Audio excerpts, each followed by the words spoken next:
There we go.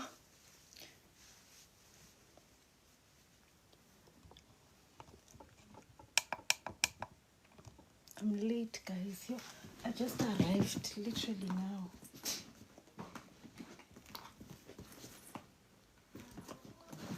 December figure right now. I was in town the whole day. I was taking videos from my car. I had gone to town. Sorry for being late. Highness, I owe you a call. I had gone to town. I was telling Kwanele, my town is 70 kilometers away from my home, like where I stay. So it actually means I drive 70 kilometers ukuye town, definitely drive 70 kilometers to come back. So today I spent time, like the whole day in town.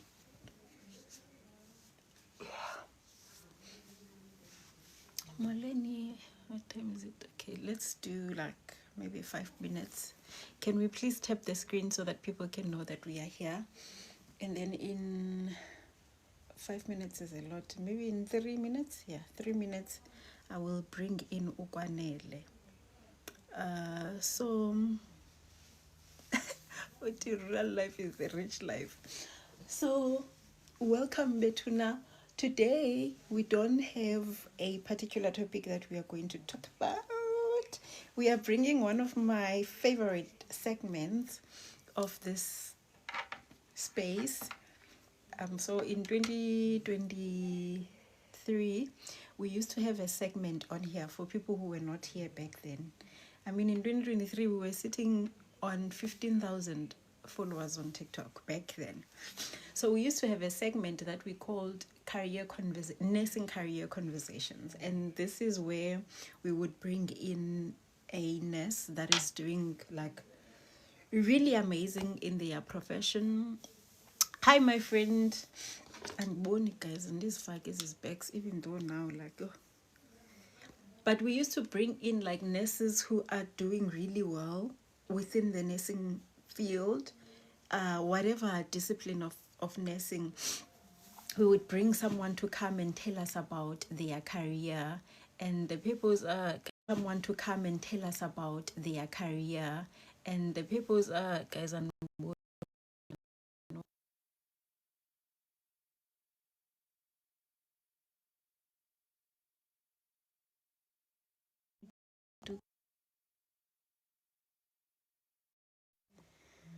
this is better. So we bring in someone to come and tell us about a career yabo. The purpose is for us to be inspired, right? I look like I'm in heaven. Don't I look like I'm in heaven? I look like I'm in heaven. The purpose is for us to like hear what it takes. You know, sometimes you get to see people, right? You get to see nurses doing really amazing, and you're always thinking, like maybe such things are for bonus Z, like people like myself would never get there, and at that time it's better. At that time you don't know, but Z also started where you are at. You understand? So we see Kwanele coming in and saying, oh, I'm a PhD candidate, I'm a lecturer. But what matters is that at some point, Kwanele was like me and you. Like, she was a final year nursing student, completed her undergrad qualification, went and worked in the hospitals or in the clinics, just like me and you. But there are certain things that along the way Kwanele did, which then landed her where she is. And Tina, we are seeing like the final product, and we're envying the final product, but we have no idea how she did it and how she got where she is, right? So that's what the career conversations are for. We want this person to give us the blueprint of their career. Like, I love such conversations so much, because not only are we like inspiring people who are coming behind us, right? But also we're showcasing the beauty of our profession and how vast it is. And just, we're showcasing where nurses are not are not doctors' rejects or doctors' assistants as we tend to be known for. We are professionals, and our profession is it's just beautiful. So we're having Ukwanele today. She's going to introduce herself. I think I must bring her in now. Please tap the screen, guys. I'm gonna bring her in. And then tap the screen so that people can know that we are here. Share the live, please, with your colleagues or whoever. But please, Denosa 2025 is this Denosa national page. Molweni got Denosa. But I'm gonna bring in Ukwanele Kengoku. So on the career conversation, you guys, you are welcome to comment, right? To talk amongst yourselves on the comment section. But I don't read comments. I will read comments once Kwanele is done telling her story. Like, I'm just making sure we do not like interrupt her as she tells her story. I might come in and have like questions every now and then, but she already has question. Oh, it's Denosa KZN. Hello, comrade. But she already has questions that will sort of give her a structure of how we would, like, of the things that we would want to know. But nam dizamane the interjector every now and then to like ask questions, just so that sibene emphasis story sakhe. Dumela mama ora. Okay, let me bring in Ukwanele. No, because see 20 ngoku. 20 is literally a room full of people. But yeah, I'm so excited, guys. I love career conversations so much. My friend, Hey, I how are was you? talking about the video, and I'm like, it bandwidth, Sana. You know, I'm living in the rich rurals. We both do. Ah, Are you good? I'm well, thank you. I'm fine. I'm fine. Mm-hmm. I've been anxious, but I'm good. Interesting how you always on the panel and talking, and today you were busy saying, "Oh, I'm anxious. I'm anxious." Like you literally on this TikTok account, always on the panel. Today, the attention is on me. I get it every time when I come, I'm the comrade. I'm like, snap, snap, snap. Now today there is no specific topic. The topic is me, and I'm like, me. Oh my goodness. And it's like, what am I even gonna say? You know, I was looking at your questions like 30 minutes ago, and Lapo, I've been on a phone call from, I think I've been on a phone call since 4 o'clock with different people. And I keep on saying, you know, I have a live I'm going to today. I need to look at the questions. The last phone call that I had now was with one of my former students, Yeah, and I'm like, I have to prepare. I need to look at the yeah, questions. And she's like, but you don't need to prepare, Miss K. I'm like, yay, I'm exactly. anxious. And it's your story. You don't need to prepare But anything. I'm like,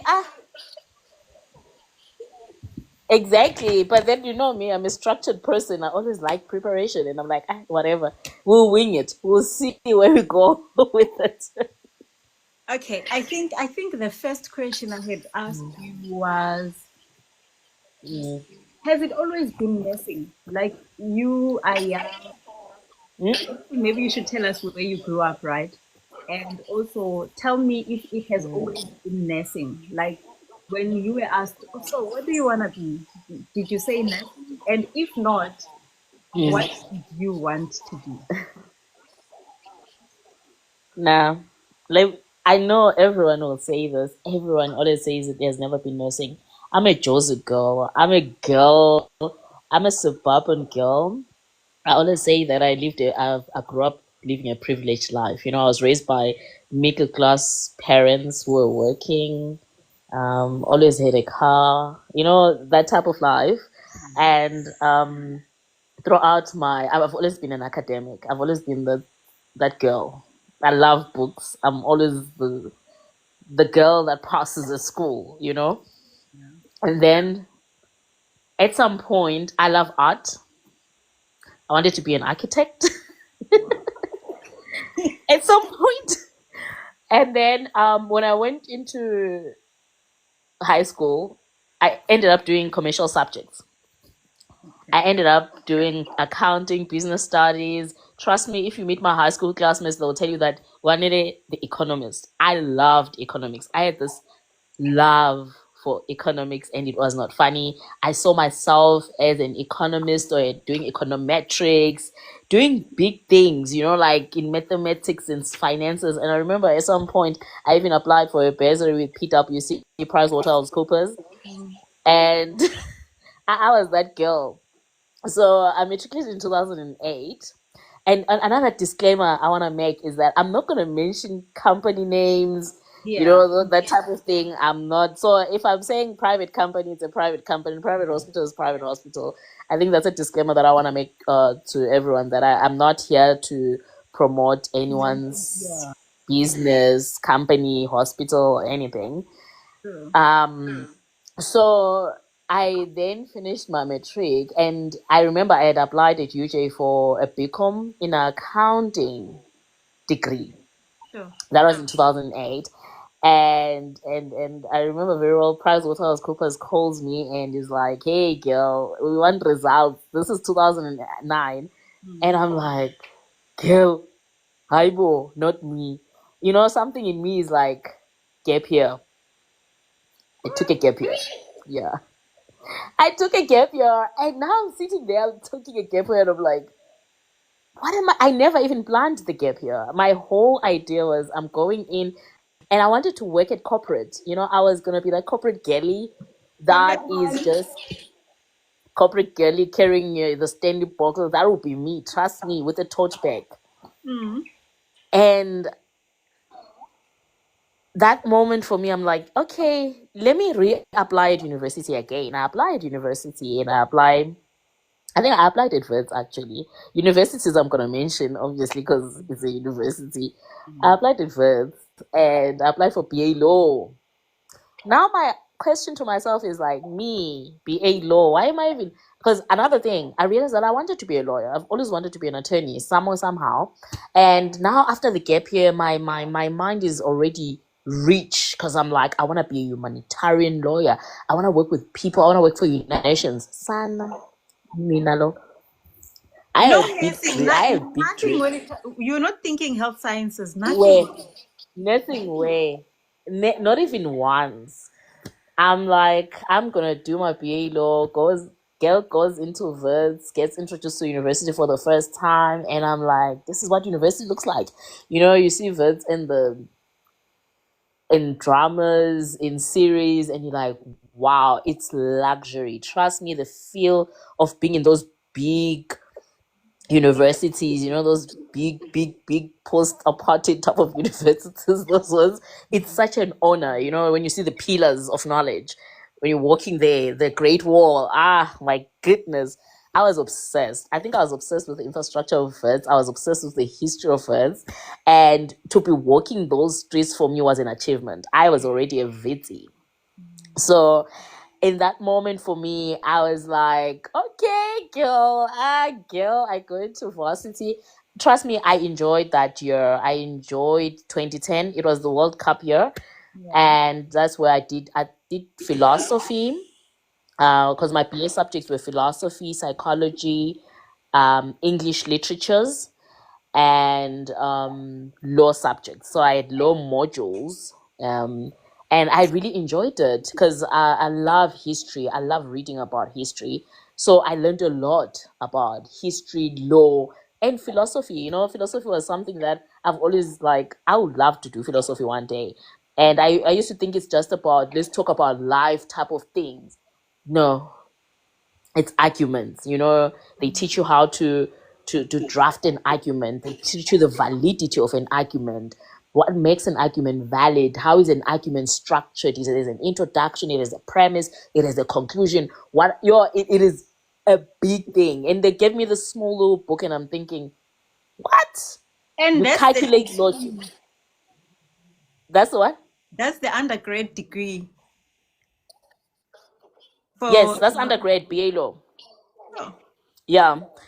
So I'm like, oh, you calculate these things. What?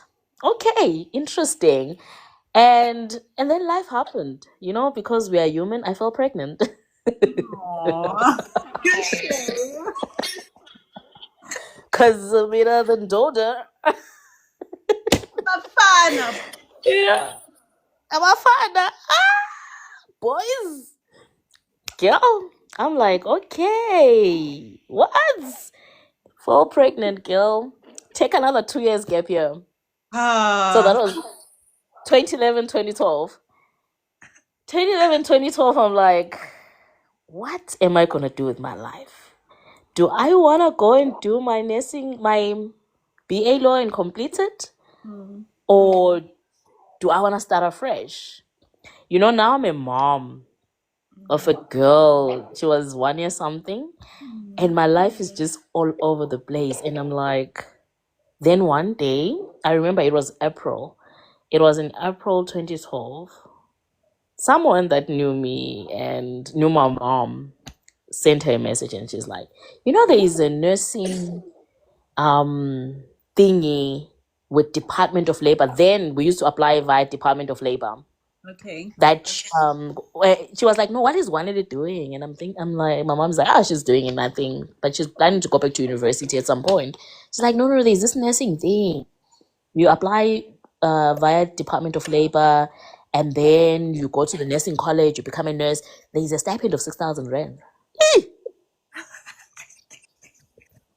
I'm there like 6,000 rands stipend, Department of Labor. Which Okay, year is this?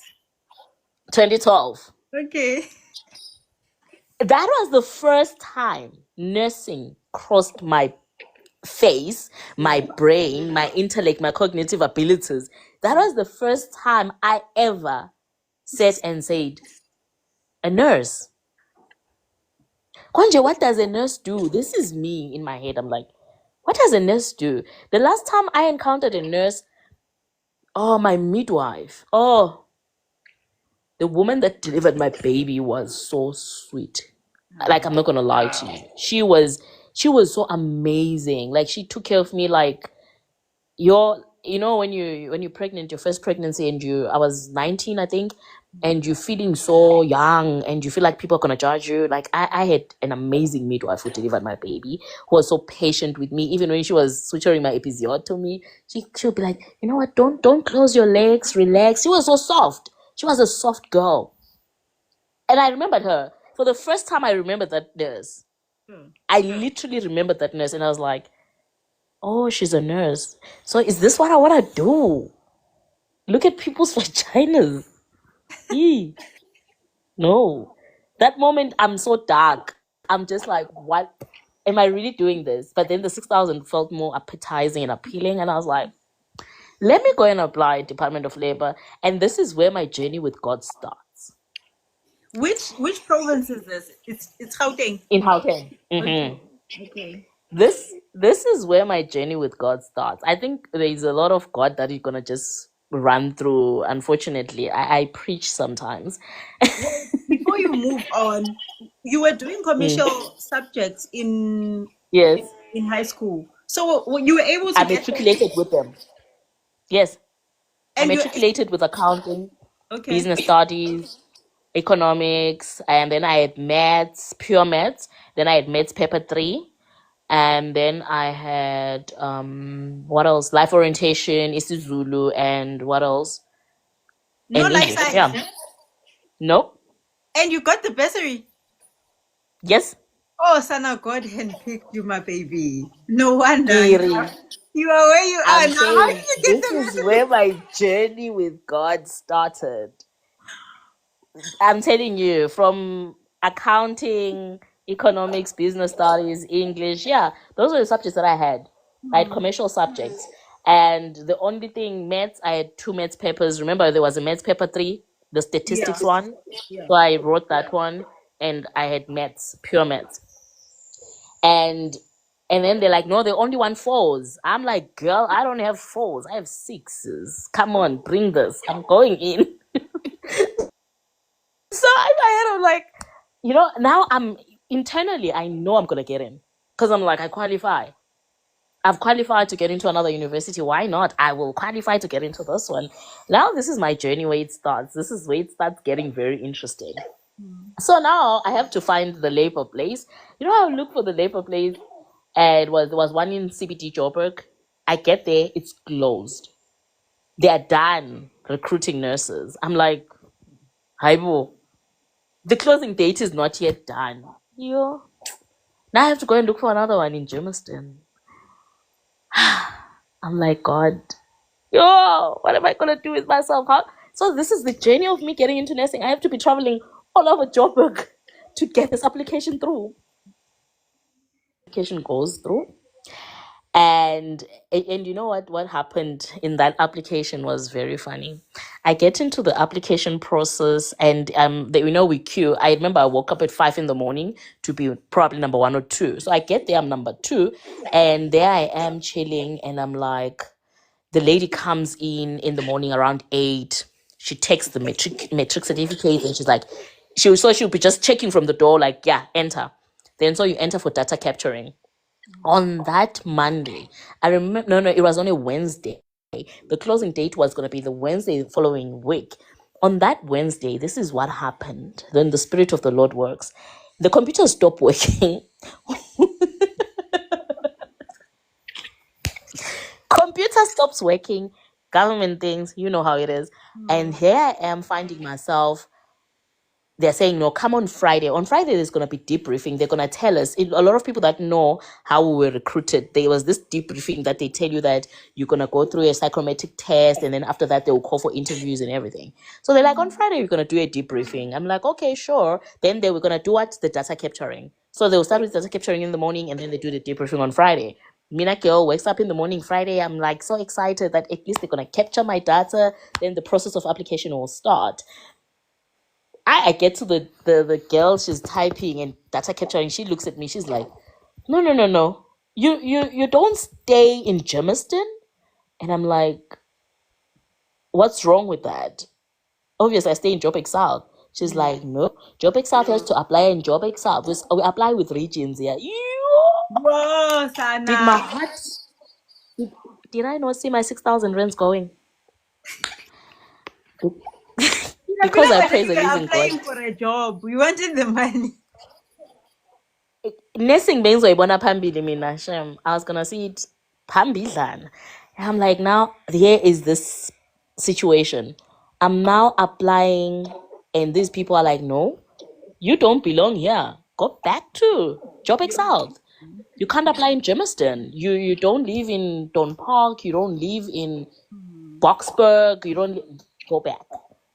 Because Mina, I'm very stubborn. Now I'm calculating Monday, Tuesday, those are application days. Wednesday, Thursday, Friday, those are debriefing days. Like I will get this application in from Monday to Wednesday. Kina or the application. Ngamane kufiwe. Now you Ngithi really want to get into nursing now. Like you mean business. phela Getting Mina, my connections, who do we know in my family that lives in Germiston? We find the people. The people get me the proof of residence. We go back on Monday morning. I'll kinally proof no. Proof of residence, I got it. My uncle, bring it. My aunt, whoever, bring anything. Just bring me the proof of residence. Get the proof of residence. Now this is the funny part. I get the proof of residence of Dawn Park. Then I get there in the morning. Girl, in the morning I'm number two. I'm chilling in the queue. The same process happens now. I'm behaving like I'm new. They take my metric again, like, good, enter, good, enter. I'm sitting there waiting for data capturing. Do you know this lady? She comes. You know how people in government come and scream at the door? She's like, Yeah. yeah, everybody that came here that has a proof residence from Don Park, Boxbeck. You need to go to Boxbeck Center. I was like, God, not me. I'm not going to Boxbeck Center. I was like, not me. My application is going to enter in this Department of Labor in Germiston. I call again. And I'm like, Mamzo, who else can you connect with me with But who has a proof of residence here in Germiston? My mother connects me with another person. Girl comes with the proof of residence of a boyfriend. Yeah, okay, now. My Anginikeze phela now I have to go to the police station around. You know, Jamestown is just a compact space. Go to the Yeah. police station to do the affidavit for the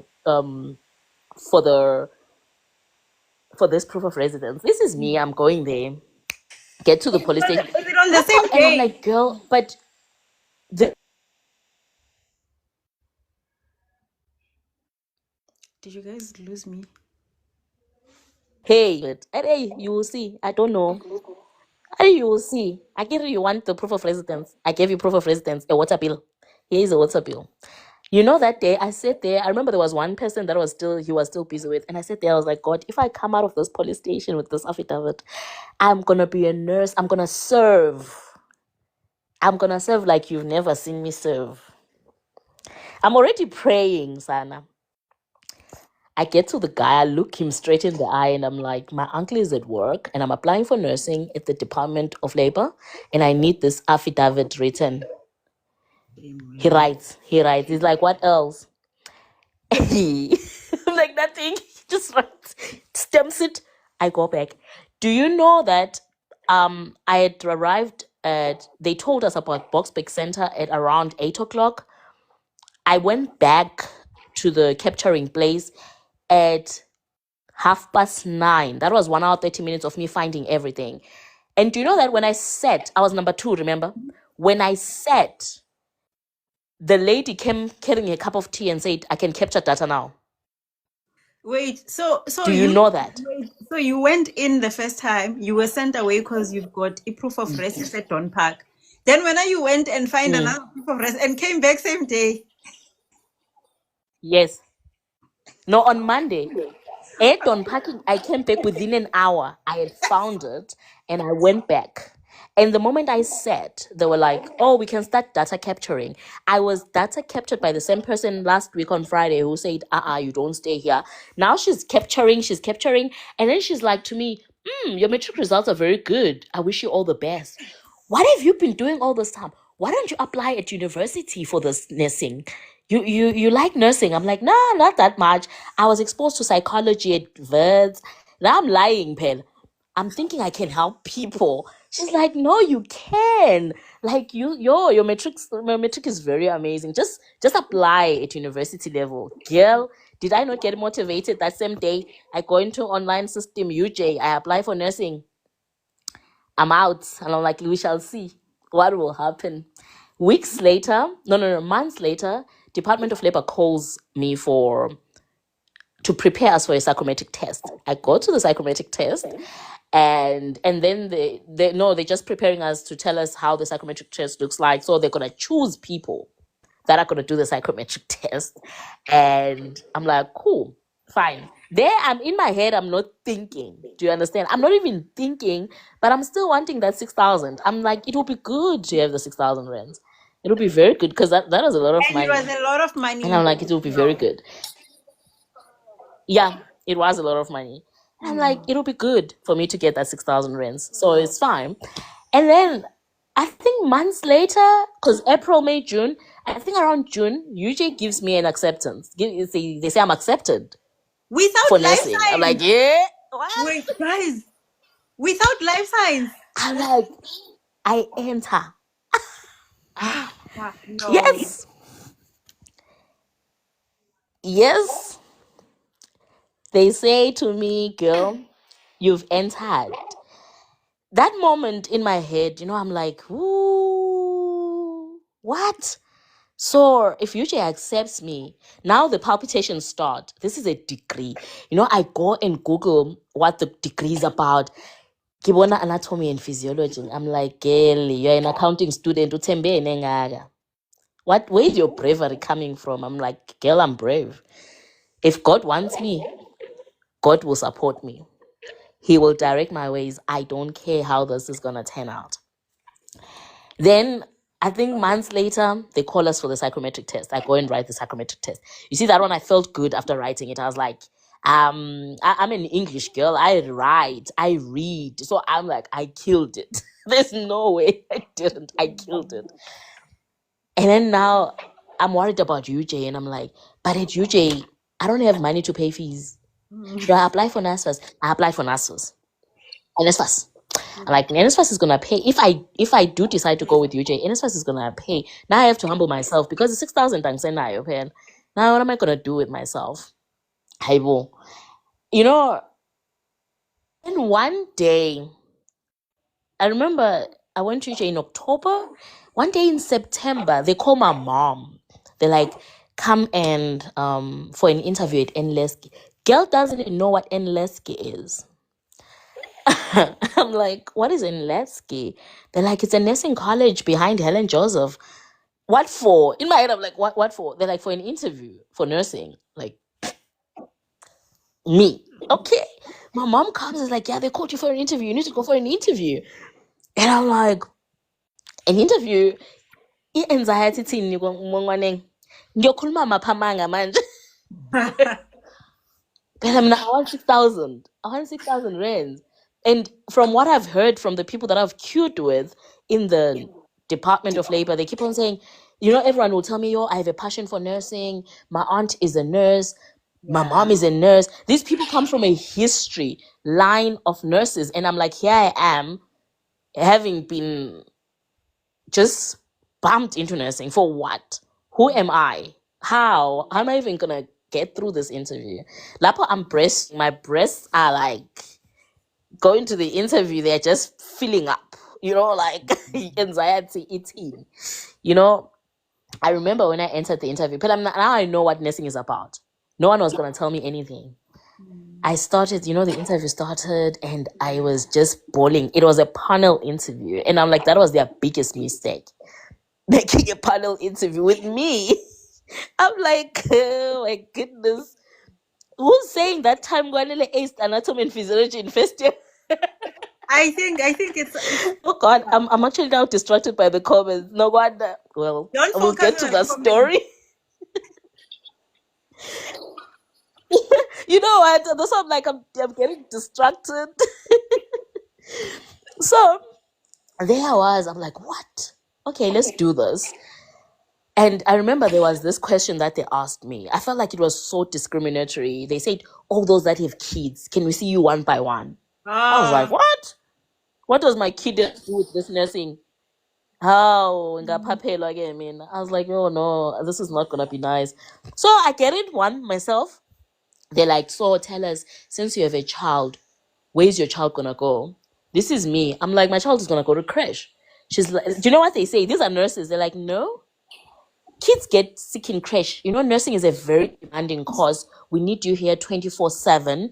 You can't be going and like your child is sick, blah, blah, blah, blah. Do you know, I looked them in the eye and I was like, come rain, come sunshine, I'm doing nursing next year. Then one of the interviewers say, why are you so sure? I'm like, I applied at UJ for nursing. Then she was like to me, what if UJ accepts you? I'm like, what if you don't accept me? What happens? Yeah, they even were like, thank you so much, ma'am. Have a lovely day. After that, I'm like, I can't put my eggs in one basket. What if you guys don't accept me? You want me to be stranded? I'm going to nursing next year. You Whether told it's them, you you or literally whether told it's them that UJ, I I'll get applied to at pick UT. and choose. Yes. Yes, I said I applied at UJ. So if Lapo UJ has taken me, I'm like, if UJ takes me, I'm going. But what if you guys don't take me? What am I going to do with myself? And they saw that, yeah, they have no way to hide now. They're like, okay, fine. Wishing you all the best, ma'am. Bye. I'm like, bye. Following month, UJ calls us for an open day. I go to the open day where all the accepted people get there. They prepared snacks for us, juice, and all that. Now, this is where the highlight of that day came from. There's this lady from Department of Health. They're like, no, we just want you guys we want to meet our prospective students and also get to tell you about the course, how it's going to be like. You guys are going to have a dual position.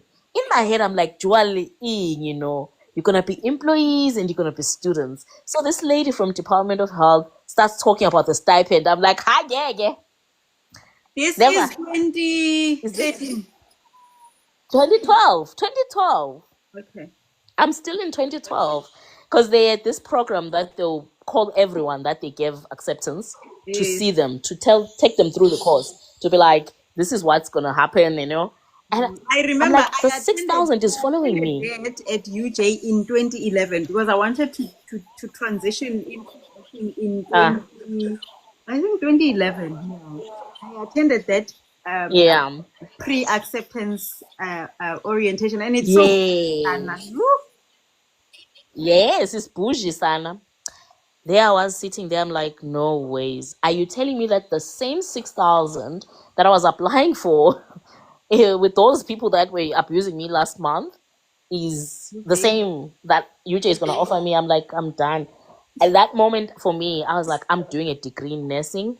I'm not negotiating anything because in my mind, in my little brain at that time, I had experienced university before.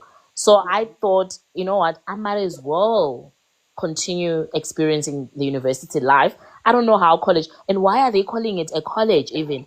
And it's a nursing diploma that is 4 years. And I remember even my dad was like, what diploma takes 4 years? He kept on questioning that, like, diploma 4 years. Why are you doing 4 years? So when I sat down with my family, they're like, no, no, no, go do it, do a degree. We've never heard of a diploma that takes 4 years. Just do a degree. Because why will a diploma take 4 years? And so that was very questionable for them. Like, you'll be wasting your time. You might as well do a degree for 4 years. Little did I know what I was putting myself into. Yeah. So now I'm like to God, since I've seen both sides, if ever I do get accepted at the college, then this is a journey that you want me to go in.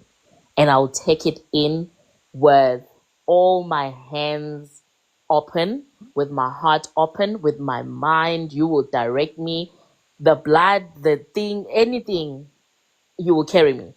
You know, that for me was my deciding moment that if me and you are going to work together in this project, I have to be accepted at NLASK. it feels like your journey, like you were just orchestrated to get into nursing. You were meant to get into nursing. You were Yes, literally pushed to get into nursing. exactly. I literally probably was. And I remember even sitting in that queue, people used to be like, this is my fourth time applying. And I remember there was one girl that I told, and she's like, this is my fourth time. I'm like, but hasn't something said to you stop applying? Because Mina, if I fail to get into nursing now, I'm not coming back. I'm going for something else. My God does not do twice. It's once in, out. That's it. I don't repeat. I don't do twice. So I'm going. You know, she looked at me. She's like, "Wow, you are so confident." I'm like, "No, I trust God. There's no confidence here. God will not make me apply for this the second year. I'm getting in with one application. That's it." December comes. They Yeah. call 2012. They call me and they're like, "Okay, come get your letter." I'm like, "Yes." And Leslie calls, I go and get my letter. And, you know, that moment for me was a moment of answered prayers, a moment of God's brilliance, God's grace, God's. I believed from that moment that God answers prayers. Yeah. I believe that God hears you when you pray. And as much as I had that thing of, how am I going to do it? I believe that I will do it because God was in it for me. God was gonna hold my hand. God was gonna guide me, you know? So it was such a humbling experience that I literally say to God, if you give me endless game, I will do nursing with a directive that is coming from you. Yeah. I will do it knowing it's coming from you. It's not my own understanding. It's you. It's you that has called me. And this also brings me to the introduction of calling. I know now we are all torn and saying nursing is a calling or a choice. I still believe that it is a calling. We think we chose it. A career that involves helping people, taking care of sick people that are vulnerable, that cannot do things for themselves. It does not take a normal person. It takes a person that works with God to understand, to wake up in the morning and miss Christmas lunch with your family and say, today I'm going to serve. That's a calling. Whether we like it or not, there's some people that abatwasayo, that is abayizangoma, they never wanted it. Most of them don't want it. Never want it. Some want it. And so calling doesn't mean just because you chose it, you were not called. The responsibility is the call. And you know, my friend, there are a couple of people here that I've conversed with, whether like this or offline, and I sort of Mm, come to find out, how did you get into nursing? And I've seen mm, how majority of us, like in our minds, we had our own plans, our own yeah. desires, but life Mm, just brought us into this profession, and we get in. exactly. And I think my follow-up question is, when did you, like, now that you are in nursing school, when Mm, do you actually think, snap, this is where I mm, belong, you know? I'm coming to mm, emphasize indaba yakho ethi nursing is a calling. Benjamin and I mm, usually say nursing went and mm. picked us, you know, nursing Yes. goes and pick its people. And I Mm-hmm. also ask myself, my friend Ukba, those people who don't feel what we feel, like nursing chose Mm, me. You know, I like to mm. think there are people who feel like, no, I chose it. It didn't choose me. I'm wondering, but Exactly. they perceive it the same way that we are perceiving it. But I believe you so much when you are saying nursing went out and Mm, fetched you. Sana, it fetched me. mm-hmm. When do you see yourself falling in love and thinking, no man, this Mm, is That's exactly true. what I love. That's very true. Because there's no other greater explanation than being fetched by nursing. I cannot explain it. Mm.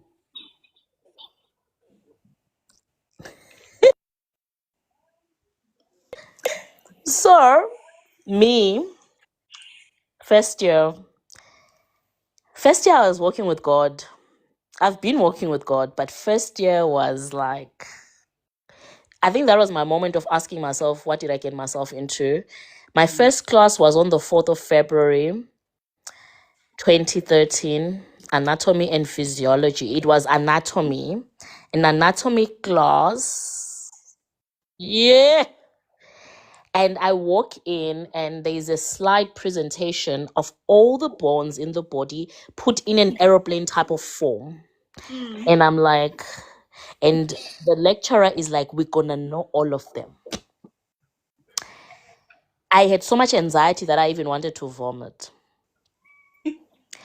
I couldn't sleep that day. I remember the very morning I called my mom crying in the morning and saying, I don't think I'll pass this course. I am not gonna pass this nursing. I am not passing I ever. mean, you've I'm got not passing anything. commercial background, right? Yes. I'm like, I'm not passing this course. Mommy, Mm. I'm not. You know, my mother is like to me, this course that you're talking about, did you start it yesterday? I'm like, yes. So you were there in class when the classes started? I'm like, yes. I'm thinking, what is she even asking me? She's like, if you're there in class, you're gonna pass it, sis. Did you miss class? I'm like, no. She's like, then there's no class that you're missing. Even if you come back home with 50%, Ah. this degree, you're coming back home with it. We Oh. don't demand 90s from you. Yes, you can be an overachiever at some point in your life, but you're gonna bring back those 50s and the degree. What when you're not gonna miss class? You are living at res, you will study. You invest your time in studying. I'm taking care of your child. You need to relax. You will invest that time and you will study. You will read for that nursing degree. If it means cramming to get 50%, you will cram to get 50%. So this crying story of yours as if you missed class should stop. Go back, go to the library, get a textbook, start reading. Yeah, I was like, okay. I My beti scapula, I'm like, what is this now? Shoulder blade is a scapula. Oh my goodness. You know, guys, the journey of doing a nursing degree is painful. Anatomy is alone, it's a module that has its own credits. Physiology is alone in a module that has its own credit. That is taxing to your spirit and emotions because anatomy, you're just labeling position, location. That's it. And you're going to write an exam out of 100 on that. You're going to walk into the lab. Remember, we had lab hours and Yeah. identify bonds of people, not even bonds that were toys. Those were bones of people, cadavers. Identify muscles on a cadaver. Like you can see, this is someone's leg. Yee. You know, I think first year it was a lot of shock, culture shock. And I think one of my biggest culture shocks was the number of people that were in my class. There were 50 people. I come from a place of 700 people in class. I don't know nobody. I walk in, I go out as I please. Now there's a register. I'm being monitored. Like, I'm going to get lost. Like, please, excuse me. I can't. I can't be monitored like this. Like, hey, Pella, now they're monitoring you, they're paying you. You need to be in class. And in my head, I'm like, am I going to survive this? But anyway, we are here to win this. The goal is to achieve this. Do you know, like, I think this is the most time I've prayed my first year of nursing. I prayed like this to God. It was crazy. And I'll be like, God, guide me. When there's a test, my anxiety shoots up. You know, I remember my first anatomy test when I wrote it. Yo, I started. When I wrote my first anatomy test and my results came back, I think that was my deciding moment. That changed my life. That test transformed my brains. My test comes back, I got 78%. Sure. Girl. You know, I looked at that. Why someone said you used to kill anatomy and physio. Whoa, chill. 70, what? 8. And I'm checking, I'm like, a distinction is 75. What? Did I just, you know, I couldn't believe it. I think for the first time in my life, because in high school, I was such a playful child. I will pass without working hard. For the first time in my life, I started realizing that hard work pays.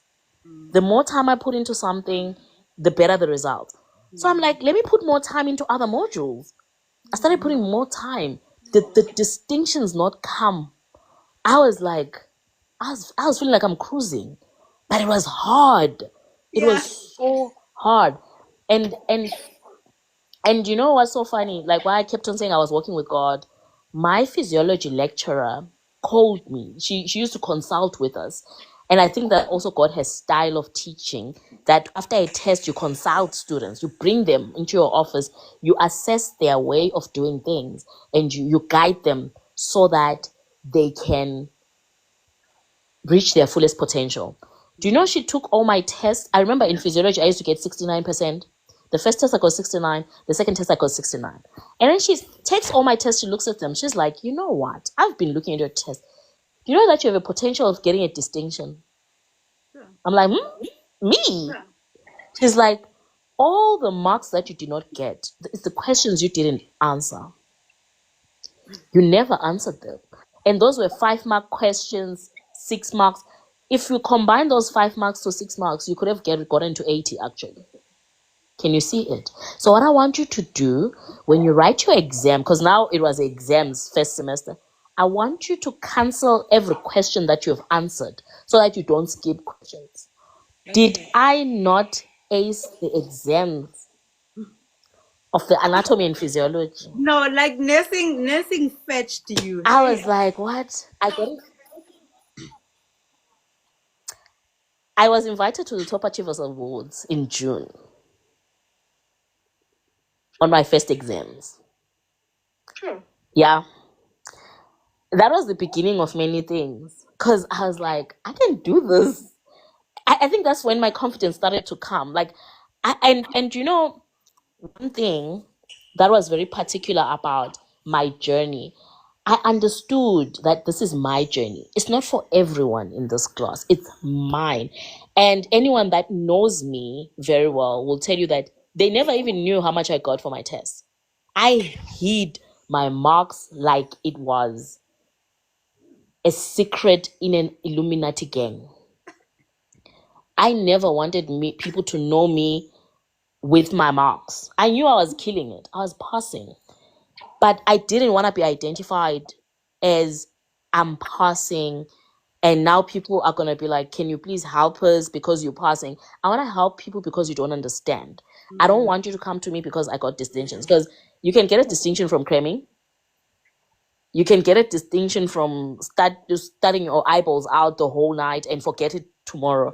I'm an applier. I apply things. I don't like forgetting things. I want to learn to use this information. And because it's nursing, I wanted to learn to help my patients.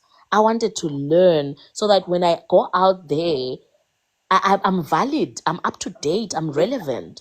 And my reputation is on the line. I want to be the best person that I can be. Because from the moment I came in, they used to be like, yeah, nurses are like this, nurse. I'm like, I'm not going to be that nurse. Watch me. Come on. Watch me. It's not happening.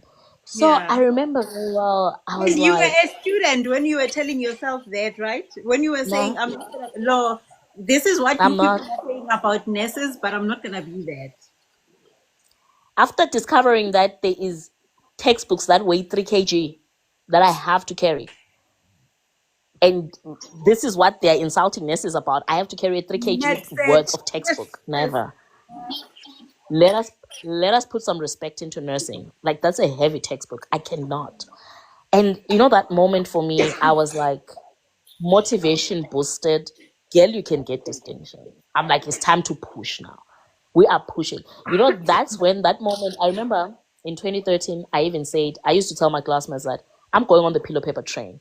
Pillow paper, remember, they choose the top students.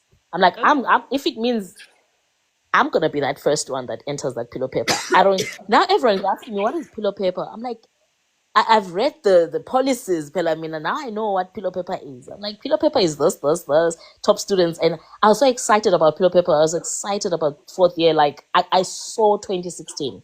If there was anyone who saw 2017 graduation, it was me. I saw it. And I'm like, pillow paper, I'm coming. And pillow paper, I'm going to go. There I was. Do you know, end of the year, I got a phone call from the zoology department. Those are the people that were teaching us physiology. And then there I was. And then I'm like, why are you calling me? They call me, they're like, we're inviting you to the top students of the zoology department. Like, Bro. wait a minute. What did I top now? Physiology. The same physiology that was grilling me night and day. Mm. That was me. Topped it. The Being it. following year, I topped it again. Sure. So it was like first year and second year. Do you know, one day, I remember the following year, my physiology lecturer was like, who of you have a science background? And then everyone raises their hands in class. She comes to me. She's like, what did you do? Yeah. I'm like, I did accounting, commerce, and blah, blah, blah. She's like, no ways. Are you serious? I'm like, yes, I'm serious. Yo. She couldn't believe it. She was like, you've never been exposed. I'm like, yeah, please, exposure away. I'm reading, like, I read religiously. That's the only thing I have for myself. And I'm doing this for my daughter. I have someone who's looking up to me. I'm someone who has to follow into my footsteps. I have a lot of people that are looking up to me.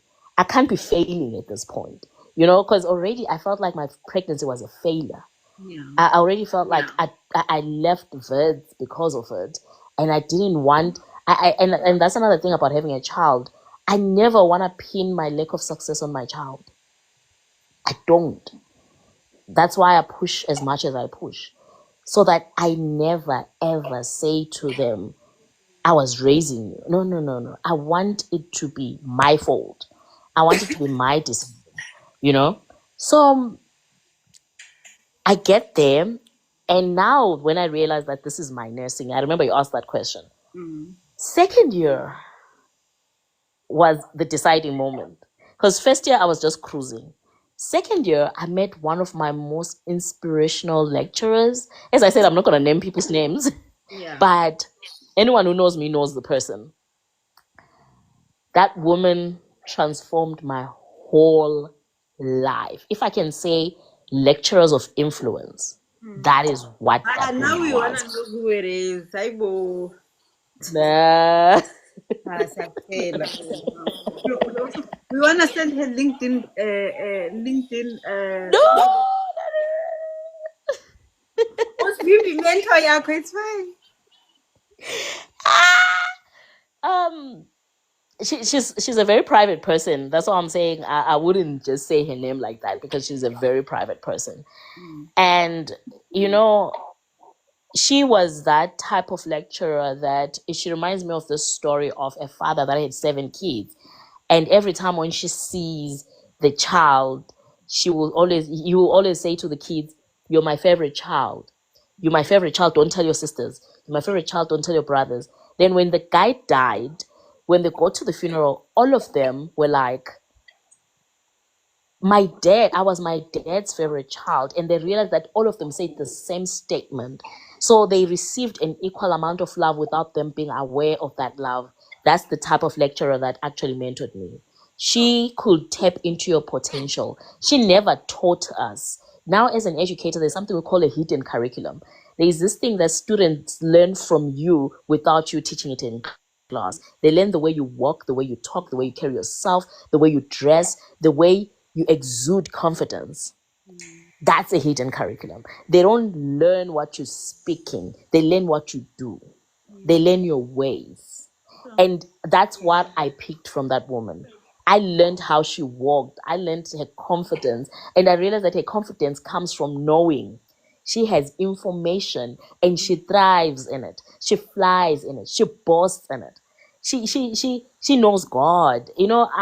I felt like she was like me, but I was like, I want to be like her. Yeah, and We all have that. similar Yeah. traits, but I want to be like this woman. But if there's anything that she told me, she was like, you're going to read. You're not going to stand in front of people and talk nothing. You will talk information. You will talk information to show that you can read and write. Sure. You will talk like a nurse. In her class, you don't talk like a layman. You talk like a nurse. She's the woman that taught me rationale, that told me that in nursing, you're not going to go and touch a patient's hand. If you don't know why you're touching it, don't touch it. You can't walk a journey in nursing without knowing why you're doing what you're doing. And she changed my whole entire life. She changed the way I understood anatomy and physiology, pharmacology, midwifery. And this person taught us, I think she taught us for 6 months. And the influence she left on us is a lifetime of influence. Yeah. Crazy influence.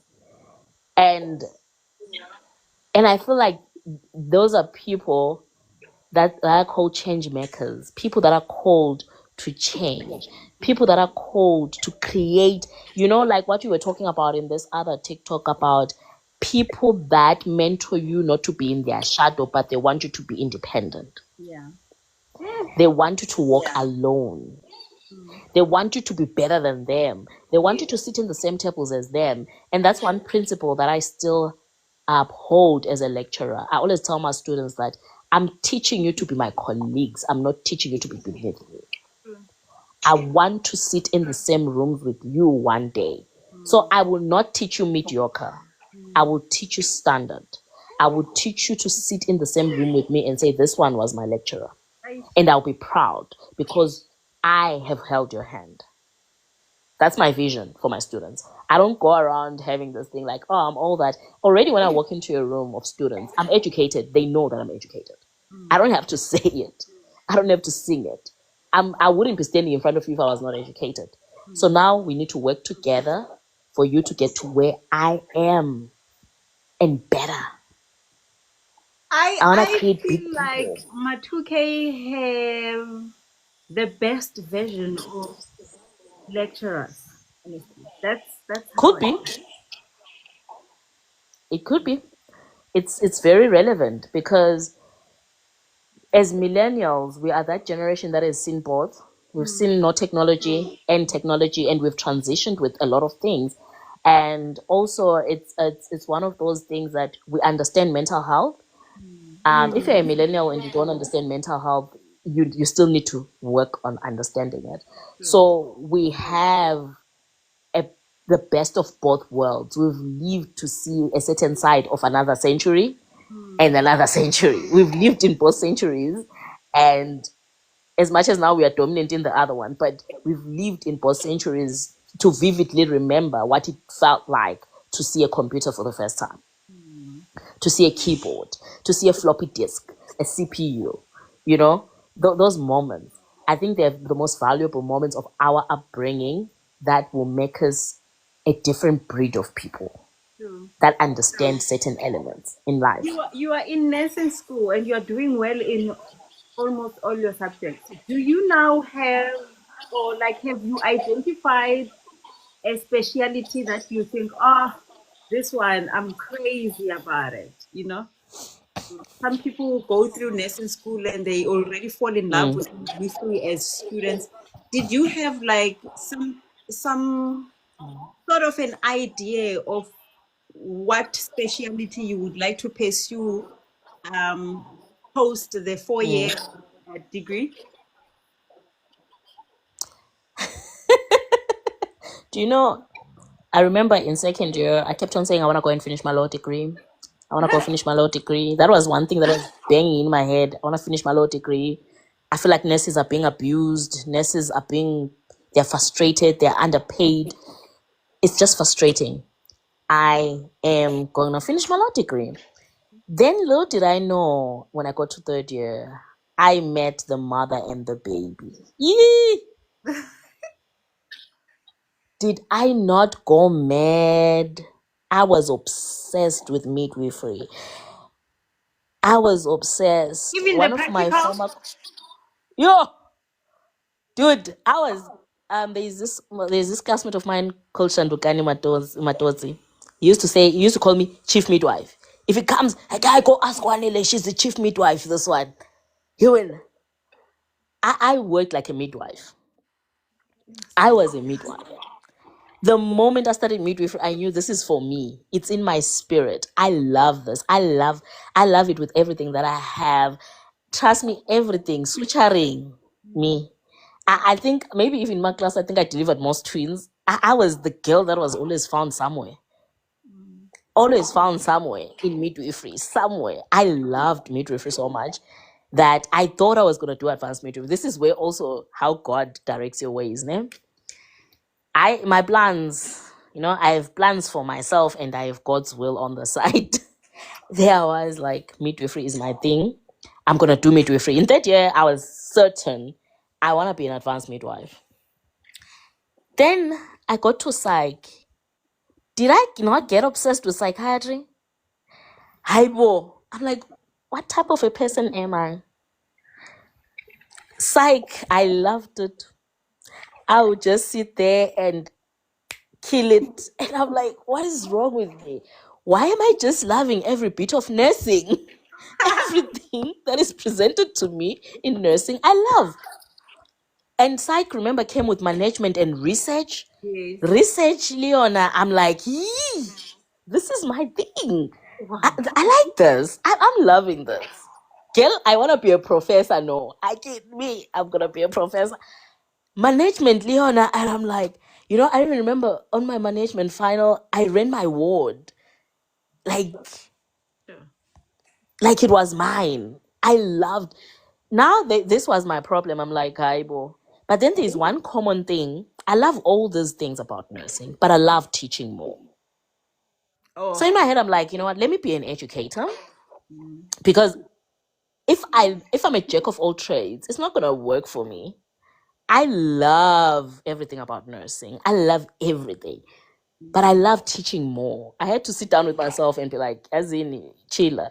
You need to choose what do you love the most. When did you Now, when not that did you even in my realize that you are in love with teaching? I ask my classmates, I used to teach them. Me, I used to explain everything.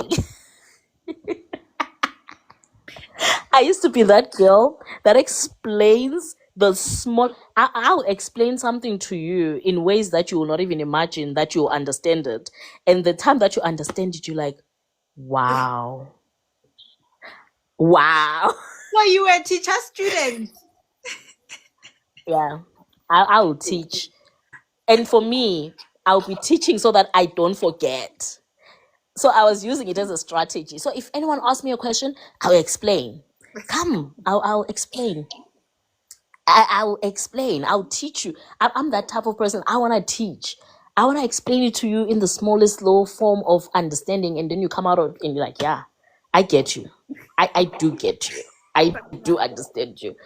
And after that, and I'm like, do you really understand? They're like, yeah, I do. And now, even when I teach, when my students keep quiet, I don't even ask them, why don't you have questions? I know it, I hit the cerebellum in, I hit the frontal cortex, I hit everywhere. All cognitive abilities, they are reasoning. When you see them quiet, they are thinking. They're thinking about their lives now. They're like, what? This person I just don't want preached to to take us. I don't want to take questions, but there's a question that kept coming in here, and I'm thinking it's probably something that happened when you guys were students. It comes from, let me look for it quickly because I think this person has been asking. It comes from nursing care. Mm. He says, Kwanele, kindly share your story with a pregnant nurse sending a lady to postnatal ward. So I don't know. I'm assuming you guys were just, Hypo. I don't know. Daga. Nolan. Because he said you need to share it. I told him, I was like, let's wait until she finishes. But he came You in and know, said, this is the perfect time for you to share. So I'm like, can I we also share want to it know. later? And when we share it, I want you to make him join the live because Okay. he was there when it happened. I cannot share it alone. All right, cool. He has to be joined into this live. Okay. So we'll answer his question when he is in the live. Okay, cool. So, so where was I? You were telling us When that did I? the way you love, I was asking how did you discover you love teaching, then you shared that you were Mm, teaching your classmates, and the way mm, you are so good, mm, you are actually seeing it happening with your mm, students currently.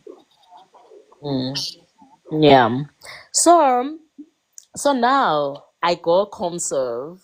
Yeah. I'm gonna mention, guys. Bara. Yay!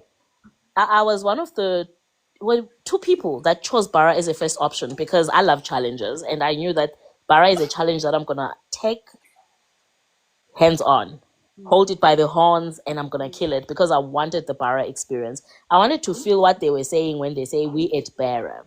So I wanted to be that girl, that me at Bara. By the way, Bara is the third biggest hospital in the Southern Hemisphere. The second, actually, because China has two. So it is good, good source of experience. I think that is one thing that I used to brag about when I tell people that I work in the biggest hospital in the Southern Hemisphere. So when it comes to experience, it's right in my hands. And and Barra did not even shy. It gave me the experience. It gave me the confidence. I feel like the confidence that I have as an educator comes from the clinical experience that I got from Barra. But then now the problem was I got a lot of abnormals. I saw a lot of abnormals that I don't even know what a normal patient looks like. And what That's department where were you the doing your comserve in, or you were rotating? ComServe at Bara, they you rotate. They do they've I think 5 business units. You have to have experienced 4 of them by the time you finish a year. And that's when I knew that I'm actually an educator because I rotated medical. I worked in a medical ward for 1 month. I worked in psych ward two months. I worked in trauma. It was a trauma with 6 vents. Yeah. I worked at eye hospital, and then my last rotation was in midwifery. And if I tell you that that ComServe year is the year that I confirmed that I actually love nursing, because every ward that I left, they always said, they'll say, Mbazo, but this is for you. And I'm like, no. I remember I worked in a psych ward for 2 months. Do you know that they did a farewell for me in two Oh, months? They did a farewell. They were begging that don't rotate. You are a psych nurse. You're so good at this. Like, I will sit, guys, and give report to the point that the doctors wanted to do rounds with me. They'll be like, "No, we're doing rounds with Sister Basil. Nobody else." She know, like, she has this. This girl has good psych skills. And I remember telling one of the profs, and I'm like, "Prof, I love what I do. So don't be taken thinking that this is my passion. Wherever I'm put, I make it green. I make it thrive. I make it beautiful. That's the spirit that I have. I don't give half of my energy. I give all of my energy wherever I am. So I can go to the next medical ward in a trauma difficult ward, and I'll still outperform because I love what I do. Sana, may I we love be saving my there. patients. Yeah. Yo. I love giving. So, so it had nothing to do with my specialty. That's why I was now trying to figure out what is it that I need to do for me to get to my niche, you know? Because I'm good at everything. I'm just everywhere I just go in, I take up space and I work. Whether it's in an orthopedic ward, trust me, they will love and enjoy the moments. And and then I move to the next one. I go to eye hospital, same thing, because I I hope love they what I hear do. you. I always I hope they hear what you are saying, guys. I hope you hear her, like getting in every position or every department and giving it your all, like emptying yourself. Losana, that is so important, and it pays off. Kwanele, I'm sure you true. can share. It pays off doing that, like Yeah. showing up, not even for external validation or whatever you are sucking up or whatever. It's not sucking up, but you just get there, you Mm, do what you are called to do, and mm, you do it to your utmost best. Oh my darling, it mm, pays off. mm. True. And it's about representing your brand as a person. Mm. You Hey, can't, because it's painful now.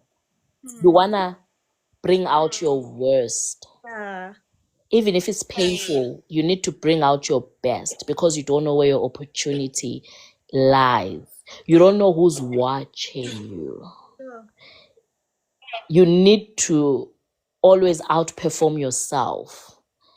You need to always challenge yourself because you don't know who is watching you. I think the most important thing is you can't, because it's hard now, I'm going to be the worst version of myself. Yes.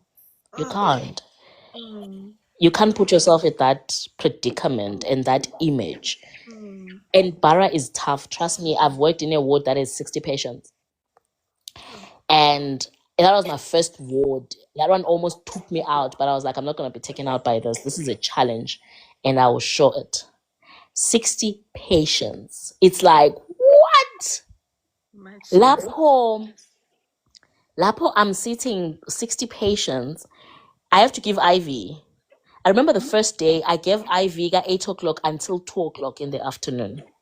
Oh, And I was like, I went back home and I was like, nah, strategize, girl. You can do better than this. You can do better than this. You can't. 8 o'clock medication by 2. And then they got 2 your ninja ban. yeah. Nah. Never. So I was like, okay, girl, tomorrow we're starting work at 6:15. We start mixing the medication. While I'm doing the handover at 6:30, I'm already doing my medication, knowing who is doing what and who's getting what. I'm already fixing the drips as I go along. They're giving me handover, and I want to fix the drip. Drip is running, and I know when I'm coming. That day, I was loading. all my augmentants, loading, and we move. By 11, I was done. I was preparing for 12 o'clock. I was like, never. I don't like working hard.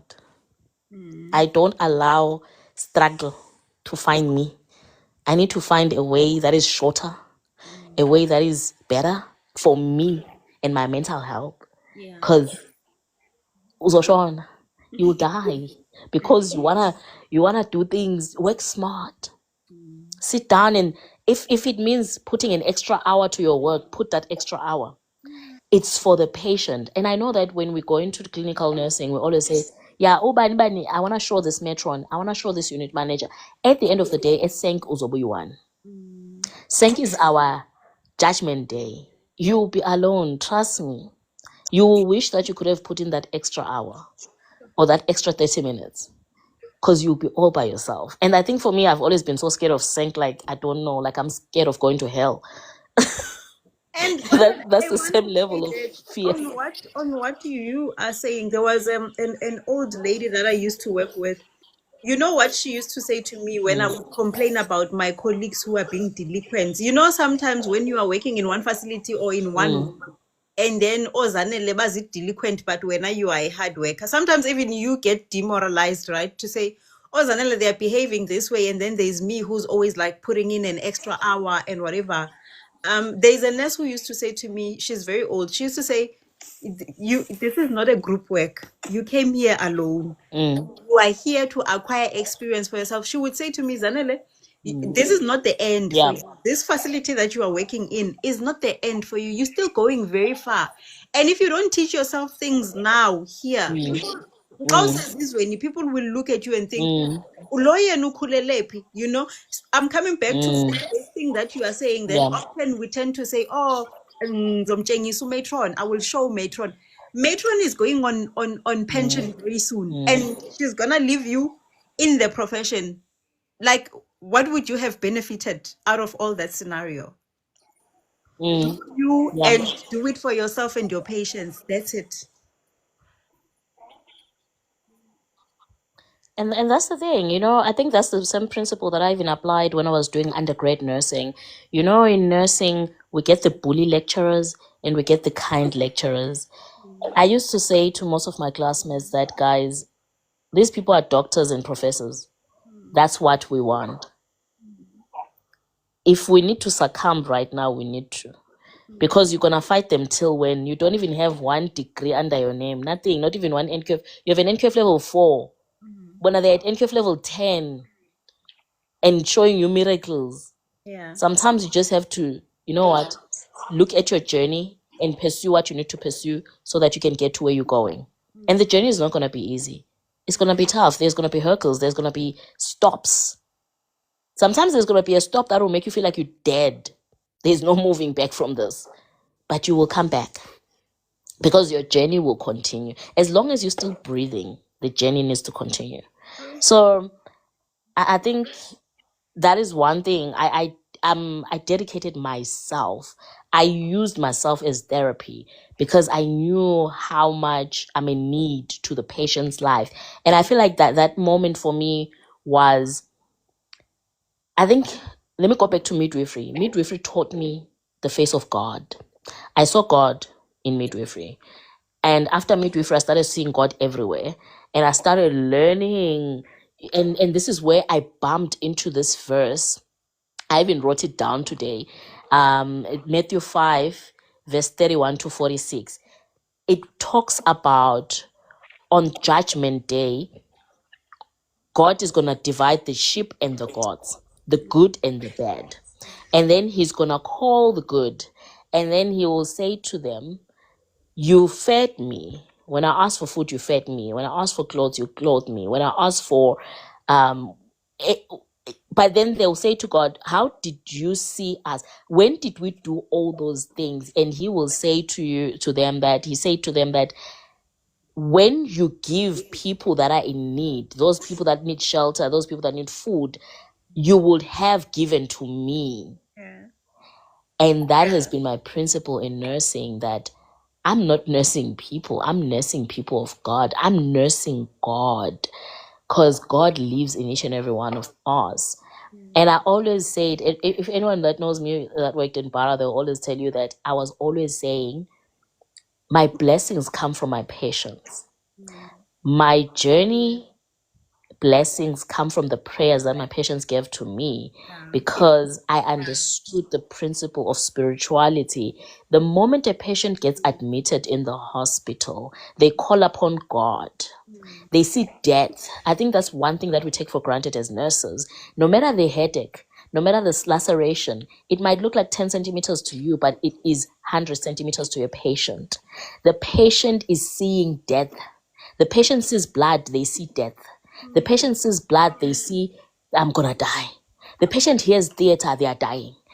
So you're not going to take for granted their anxiety and their worries because they will call upon God. They call upon their family.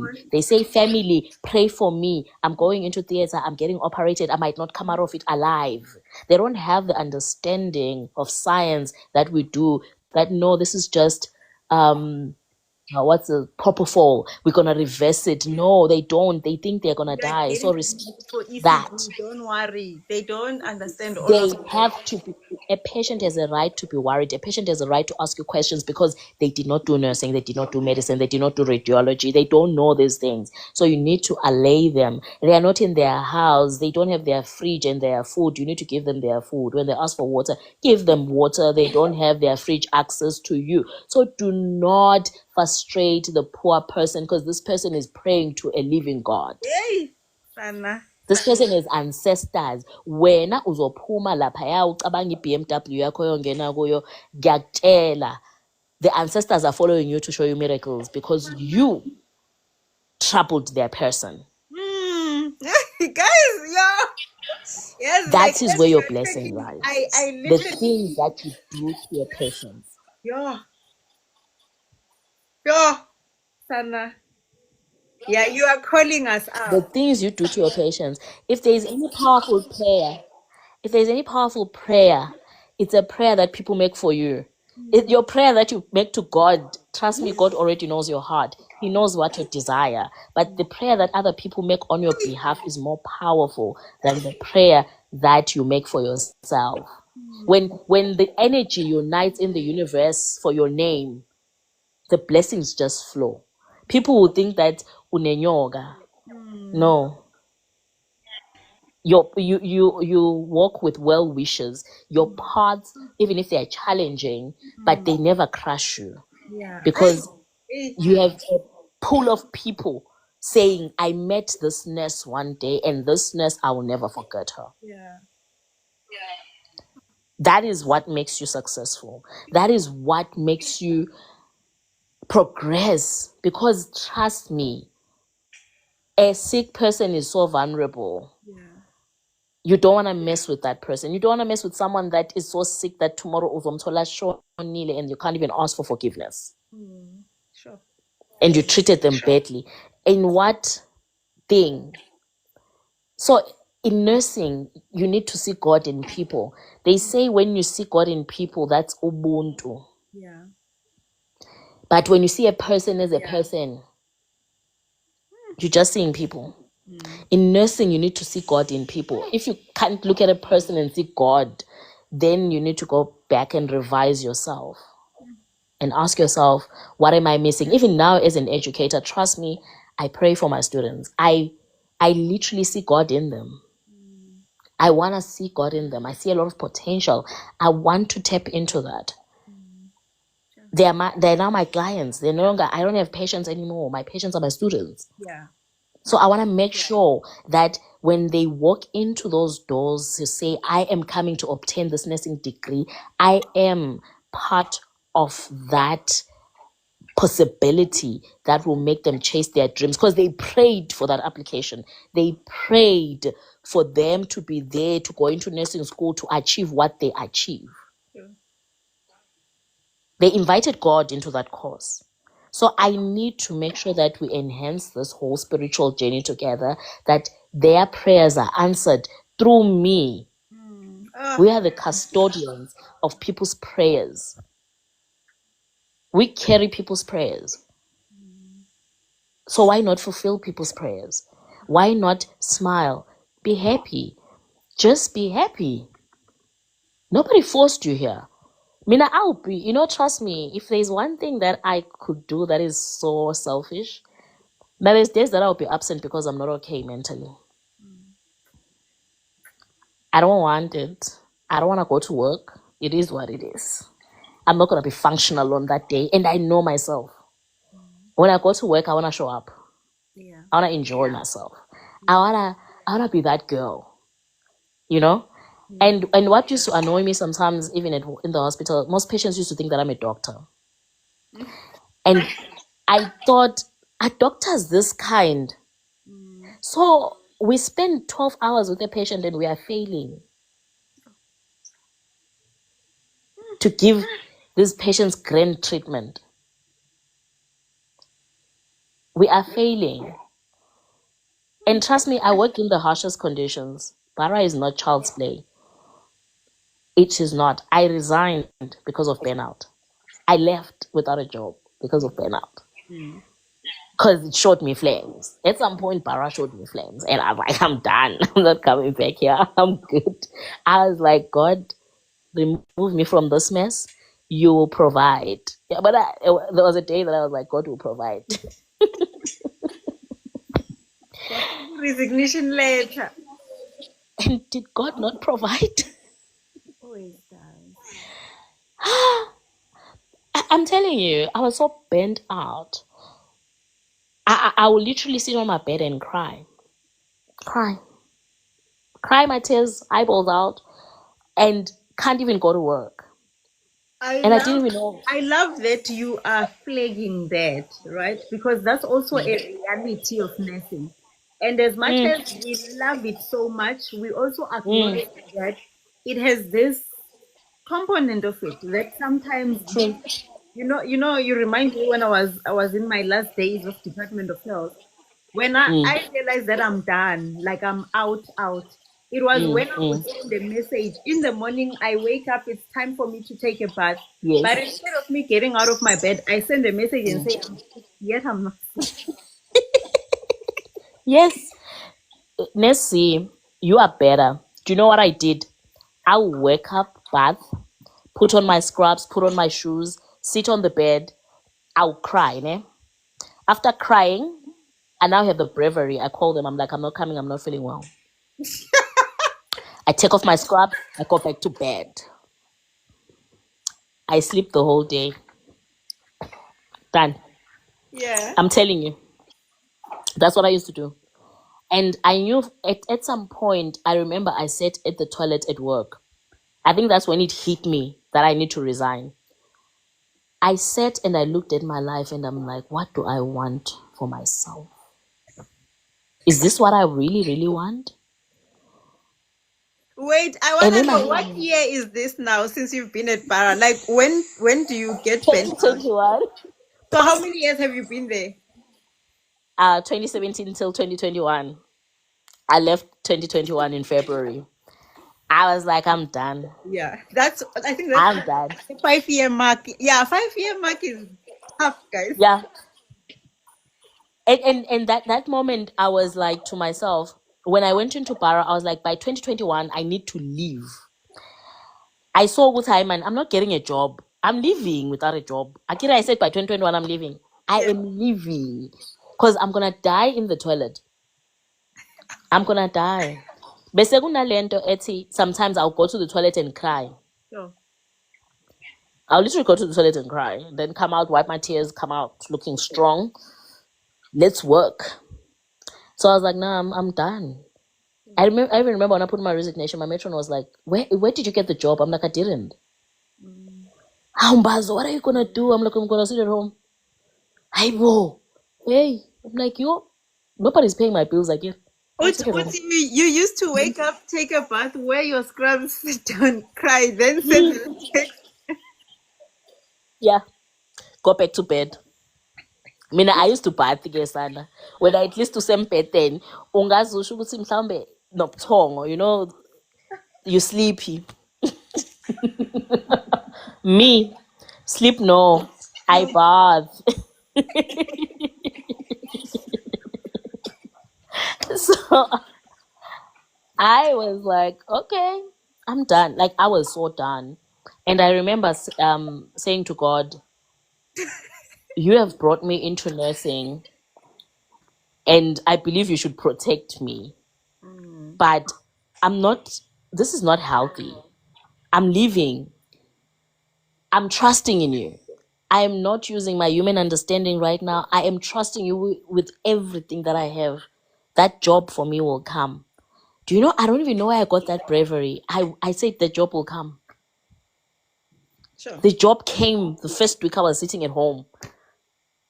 First week, the job came. And I was like, okay, God, is this you? Now the job Why came are we all having with such confusion. why are we all having such similar journeys, guys? Isn't it weird? It's the nature. Dude, nursing will make you meet Jesus. Nursing is tough. I'm sitting at home. First week on that Monday, I get a call from COJ. They're like, we are inviting you for an interview. I'm like, I didn't apply for a job. They're like, sissy, we got your CV. It was just lying around here. But who?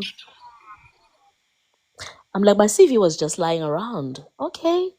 I'll come next week on Monday. It's fine. You can book me. And they even sent me an email. I was shocked that COJ could send emails. The guy sent me an email to confirm my interview. Now my problem was, I'm like, but God, I said I don't want to do clinical anymore. It's Mm, draining me spiritually. mm, Why are you inviting a clinical job to me?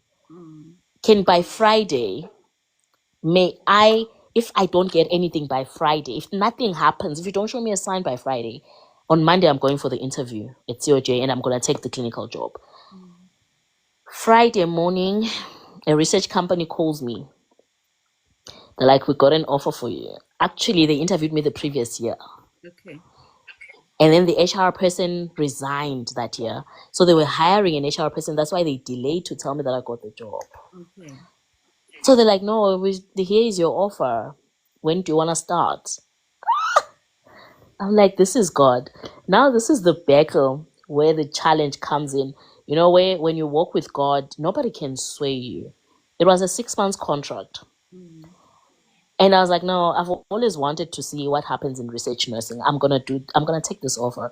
And I remember a lot of people will be like to me, but COJ called you for a permanent job. Yeah. I remember telling a lot of people that my limitations are not your limitations. Hey, come on. My prayers are not yours. If when you pray for a permanent job, I pray for experience. I pray for exposure. I do not pray for a salary. I Yeah. pray for something that's gonna grow me professionally. Come on. The salary will come, Mm. not now. Yeah. But Kwanele, after 6 months, where you gonna get a job? I'm like, God is gonna provide. Yeah. That's it. After 6 months, God is gonna give me a job. Mm. I will get that job. And I called COJ and I was like, thank you, I'm not attending the interview. I got the job that I wanted.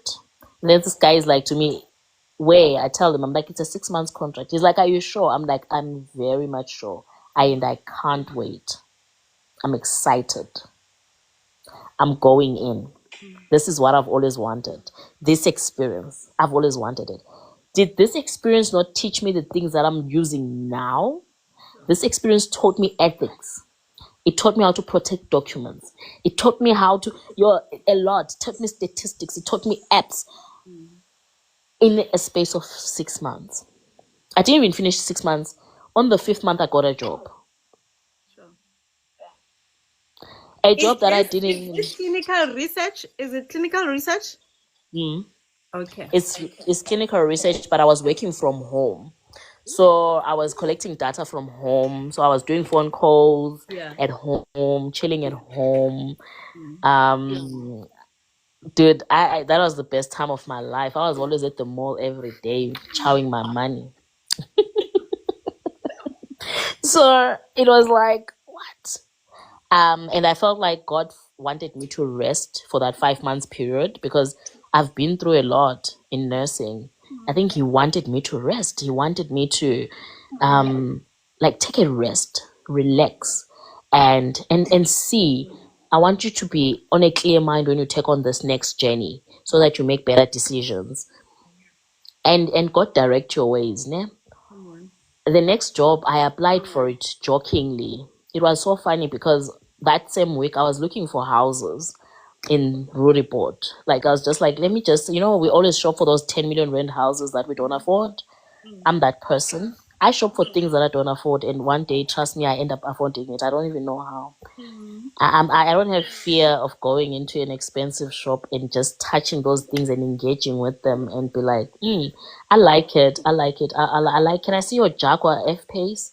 They show me the Jaguar F Pace. I'm like, I love it. I love it. But I've been thinking of a GLE actually. But I'll talk to my husband. I'll see what we can look into. I'm that type of person. Look, pull up. I'm just tempting my dreams. I want them to feel what it looks like, to taste it before we touch it. Exactly. So there I was. I'm like looking at this place in Rodiport. Then I just randomly applied for a post in a private hospital for a CF position. Clinical facilitator, right? Yeah, clinical facilitator. There I was. The same Friday, I get called. And when I found out where the hospital was, it was at the very same place where I was looking at the houses. Mm. I'm like, is God directing my ways? Is God trying to does he prepare me to see a certain thing before it happens? What is this? Because what are the I odds, man? you know, Mina, in like my things align so fine in a funny way. I got my interview on my birthday in 2021. 2021 on my birthday, I was interviewed, and I remember they asked me a certain question in the interview, and I asked them, I'm like, did you look at my CV properly? They're like, yes. I'm like, I don't have this experience, so I don't know what you're talking about. Explain it in layman terms so that I can probably answer it hypothetically because I don't have this type of experience. Then they explained, like, okay, what will you do? I tell them. Then I hope people they're are like to taking me, notes because that's a skill, and right? then, When you are being asked a question on the interview and you've never had an experience, you tell them that I've mm, never been in a position like this, but can you explain what you mean? So that I yes, like how can yes. Critical thinking. They're exactly. looking at your critical thinking skills. Mm.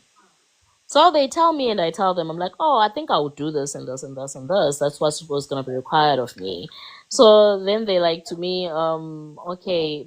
So they're like, why should you be the best? Why should we hire you? Hey, I'm like, yo, this one's like, are you inviting trouble? I don't like being asked those questions.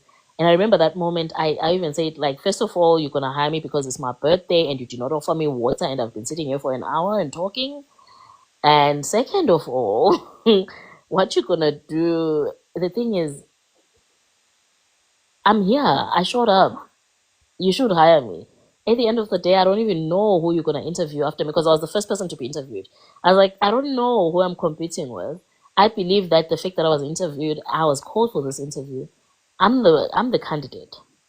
And I came, I showed up. And on my birthday, do you know what it takes for me to put all my plans Yeah, and show up on my birthday? yeah. The fact that I showed up is the reason why you should hire me on my birthday, for that matter. So I'm here. You can hire me. Mm.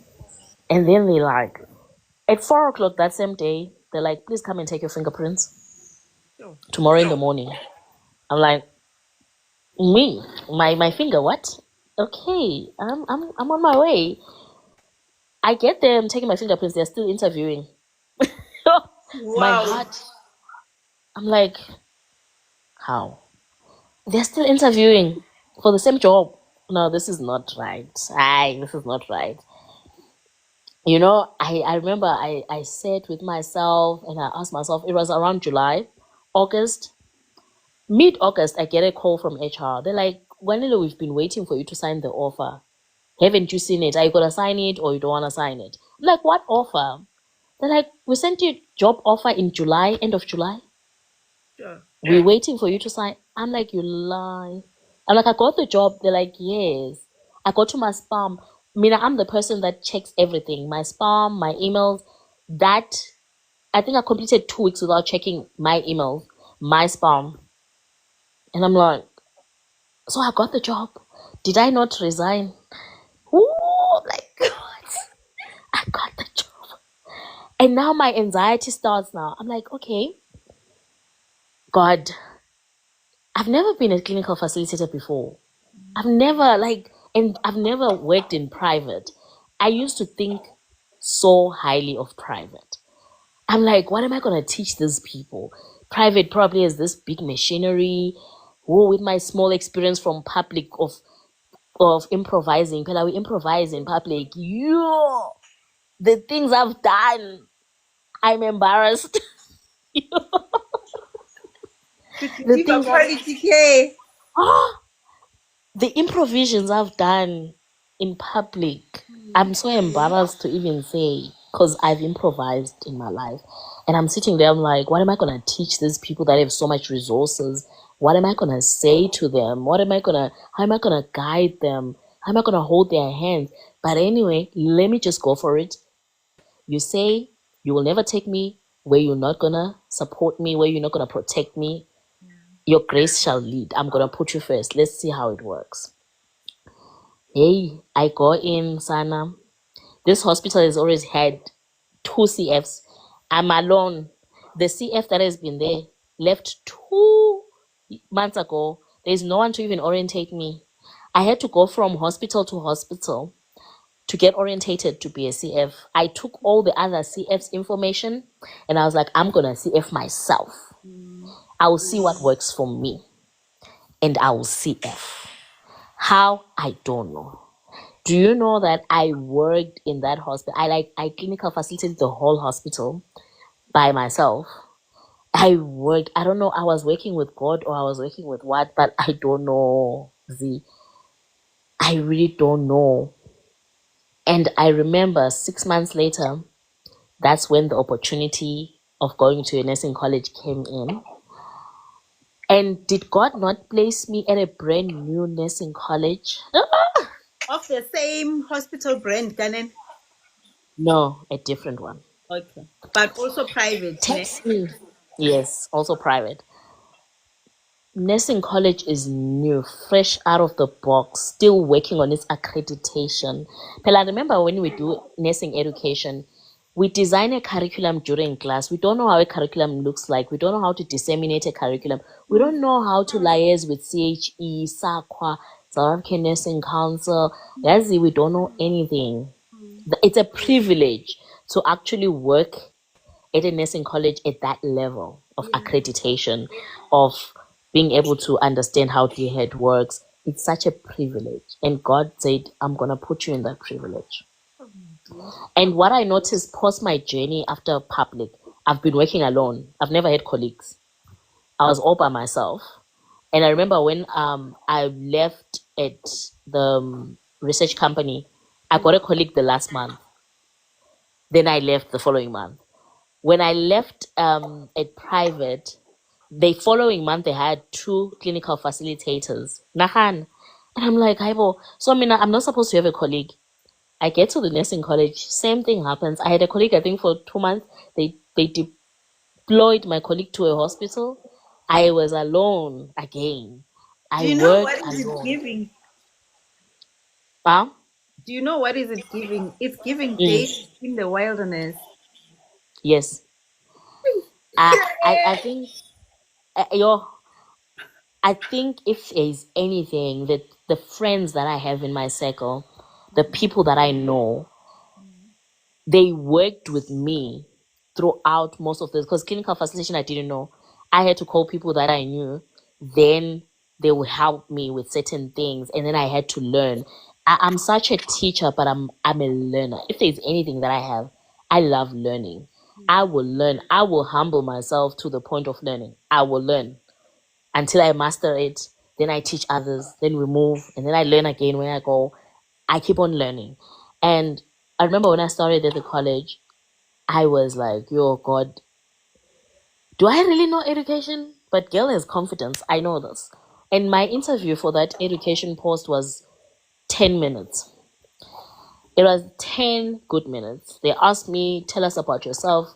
Because Akiri, we have this crammed story. Yes. I'm they're like, no, no, no, no. What do you like doing on weekends? Do you have any cats? Do you have any dogs? We just want to know the person. We've read your CV. We know who you are. Mm, Academically, we've seen you. We've seen it in your CV. mm, Tell us about yourself. What do you like doing? mm. Do you like chocolates?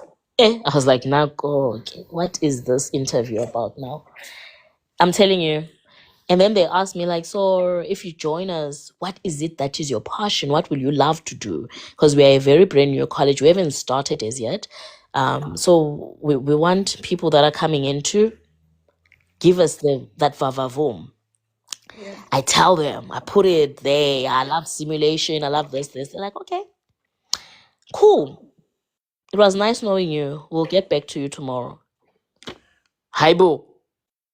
Just like that. They're like, yeah, we just wanted to know the person. We've seen your CV. Truthfully, we have seen your CV. I'm like, okay. Following day, they all give me an offer. I resign again. 6 months later, I'm in another place. And now I'm starting to feel guilty. I've been hoping. You don't finish a year. I'm job hopping. Yeah. I don't finish a year. I'm like, and do you know that as a CF, I was being on my, I think on my third month, my NSM was like, Kwanele, we don't think you're a CF. We want to mentor you to be a unit manager. Yeah. I was now being mentored to be a unit manager at the CF space. Do you now understand where my predicament is? So these people were now adding value into me. And there was a ward that they were renovating, that they were building outside, a medical ward. They literally said it. My HR manager said to me, that's your ward. Imagine. And Mm. I'm like, They have me. I plans even for asked them, you. I'm like, what did you guys see in me that makes you think that I can be a unit manager? Like, well, you're not a CF, you're a leader. You have so much influence. You should see yourself when you talk, when you walk. People respect you. We believe unit management is for you and we're gonna mentor you to it. Just be patient and wait for that word to be finished and it's yours. Because Mina, I work with God. Mm. Another opportunity comes, I am gone. I went And into do you education. see? So Do now you see how it's like it's a pattern in your life? Because even when you left Bara, there was COJ, and then there was this other one, mm, which was short term, yes. and the other one was Mm, long term, and you chose yeah. short term. Because that's how my spirit is. I think more than anything, I was like, before I go and retire in education, Mm, God give me all the little experiences. And one thing that we take for granted in nursing, you can work in a ward for 2 weeks. Trust me, that is sufficient experience. 2 weeks is enough to understand principles of a ward, to run it, to function at any disaster level. What you will function, and we take for granted experience in nursing. Experience in nursing. By the time you get to a year, you are bored. mm. Hey. You don't want anything to do with that space. Mm, 6 months is too much in nursing, guys. Like 6 months. If you feel like you need to leave, leave. You're done. That is enough experience. There's nothing else you're gonna learn after that. After 6 months, we are just cruising. If an opportunity comes 6 months later, just take it as long as it's gonna teach you something, as long as it's gonna elevate you. It's just that we are so driven by salaries. The money has to be more. The money has to be more. The money has to be more. Trust me, at some point in my career, I was so embarrassed that I reached the ceiling with the salary. Because you know why? How you reach the ceiling? You mm, start not being affordable for any job at your level mm. with your experience. Yeah. They're like, we can't hire you at that amount of money. No one will hire you. Even if you wanted to, you've reached the ceiling. You like it or not, you need to get another qualification for you to move that bracket because no one else will hire you. So I'm like, how? So allow yourself to experience things. Allow yourself to move with opportunities. Sometimes it's really not about, oh my God, I haven't finished 3 years. Yeah. Allow yourself. And you know, another thing that I even told myself, I'm like, pension is Zoibona after 40. Like, I don't have time for this thing of I am accumulating pension. You I guys will see it after 40. we After don't 40, I'll start accumulating pension. I'm really not working for pension at this point. please. If I die, I die. I have a life cover. If I die, I die. It's fine. But I don't see where me accumulating pension now, where is it going to help me with? What is it going to help me with? Let pension accumulate itself after 40. It's fine. But for now, just accumulate experience. Yes. Because there's certain experiences that you will need when you get to a certain level and you wish that you could have taken certain opportunities because now you don't have that experience. Exactly. But I think one of the biggest factors in all of this is taking a leap of faith. Mm. And it's just that point of trusting the Lord with all your heart Mm. and lean not into your understanding. Lean not into your mina. I don't have money now, but I'll have it next week. Mm. Oh, you don't know what God has in store for you tomorrow. Yeah. You might meet a person that will give you money tomorrow, Mm. but you haven't factored it in because of your human limitations. But if you say, God, I trust you, trust me, God will show you how He works. They say God starts working where your effort stops. Where you stop working, that's when God says, I'm here. Let me show you what I can do. There I was at a nursing college, fresh, confident. If there's anything that I have, I'm confident. Sana, confidence has saved me in a lot of places. Yeah. I'm confident. I'm a confident girl. But one thing I can tell you about my confidence is I'm also confident to say I don't know. I Yeah. really don't know this thing. How do you do it? I'm that person. I really don't know. I don't know. How do you do it? And there's always people that are willing to teach. If you ask, there's always someone who's willing to show you. People are not stingy with information. I always hear people saying, yeah, people gatekeep information. Sometimes I'm not just going to come and give you information. Who said you want it? Mm. But if you come to me and say, hey, please, can you help me with an interview? I will. Yeah. I'll find people that can help you. I'll connect you with people that I know. I might not help you directly, but I'll connect you with people that I know. So the ability for me to say I don't know has always been my anchor Yeah. in building myself, in building my brand, in building things that I want to, where I see myself. And trust me, entering nursing education at a new space was challenging on its own because I had so much anxiety on whew, you are given a curriculum, Hey. a study guide, you need to do the planner. You need to convert the credits into hours, spread them in 3 years, spread them. Take your study guide, take your textbook, put the classes. How many hours are you going to teach this topic? Why are you teaching it this? How many hours? It's how many credits? Yeah, trust me. How do you design questions? How do you design exams? What does CHE want from you? What does this? What is that? It is so like the beauty of seeing a curriculum come into action. I think that was the most beautiful experience I had. Like disseminating a curriculum and seeing it and seeing its faults and wanting to change it. And you're like, oh, but I have to wait for some years before I can get into that. It is just so beautiful. And one not if anyone is interested in nursing education is 10% teaching, 90% admin work. 10% you will teach, 90% you are, hey, you are calculating hours, you are planning exams, you are planning assessments, you are creating um, different unique ways of teaching.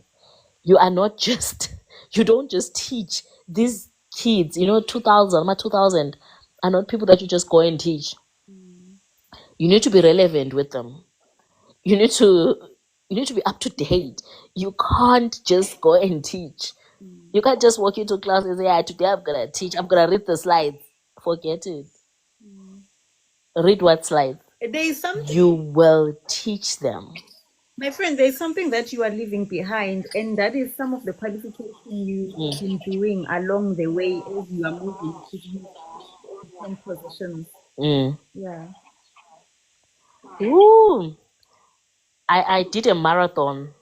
And I always tell people that when I tell people about my qualifications and my job experiences, Mm. I always want to put a disclaimer of your journey is very important.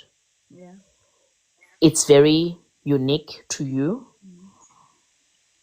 Your journey should be a journey that you walk without looking at the person next to you. So, You should look forward. come on.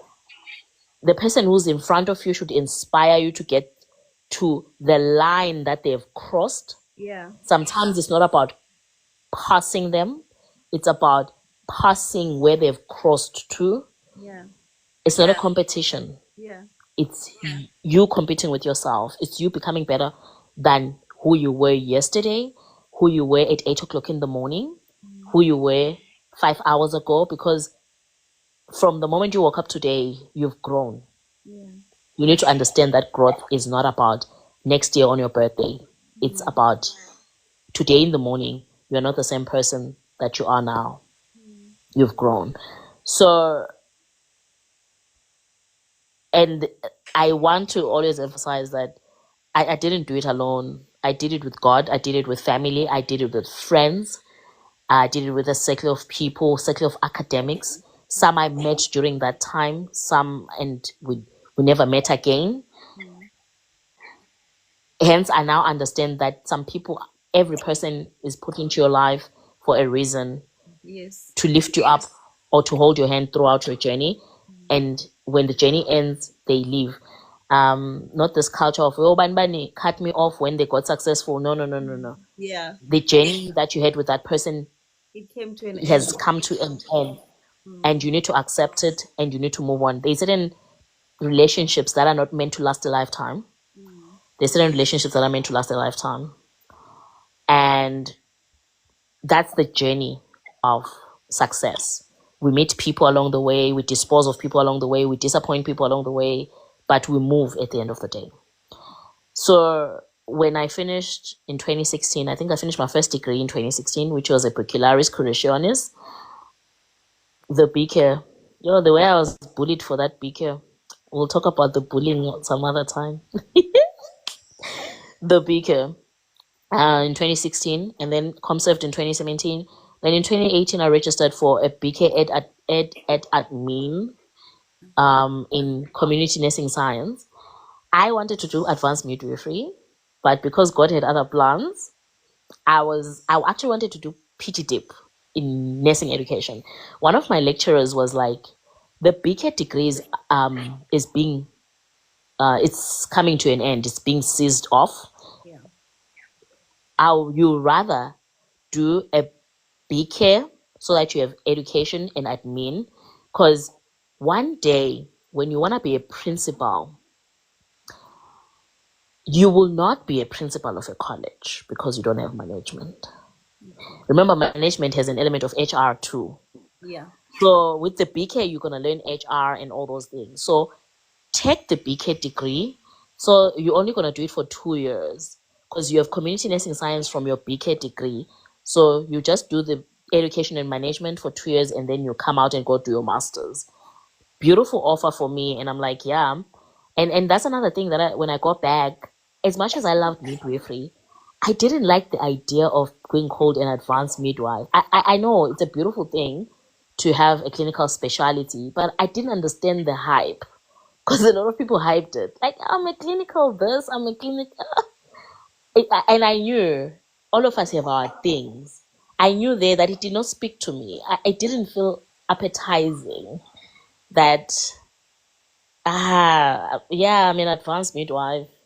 I hear you. I'm an ICU trained, beautiful, but I was drawn to professorship. I'm like, I want to be a professor at once. But then again, I regret So not when doing are you advanced doing midwifery. this second degree in nursing? Are you doing it while you are at Bara or after you've left Bara? Girl, inside bar. Pagas. 2018, 2019, I'm doing my second degree. Para maternity, son. Abnormal midwifery every day. Uterine rupture. Kiwena. This, kiwena. Sure, Sana. You know what? Cord prolapse. In a day, you have 5 abnormal midwifery cases. And I'm sitting there, I'm like, so 2018, 2019. And I'm like, should I do advanced midwifery? I'm like, no, no, no, no, no. I'm not going to do advanced midwifery. I'm tired. I stop. I do research and methodology for non-degree purposes in 2020 during COVID. Then the following year, I registered for my master's in 2021. And that moment, I was like, I'm done. I'm not going back to clinical. I'm not going back to clinical. But now I regret it. Now I'm in academic. I wish I had a clinical specialty because when you have a clinical specialty, you sell.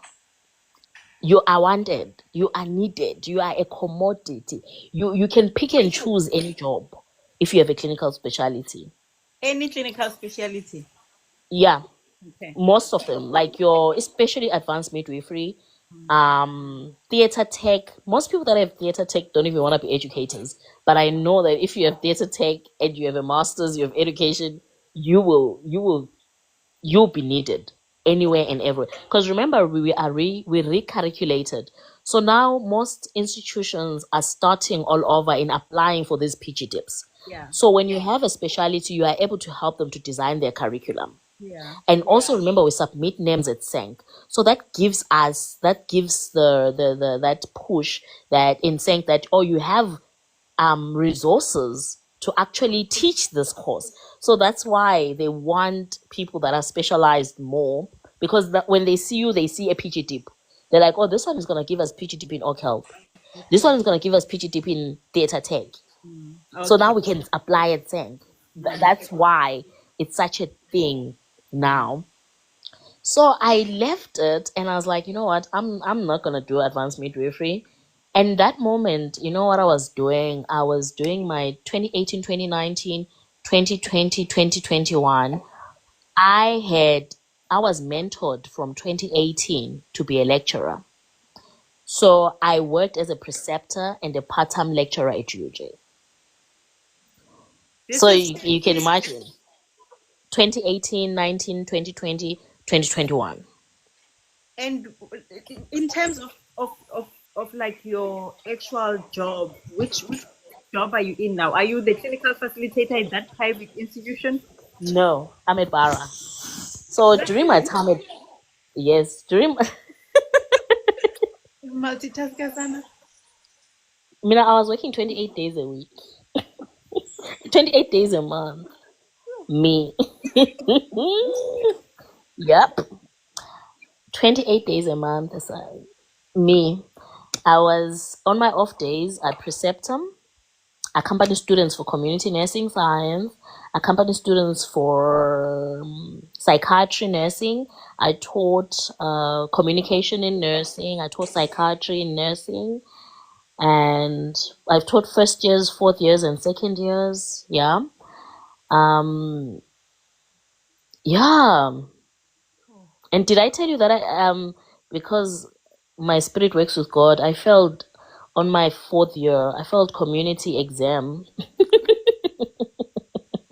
On your undergrad degree. Yes, on my undergrad, I failed. And politics, I don't know why I failed, but I failed. And I was so angry and pissed.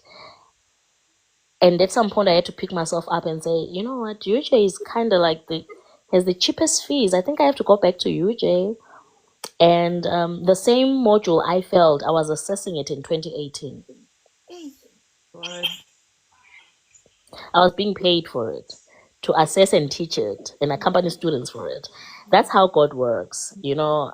And sometimes when we read the Bible and say, if someone slaps you the other one cheek, you give them the other. And I know we always say, yeah, never.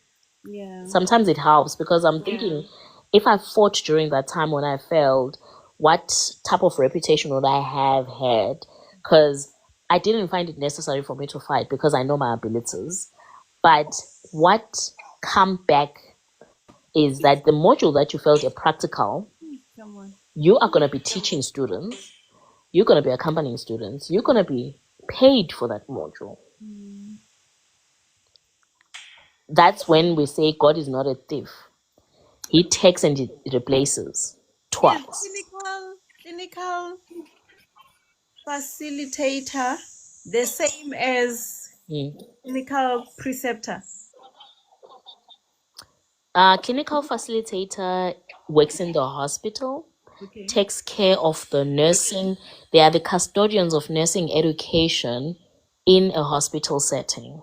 So they cover everything from training nurses in the hospital, BLS, training everyone in the hospital, your BLS, training if there's a new policy, they're the ones that train it. If there's a new skill that needs to be trained, maybe with ICU, they need to train. They look into also, they work with an infection control person. The infection control person, they work hand in hand with, because the clinical facilitator also designs the training plan for the hospital monthly and then distributes it obviously to the different stakeholders um, like your infection control. Then they all plan the education. What are we going to teach? Is it TB month? This is what we're going to teach this month. They are also part of management because with clinical facilitation, you go in and you check if staff has name tags.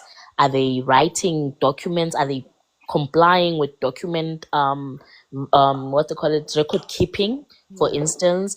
How is their drug entry? You can give written warnings to staff. So you're part of management, and when students come from college, you're the one that takes care of them. You make sure that they've learned their skills in clinical. You take them to the patient and you demonstrate a skill, and then you make sure that they practice a skill. Then a clinical preceptor is usually hired by the university on purposes of they go to the clinical area to attend to the needs of the student, to see if to train the student in a clinical area. Because remember, sometimes the resources are not much. Some, especially in public hospitals, there's not much of clinical facilitators. So universities has to be responsible for providing that now, to make sure that the student is accompanied, because there are certain rules that are stipulated by SENC that the student needs to be accompanied in the clinical area. They need to be supported properly, effectively, because they are learning. They're not there to be the working force. But hey, Yay! so As you're talking, and I'm saying, because I'm wondering if the government nursing colleges do have clinical preceptors, but it's okay. I That's think GCON does have. I think with GCON, what they've done, they have clinical lecturers and theory lecturers. okay. Okay. Yeah, so clinical lecturers attend to the clinical side, theory lecturers attend to the class. Okay. That's better. So now they do have that. But then private colleges, you'll find that you do clinical accompaniment and you still come and teach in theory. You do both, For the theory practice gap, we need to close it. What I teach in class, I need to make sure that it's reinforced in clinical. So we need to continue from class simulation to clinical to ensure that the student does get the information and it aligns and they transition and understand their information. And most of the time that whole, when we close that gap, the student gets to master their skill. They get to understand how theory relates to practical, and they get to master and be competent in their skills, and they get to be very confident type of nurses. So yeah, and now I've lost my chain of thought. You are doing your masters, and I want to know, while doing your masters, where are you working now? I started my master's in 2021. I had already February I left Bara, so I'm now a research company clinical facilitator. Started my master's with a cruise. I was cruising in my master's. Um, so I was no longer working at Bara when I was doing my master's. I had moved, and did the master's not humble me? Yeah. If there's anything that humbled me, I think you need to do a live of all the academics that have done masters. Guys, we need a comfort, what they call a support I group, crashed out today in a town. support live. Today I crashed out in town. I called Jackie Soul, my best friend, and I was like, I didn't call him, I texted him. I was like, you need to be reviewer number 2 and tell me what you think about me as a student. I crashed out. Like masters will drive you crazy.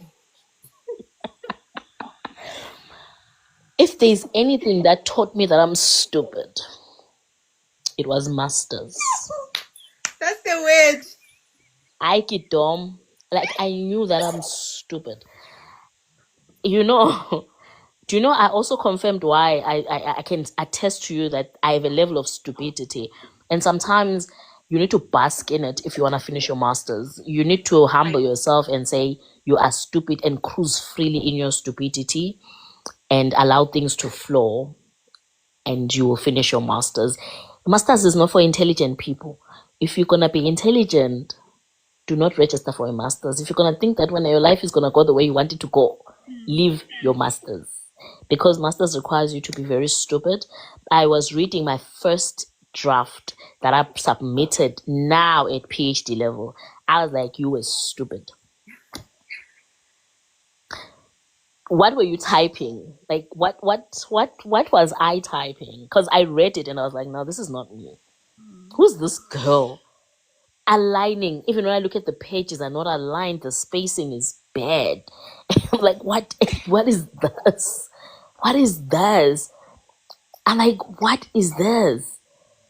Oh my god, she's our lecturer, we are blessed. What is this? So I'm like, what? No, masters humbled me. I'll never be this humbled ever in my life. Yes. I can't. I cannot believe that I have a master's. And for me, master's was a step to NQF 10. I really didn't like it. I didn't feel like why should I even do a master's when we can just get to NQF level 10. And I realized later that master's teaches you the research process, how to tackle this, because the PhD is another level of research process. Will PhD will play with your creativity, Okay. and it will frustrate you. It will get you excited, but it will still frustrate you because you're gonna type. Then your supervisor says type, you will type and type and type. Yo, I can't even, I don't even understand my proposal at the moment. I just look at it every time when it moves to the next stage. I'm like, hallelujah, praise God, let Do it you move. do But you remember when I used to be excited when I started my master's journey, and you used to laugh at me, right? And I couldn't get it until then. I got it, and I was like, oh, okay. yeah, but like when you came in strong, eh? I remember at the beginning of your masters, you were strong. You held it together. You were the queen. You were like, I'm cruising. And you tried to Mas- warn me. Masters require you to be imperfect. Masters is like marriage. Actually, it's like umjolo. You can't be smart in umjolo. For umjolo to survive or marriage to survive, either both of you have to be stupid or one of you have to be stupid. But there needs to be a fool somewhere along the line. There needs to be someone who listens to another person. There needs to be someone who says yes, okay, okay, sharp. That's masters. And more than anything, what I love about the experience, it teaches you something about your character. And it teaches you also about your resilience, your discipline. How consistent can you be? And it teaches you different types of consistencies. Sometimes not visiting your masters for 2 weeks is consistency, guys. Leaving your masters, packing it is consistency. I'm not gonna come and lie to you that I finished it. Oh, I was the girl. I dropped out 27 times before I could complete my masters. Every month after feedback, I ignore my supervisors. I ignore the emails. I don't respond to them. I'm a ghoster. And I had a pushy supervisor who would call me, athi, "Ngicela uvuke sis. Ngicela uvuke. Type. Get okay and get type." And then I'll type 2 sentences. I'll go to sleep. Masters, you need to accept that you can type 2 sentences that don't make sense and you'll go to sleep. Masters, you need to accept that you're going to open your laptop and just look at it. And people will call you and say, "What are you doing?" You're like, "I'm busy. Let's go out." I can't. And then you find that 12 hours later, you didn't do anything. You were just looking at your laptop. You were just looking at 2 articles, 2 relevant articles that are making you doubt, why are you even doing this study now? Because someone has already done it. That's masters. And you're like, is this even unique? Is this even unique? Why am I even doing this? Why am I even here? Masters gave me fever. It gave me migraines. I even started having master's feedback, no, supervisor feedback induced diarrhea. No, I get it. Every time before my supervisors give me feedback, I will get a running stomach. No. It was And not the nice. depression that comes with the comments. Phew. It's like, I get. Do you know, Mina, what I used to, I even cried. I remember I used to cry with my supervisor. And then I remember this other time, she came into the meeting, gave it to me, gave it to me, gave it to me, gave it to me. My co-supervisor is just sitting there like, ish, okay. He's feeling for me. She gave me. And then 15 minutes she was talking. And then she was like, "I have another meeting to attend. Thank you very much." Huh? She gave it to me for 15 minutes. And every time, my supervisor used to say to the other supervisor, "I know this one. She has potential. Leave her. She's lazy. Leave her. Don't feel pity for her." Then after she has given me, I'll go back and type. And when the feedback comes, you know what she says to me? Mhm. She's like, "That's why I shouted at you. Now you are typing. Now you are back. You are back. Laziness has left the room." Yeah. And I'm like, "How? Is this me?" She's like, "Yes. I had to shout at you for you to realize that this is your potential." That person pushed me, my supervisors, they pushed me to my potential that I started hating them. Yeah. When I finished my masters, I appreciated them.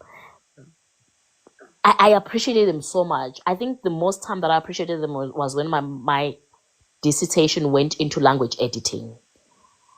What my language editor called me and she was like, "Wow, what brilliance is this?"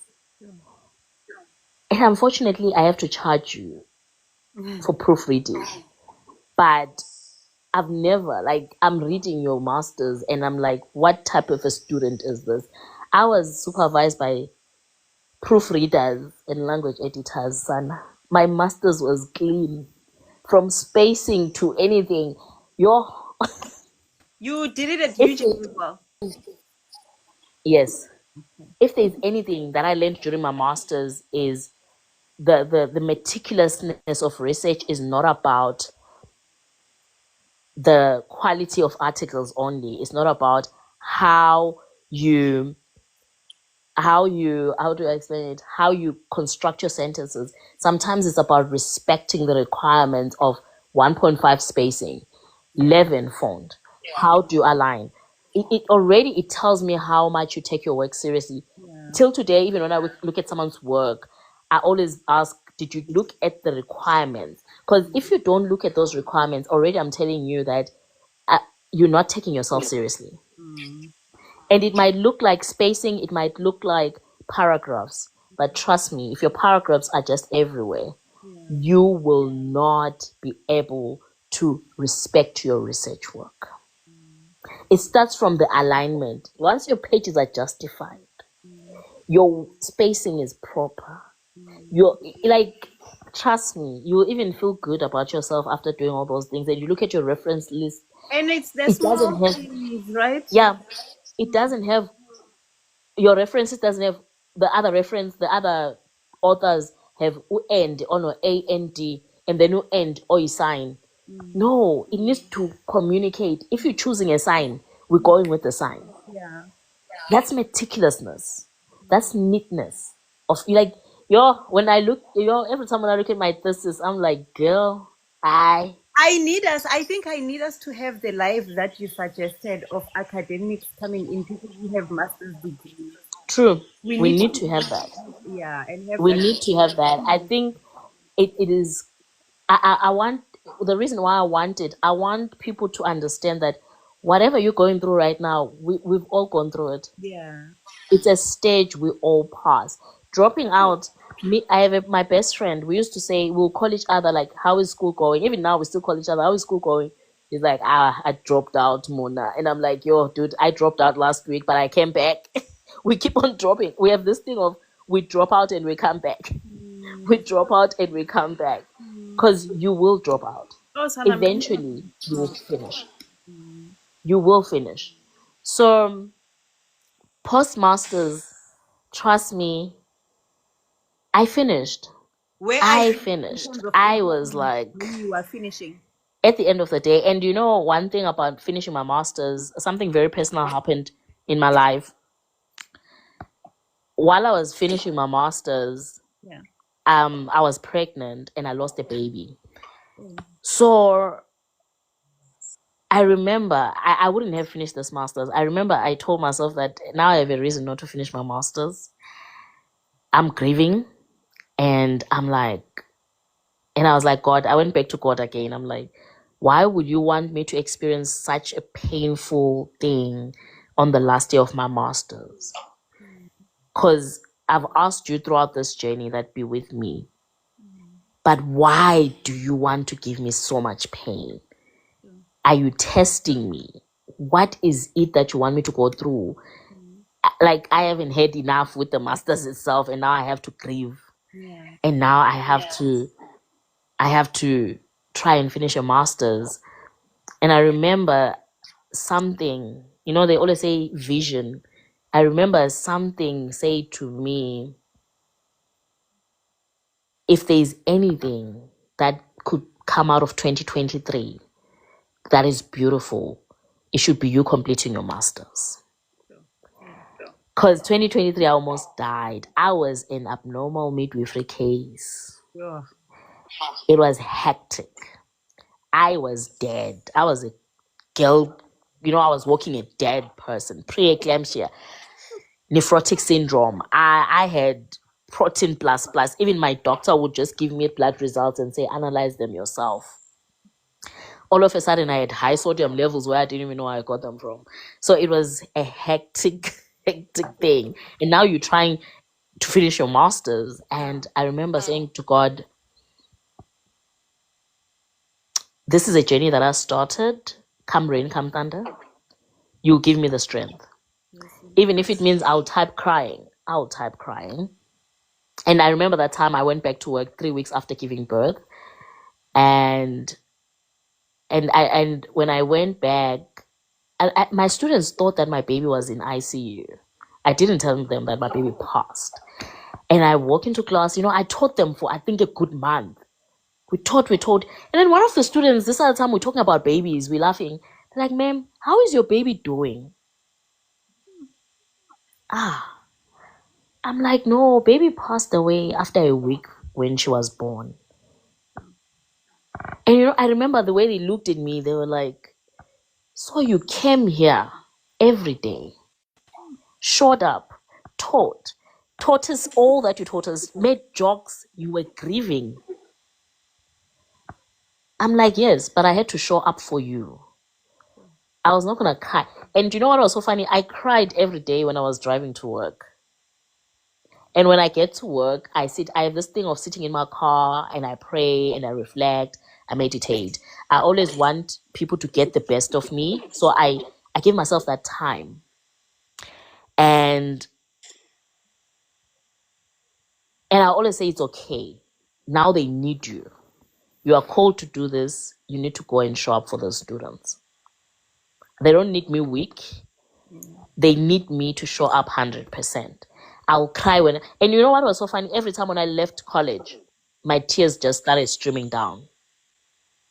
That was my routine every single day. Sometimes when I'm going home, well, I'm coming from home, my tears just stream down. Then I come back. But when they receive me, that's why they're like, "How are you doing it?" I'm like, "I don't know. I don't know." And if anything, going to them every day to teach them gave me purpose. Yeah. It gave me the purpose and the will to finish my masters. I say my students for 2023, they made me finish my masters. They held my hand. They carried me. We struggled, but we pushed together. We carried each other. And if there's anything that we can get from life is how much students can inspire our own growth as lecturers. We might think that we are an inspiration. I mean, my students inspire me a lot. And Their drive. when you are referring to your students right now, you're talking about the Mm, private college that was new, right? mm. Okay. Yeah. And that was the first cohort. Okay. And that moment we were struggling with lecturers. Lecturers resign, they leave. Now we do have one lecturer, we have this. So we were struggling a lot. But we managed. And I believe God allowed it to happen and I managed. And I remember October 2023, my dissertation went in. I was done. And I remember crying tears of joy, and I couldn't believe that. I thought I was not going to do it. At some point, I had given up, but I picked myself up again. And I remember reflecting and saying, "This is God. Yeah. There's no one else. Yeah. It's just been God from the beginning." And I've met people that will tell me that, "Yo, but you've been in school from 20. Basically, I've been in school from 2013 until now. How do you get money for fees?" I'm like, Mina, I don't ask God about money for fees. You know, that is the part where your human understanding starts frustrating God, where you like, I applied for a course, but I don't have money. I applied for a course, but I don't. You do, especially Some don't nurses. even If apply. there's anything that we have, that that bonus, yabona le bonus le siyithanda kakhulu. That bonus, I educated myself through my bonus. Year in, year out, I never enjoyed my bonus because I told myself that my annual bonus is going to pay any course that I want to start. I do not care. I don't have plans to be buying anything for the bonus. The bonus is going to the fees. And I believe that is possible. And I know that we all plan our bonus. Once we finish this bonus, we are planning for the one next year. Mine, I said I'm going to plan my fees. It's paying my fees. I will not enjoy my bonus.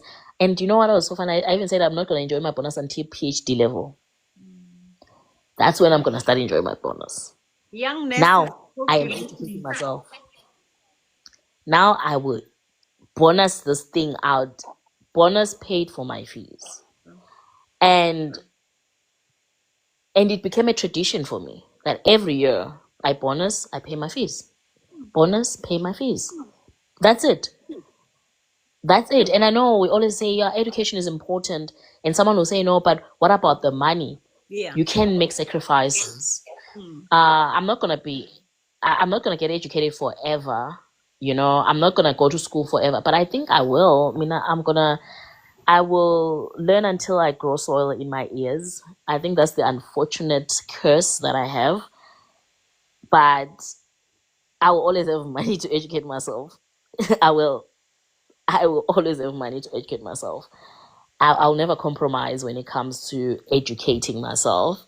But then there's also another point where I keep on saying that I don't want me and my daughter to get to um I don't want me and my daughter to get to a point where we're both at varsity at the same time. I can't. So um it's just one of those things that I'm like, if you make the right sacrifices, God makes it easy. You know, God brings opportunities that will allow you to finish whatever that you have started with Him. The more you trust Him, the more He makes it easier for you. So it is what it is. We can all do it. There's no way we can't. We are children of God. So you finished your masters and you are still Mm. at the private college. How long did you spend? Yes, because I finished in 2023, private college. Yeah. Then 2024, I took a gap year. I had to rest, you know. I was starting to feel like I'm hiding behind school. I have mental health issues that I'm trying to hide and using school with it. So I need to face life. Yeah. So then I came back again 2025. I was like, okay. Um um so I came back again. You know, there's a lot of questions that I'm seeing, you know, I would love to answer them But though. But wait, I think we are almost towards the end of your yes, story. So yes. we'll come back to the questions. All right. So, and I was like, let me go back one last time. Actually, I was going to register for my PhD 2024. My psychologist was like, nah, you're not going to do that. You are hiding behind education. Face yourself, face your realities. So I faced my realities and I took a gap year. And then I came back again this year and I was like, let me start the PhD journey. I loved my master's topic so much that I had to carry it to my PhD. You also left. You left Mm-hmm. the previous employer to the new Mm, one. mm, Why did you leave?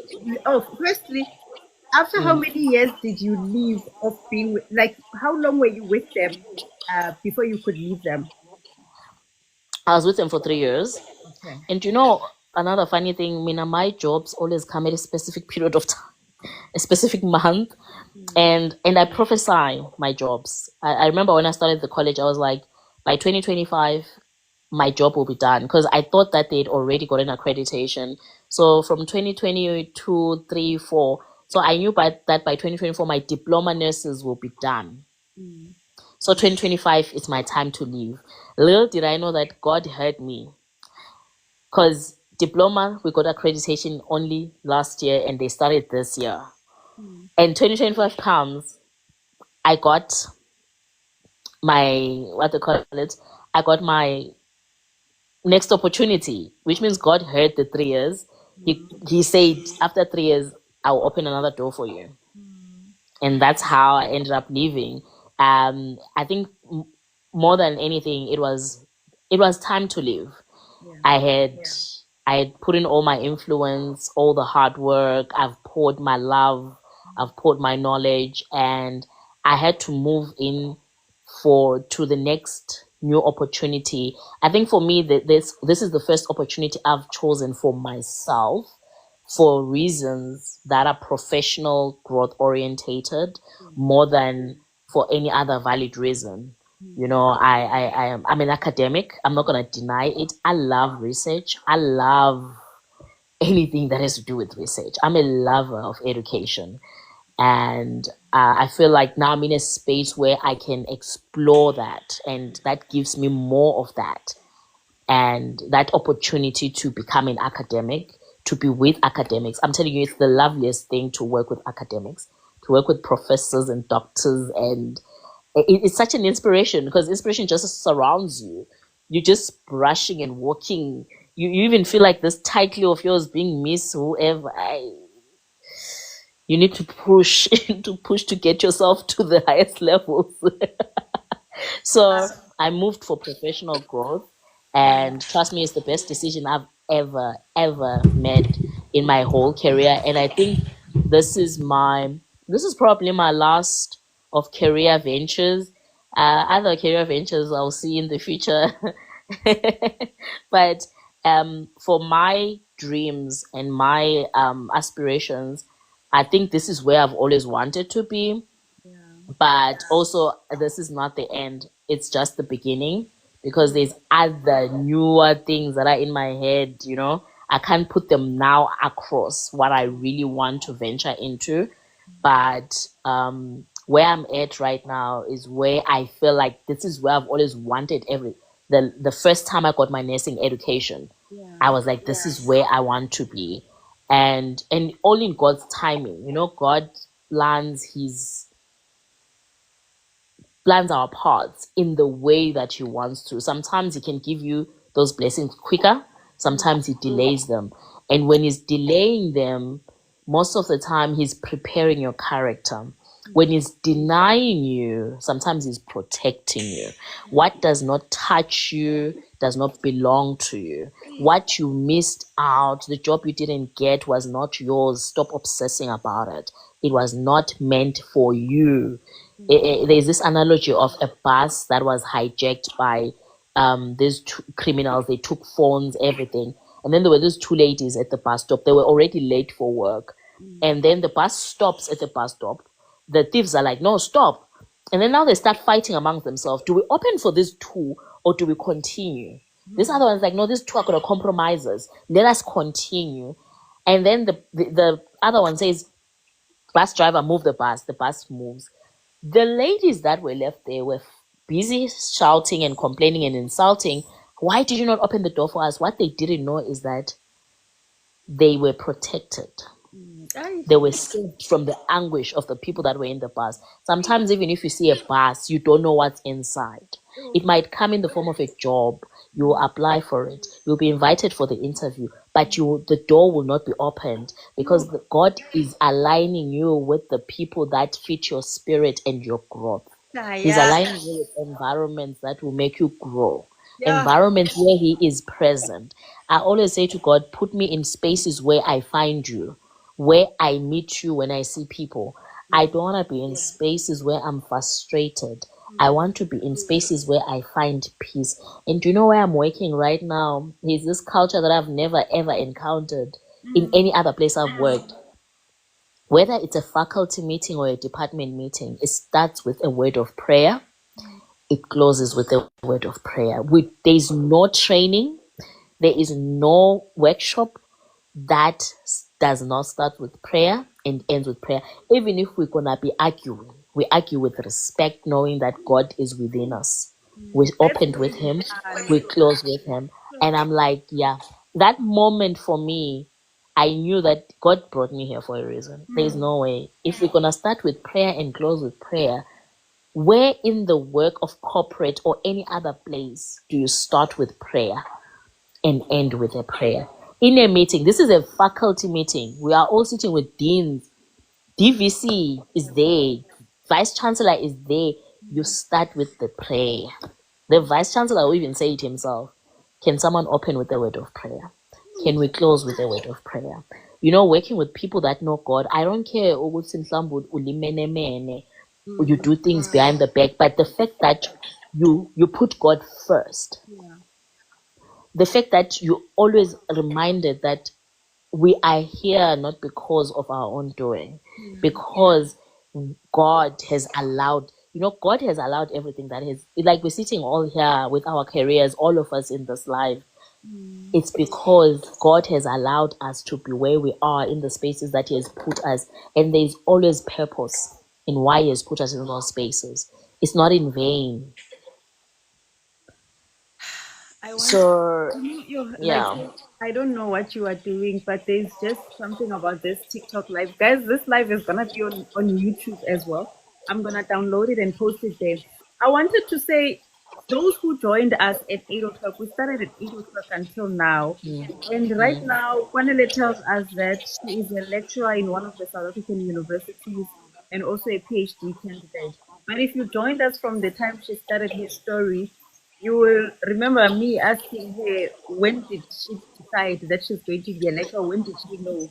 And she spoke about her being an undergrad and teaching her colleagues or like her fellow student nurses. Isn't it beautiful how God knew you then? Nokubana, Mm. where will you be today? Oof. Bruh. You see, that is profound. Ah, That is profound like that as he you knew are us. talking, I'm literally thinking, God prepared you from that moment for who you are today.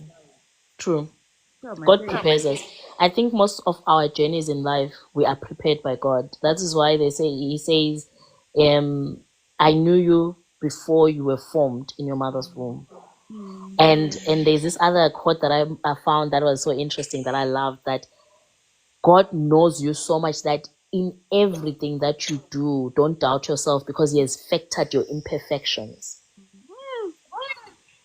Your blessing is carried with your weaknesses. Come now. Uyabazi nobumenemene bakho.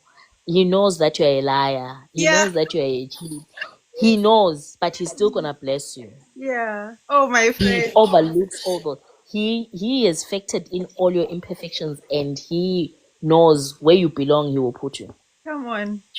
It might take longer, Mm. but He will eventually. You'll understand why you went through what you went through. Mm. And I know comparison is a killer because we compare a lot. We look, but Kwanele now is a PhD candidate. Mm. I always say, make an example of a car. A person that owns a 2025 car is better than me that owns a 2022 car. That's it. You. They have an advanced car. Now, did you see the Tico Cherry, the Tico 9? Yeah. Better is a person that is a Tico 9 right now than a person that is a Tico 7. Yeah. It is what it is. Those are the facts of life. That's Mm. why you should not compare yourself, because as we grow by the day, things are advancing and becoming better. You Yeah. might think, oh my God, I'm walking, I don't have a car right now. But the car that you're going to buy in the year that you buy it is going to be more advanced than the person that you saw 10 years ago with a car, Mm. Oh my God. because your journey is unique to you. You're going to enjoy that. Sometimes you go through life journeys and you lose everything. Mm. But you ask yourself, but why? Sometimes God wants you to start afresh because the blessing that needs you to start afresh is bigger than what you had. Because Come God now. is not a thief. He doubles where you lost, He will double it. He will not just take and leave you with nothing. Mm. He will take and replace it triple. That's what He did for Job. Ay. He lost everything, Mm. but He replaced it more than what he even had before. Mm. So journey is ours. And if you see, everyone in the Bible walked their own journey, but the common thing that they walked with was they walked with God's love, they walked with God's understanding, obedience. And I always say this, I think if there's anything that I want to take home for people, and the most important one is love. I'm always saying love is very important. If you read Corinthians, is it First Corinthians 13? Mm. It talks about how love is kind, how love is patient, how love is it keeps no record of wrong. And every time, when I'm about to snap in any relationship, whether it's a friendship, whether it's whatever, I always go back to that verse. It always grounds me because it says to me, if I really say I love this person, why am I not forgiving? Why am I keeping record of wrong? Why am I not patient? Why am I not enduring long? And that's the principle that we should apply even with our patients, even with our students, even the people that we meet, our relatives, our friends, our family. We need to apply a principle of love, because one of the two commandments that Jesus stated was, what are the two biggest, most important commandments? Love God with all your heart, your mind, your body, everything that you have. The second, love your neighbor as you love yourself. And your neighbor, akusimakhelwane wakho, is every person that you meet, every person that you're gonna encounter. Every person that you meet has a divine purpose why they met you, why they came and crossed your paths. And that's every patient that you're going to meet. That's every student that you're going to meet. That's every colleague. Even as colleagues, as nurses, we need to take care of each other. I think we can't care for other people when we can't care for each other. I always say, my my students, I care for them because I'm teaching them how to care for patients. I don't want them to be confused what care looks like if I'm not going to give them care. I need to care so that they know that we're caring when we get to the hospital. Miss K taught us that this is how we respect people, or this is how we care for people, because I have to care. I have to be considerate. I have to understand even the lie that they tell me that, oh, ma'am, yesterday the key went into the toilet. I couldn't write the test. I'm like, yes, because my duty as a lecturer is to draft 2 tests, a sick test and a main test and the deferred. That's my duty. So I need to ensure that I have to understand. And trust me, your conscience will catch up with you. If you're being dishonest with me, I always tell them that your conscience will catch up with you. If you come to me and lie to me, your conscience will catch up with you. But Yeah. at the end of the day, you need to have your principles, your values in together. We can't claim to praise God and we don't live in his ways.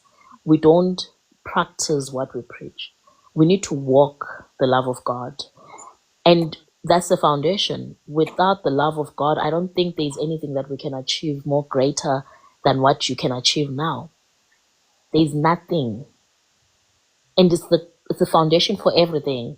It's the foundation for your friendships. It's the foundation for your jolos, your situationships, whatever. Just invite God in everything that you do. Allow him to come first. And trust me, sometimes the dream might not look like Taj Mahal, but it will look a little bit like, what is that building in Dubai? Burj Khalifa. Yeah.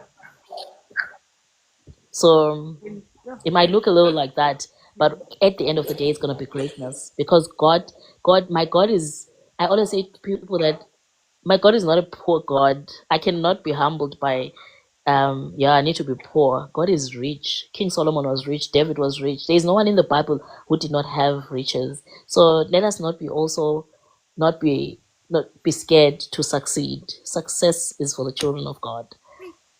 It is what it is. Poverty has not been glorified even in the Bible. We can't. Yeah. God is a blesser. We are blessed to have had you today. I didn't anticipate this live being filled by the presence of God the way it did. Mm, Okahiso wrote on the comment section and said, "Who's chopping onions?"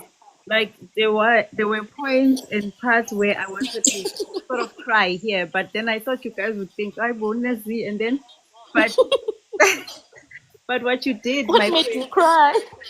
so many things that you said in the past. I don't even know how long have we been here. But in my mind, I'm also thinking, oh, I'm gonna put it on my YouTube channel, and I'm thinking, Oh, Sean. I'm also going to revisit this live and listen to it. We go through a lot in the nursing profession, and you came in today with this conversation, and it felt like you are giving us a glass of water in a desert. I Mm, think I'm going to be referring a lot of nurses to this conversation, my friend. mm. You just like I don't know. Anyways, let me not. So I've brought in someone here who kept on asking one question and Yeah. are supposed to tell us the story. The story, Daga, please take over because we were together. Yeah, I'm not gonna stay long. Good evening. I don't want to pollute everything that has been said. I'm filled, I'm happy, I'm blessed. Maybe this is why I called the page Nursing Care Continues, because I'm trying to bring to people that nursing doesn't end in the corridors of the hospital and the clinics or the educational institutions only, but you can get healed anywhere as long as there is a nurse next to you.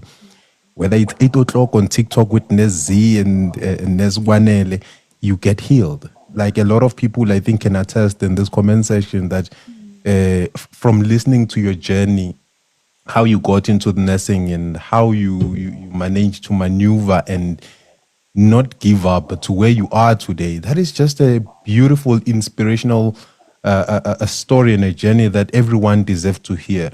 So maybe the title of the video when you put it on YouTube, Nezzi, it should be why is nursing a calling? Because today we've just found out why is nursing a calling. So for those that have been missing a rationale of why nursing is a calling, today it will, or this video will bear testament of indeed why do we consider us as nurses to be called.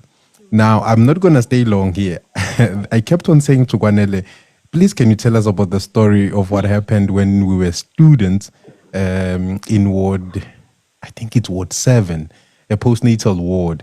And then there was a professional nurse that came to hand over a patient, and the patient was not in a state as we were taught in class. Uguti, this is how we're supposed to receive a patient and whatnot. The patient, I think she was from theater, and after delivery, they just took that patient and the baby and then sent them down. They didn't check in terms of cleanliness, how is she feeling? Because, you know, after the delivery, they were semi-paralyzed from waist bottom, so they couldn't hear when, they couldn't feel it when they were defecating or when they were messing up their bed. And honestly, from the theater to the ward, it's a short distance. So basically, no one cared to check. Now, when this nurse arrived in the ward, I was with Sister Kwanele and we were supposed to receive this patient. Did we not send the nurse back? When the nurse refused, did we You guys not are get... students. That time we were third-year students, we were Yes. doing midwifery. Yeah. You send the next. They said, Yeah, you take we that sent it patient back or you clean that patient here. But we are not receiving anything. We don't even want to hear anything that comes out of your We mouth. refused. We refused. This nurse went to call on management. They called on our Mr. Mandela was a clinical facilitator at that time, I Yeah. think. Yeah, he was our CF at that time at the university. They notified him.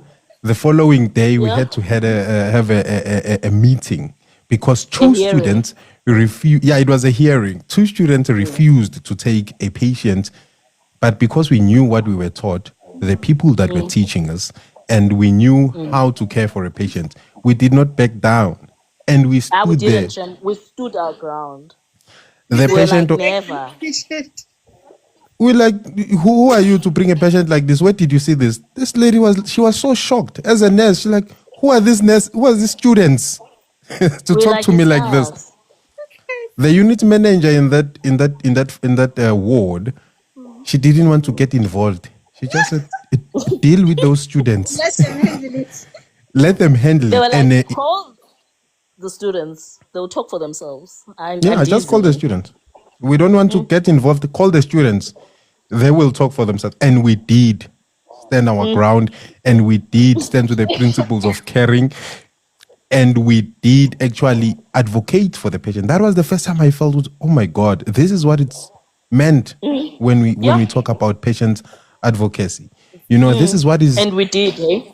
we did, in an extent that, you know, when you start now bringing in theory and practical, and you start now advocating for what you are taught in school, having full confidence with what I was taught in class,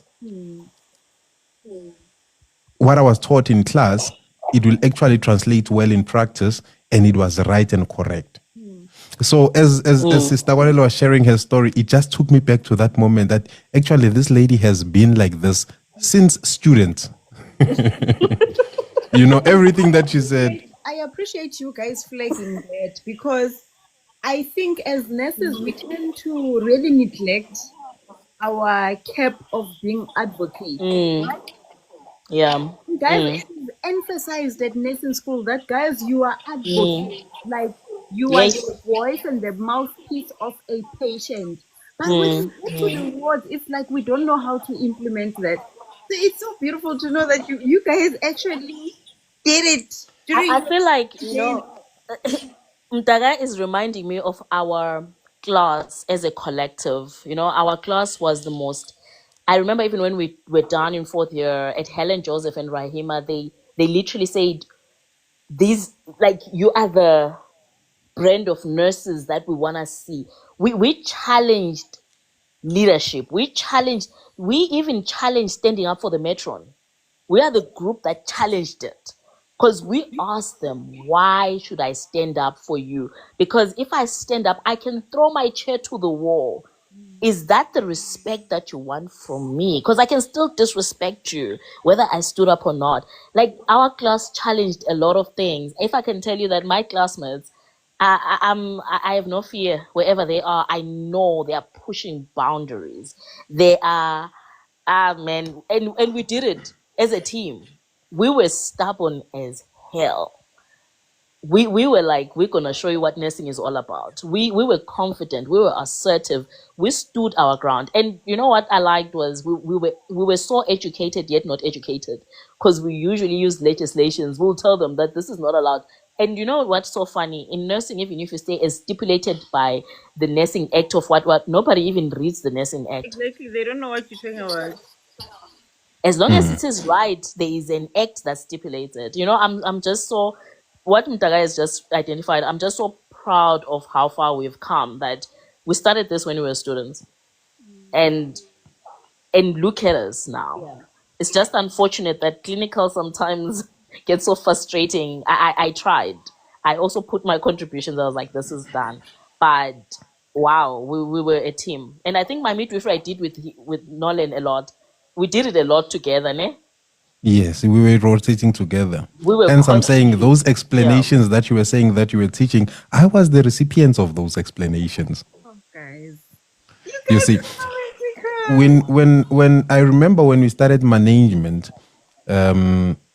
Miss, we said we are not mentioning names, but the facilitator for yeah. management in, but for the facilitator for the management course or module, rather, was so adamant to say, don't back down. If you know something is right, don't back down. To an extent that when I started my ComServe, 8 months into ComServe, the unit manager resigned in the ward where I was working. And when they asked who can take her position temporarily until they appoint someone, out of everyone that has been working in that ward for many years, out of everyone that has been qualified and actually registered as professional nurses, she pointed me. And what did I do the first time? Now this is 8 months into community service, acting as a unit manager. What did I do? The first meeting that I had with senior management, the matrons, I said, kick everyone out. Take every nurse in this ward out. Donate them elsewhere. I need new staff members. You people. I'm telling you, they said, no, the people that I was working with, that I founded, that were orientating me in that ward, the first agenda of me being a manager, I said, everyone must go out. And those that remain behind, they should be ready to now listen to the vision that I have and then see how we can perform. You being a ComServe. Forget about me. And indeed, for those that stayed behind and those that had joined, in a matter of months, we had moved the performance here that ward from, I think we were doing below 40 to 75 performance in terms of compliance and whatnot. You understand? So now I cannot attribute that, it's because one is smart and one is an orange gang. No, it was because of the education and the training that I received undergrad. I had confidence in it and I had practiced it over and over and over again. When you said, Nazi, as a student, you need to know that when you come here, you came here alone. Yeah. And whatever that you are doing here as a student alone, it will benefit you alone. Whether you are in front of Sank, whether you find yourself in the midst of people that do not know the right thing, all of this inconveniences, this 1 hour, this 30 minutes extra of you putting in the work, it will benefit you. It does benefit you. And when you start working, that is when you start appreciating. I once asked the staff members, guys, amongst us here as staff members, who would you be comfortable to nurse you if you were to be sick and you are brought in our ward? There was no nurse that said I would allow so and so to nurse me. Whereas there was no one that will say I would like to duplicate myself and nurse myself. Yep. You understand? Yeah. Now, if you don't have a confidence in the people that you are working with, if you don't even have confidence in your own self to nurse yourself back to life and show yourself the principles and the underpinnings of caring, then you are a danger to the society. Come now. You understand? So when I hear nurses articulate the way that Kwanele has pictured this nursing journey and how she views nursing as a whole, it's heartwarming. Yes, there are these negatives that we are experiencing in the profession, but in all honesty, we have a lot of nurses that are passionate with what they're doing. We have a lot of people that are A lot. you know that came here with an intention to make an impact and contribute positively to the profession.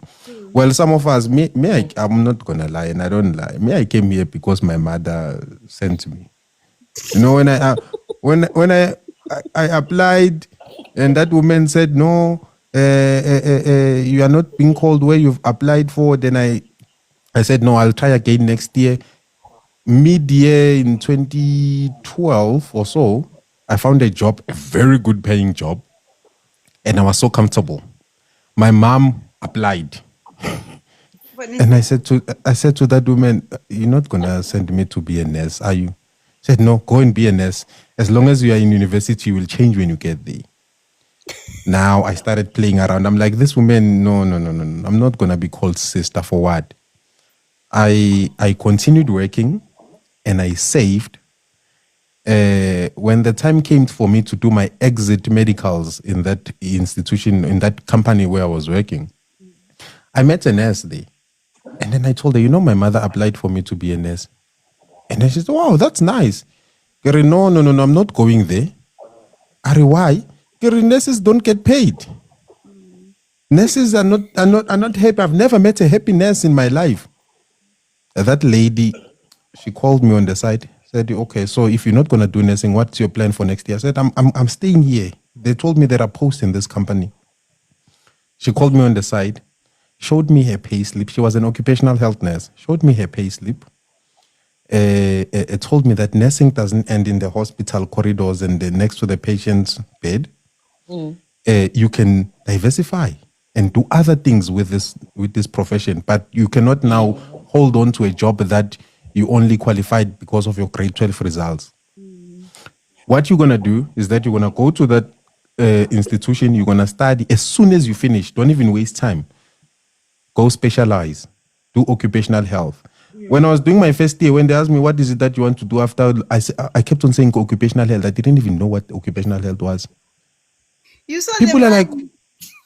I saw the money. That lady showed me her pay slip. That lady took me to the parking lot. And then she showed me her car. She said, yes, this might not be the life that you envision for yourself. But I'm telling you, if you put in the work and you focus, it can help. Yeah. Started doing this profession first year, attending classes. Half of the things that they are teaching there, I don't understand. Kwanele's lecturer that was teaching anatomy, she used to teach anatomy in it.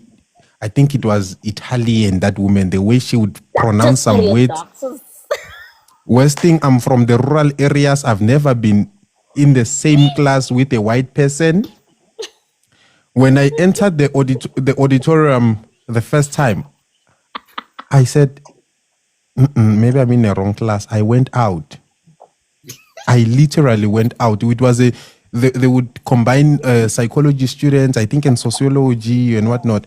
I literally walked out. I had to go back and look at my timetable. I'm like, where am I? They said, no, this is the right class. I went there. I told my mother, I will fail this thing, woman. This thing is for white people. They are telling me about foramen rotundus, foramen oval. I can't hear anything. You understand? The test that Kwanele said she aced on anatomy, I got 14%. I got 14%. That person, that I think she was a demi, that lecturing assistant that was issuing the papers. She looked at me and she smiled. I didn't know if I should. Worst thing, I did life sciences and I passed life sciences very well in high school. Yeah. She gave me that paper and looked at me and smiled. What's the meaning of the smile? She was laughing. Good, there's no hope. I'm telling you, there was no hope. I was living with my daughter's score. First year, I couldn't adjust. First semester was worse. No, no, I Dada, no, remember one of tell my them, good tell friends. them, tell them how I didn't like you. Tell them Yeah, how I we hated we, you. we we used to fight. We used to fight a lot. I thought this girl always carrying books and always sitting in front of the class. These people are the ones that are making us look stupid in class. I remember one day, You were with this, projecting, my friend. I was Huh? I was one time I'm in class and they are teaching what's this, the blood circulation. What is it called? The cardiac cycle. They are Yeah. teaching the cardiac cycle. I stood there for a good 20 minutes and I didn't understand anything. Now, when the lecturer asked, "Do you guys understand?" People are saying yes. I'm not reacting. I'm not saying yes. I'm not saying no. I'm just there, stuck. So she looks at me and says, "Nolan, do you understand?" I'm like, honestly speaking, no. She says, "Okay, no problem. Where is it that you don't get? What is it that you don't understand?" I don't even know what I don't understand. You know that one of the classmates had to explain the cardiac cycle in Siswati for me to grasp what they were saying in front of everyone. Now, when you tell people, especially students or people that are in training, that hey, this nursing, you don't just go there to learn to teach bed pens. There's a lot that goes into nursing, because people, when they think you're doing nursing, they think, it's an easy course. You'll just go there and learn how to make a bed and feed the patient. Changing a nappy. Someone in class asked, "So, ma'am, if someone messes themselves, who's supposed to clean? Who's supposed to clean them?" When the lecturer said, "No, you are the ones that are going to be cleaning people that are messed up. There are people that have wounds. You are going to be doing all of these things." That's when I realized good nursing is not for the faint-hearted. You actually need to develop love for this thing. You need to actually be selfless. You need Yeah. to be able to be ready to give yourself to the goodness of humanity. Because other than that, honestly speaking, you're gonna be a very horrible nurse. If you are here for the salary, you will be disappointed by the salary, and you will be frustrated by the workload because you hate this thing. True. But now when that say, "Okay, I'm here now, let me give it my best. Let me do everything that I can," it will reward you. It will reward you. It does get better. There are the people that you see now talking so nicely about nursing and whatnot. They were not born with epaulets. The Exactly. people that you see now working and managing to start their lives somewhere, they were not born with all of these accolades. They Exactly. started somewhere and they started where the nurse or the student is right now. Yeah. So I was with today's live, Z. I'm very happy, and I want to thank you, and I want to thank Kwanele for sharing her experience. It just reminded me the goodness of being a nurse. Every time I ask people, what is it that you love about nursing? They say the satisfaction that comes with a thank you. When someone says thank you, and Or you, someone who has nothing, by the way. yes, that Daga, thank you hits differently. I don't think it was nice until a patient said to me, "What's your name?" I told them, "What's your surname?" I told them, it's like, "I'm gonna pray for you." Yeah. Ah, Mm-hmm. Yes. Okay. ooh, On my that first one year, hit me. in orthopedics, right? Now, these are the things that people they are not privy to if they are not nurses. In my first year we doing orthopedics. Now, there's this patient that has a broken leg. This guy, I'm asking him, "Hey, bro, what happened?" He tells me, "No, it was a bike accident. The bike is not damaged. I just fell and, I injured my leg, blah, blah, blah. I don't want anything to do with that bike." Remember, we are taught not to accept gifts from patients. Yes. Right. So now I'm telling him, "Yo, man, hey, I'm sorry that the bike did this to you. I love bikes. I love bikes." I was like, "No, I don't get that thing. I don't want anything to do with that thing. It's a super bike." He shows me pictures and everything. Those expensive bikes. That time, I'm only having two pairs of shoes: my grasshoppers from Metric and my techies to roam around campus. After lunch, this guy calls me. He says, "Do you want the bike?" I'm like, hey man, don't play like this. No, do you want a bike? I'm like, I would love to have a bike, my guy. But I'm not allowed to get gifts. And I don't even know if you are serious to give me such a big thing.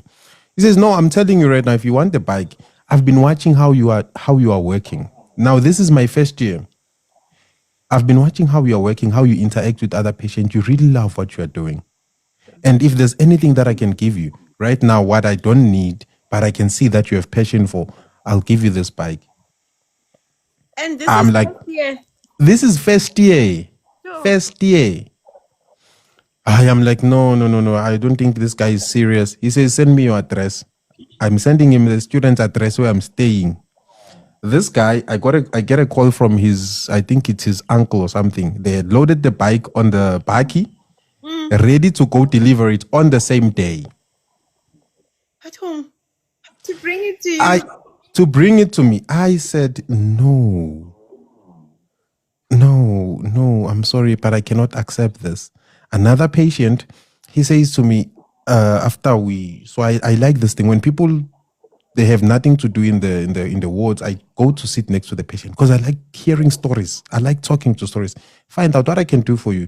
Hey, okay, are you good? So who are you? Blah, blah, blah.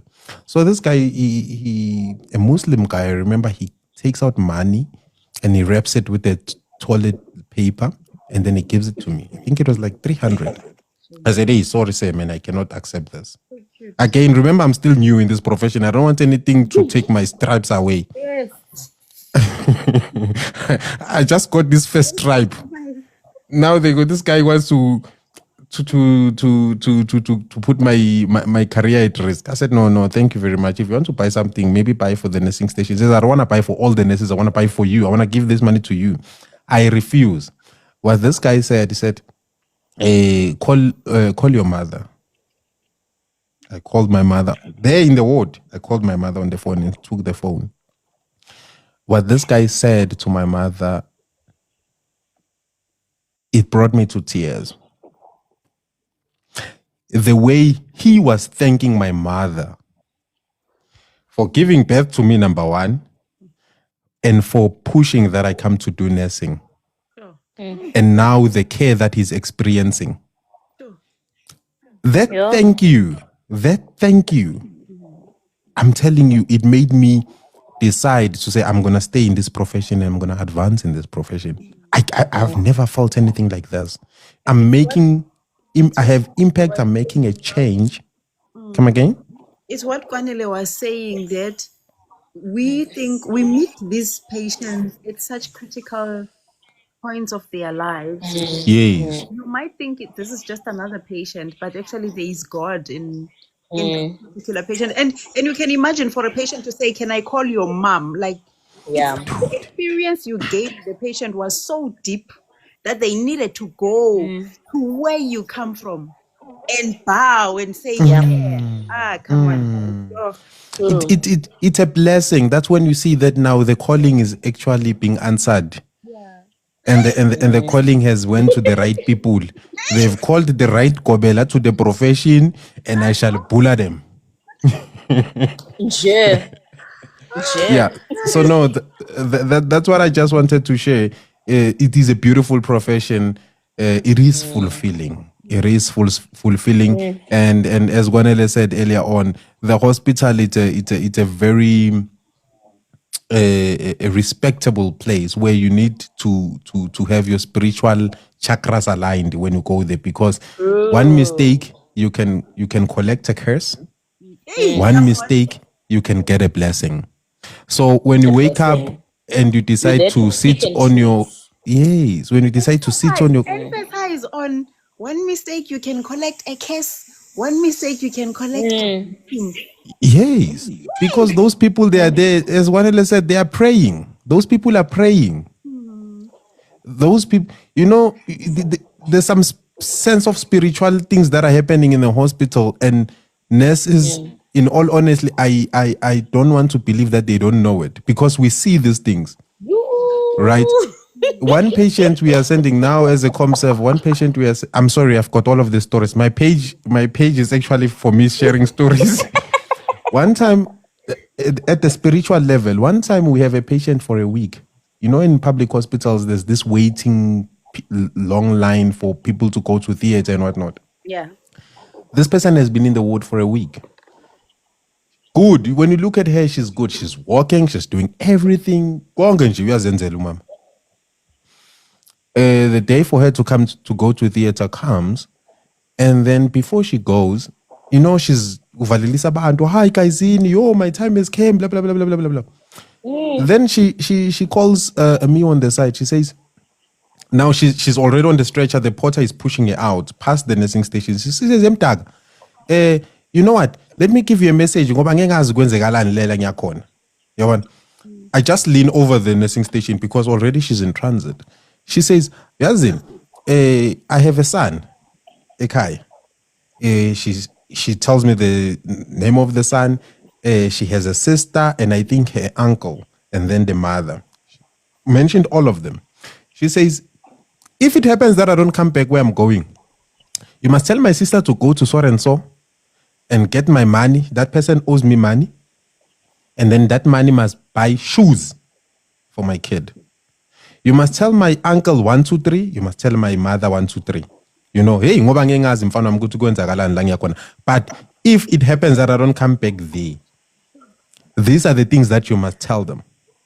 We laughed it off. Hi, man, kuba ne drama. Hamba theater koko. She went there. She didn't come back. How did this person know? What prayers did this person? What prayers did this person pray to an extent that she anticipated what would happen there? And why was she so happy yet anticipating death? And she knew which And sometimes, peak, right? I mean, it wasn't just you at the nurse's station, isn't it? No. and you know, sometimes you find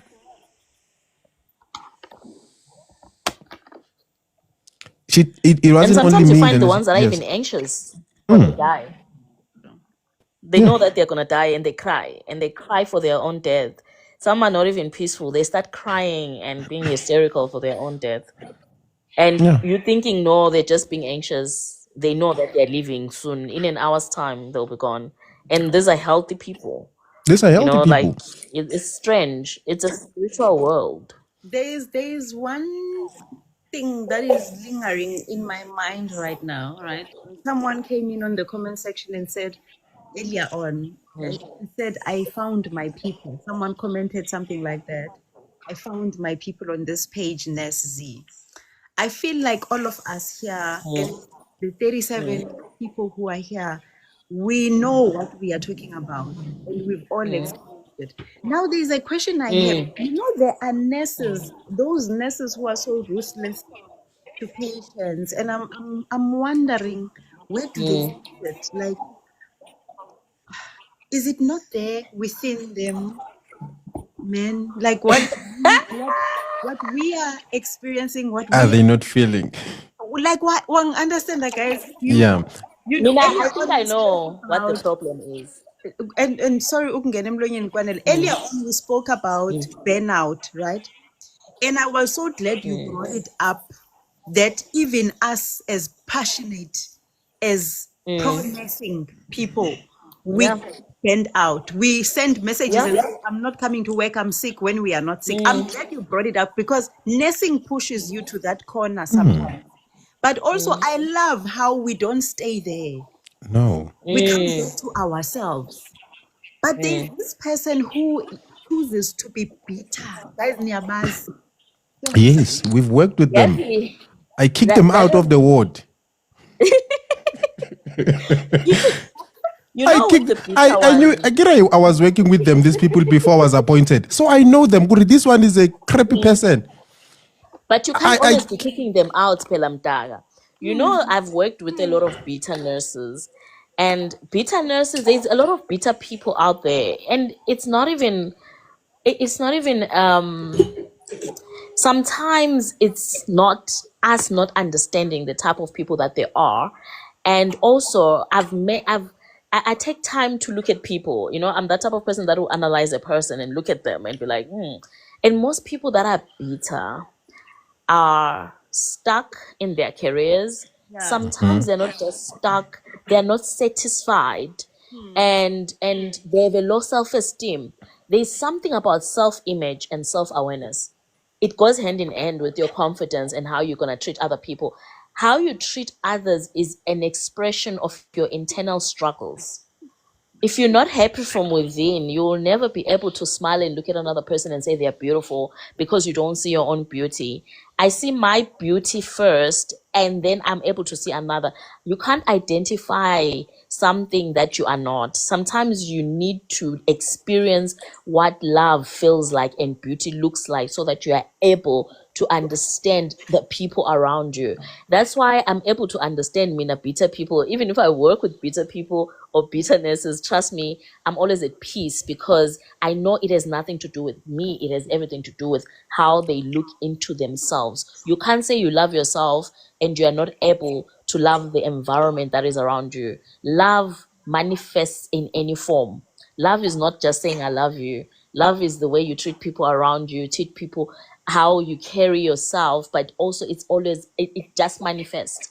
Energy does not lie. So once you have low self-esteem with yourself and your self-awareness is poor and you don't have confidence with yourself, you tend to project it a lot. And I feel like as nurses, if we start understanding those people as projectors of their pain, we will understand them better and we'll be able to trick and work around such people.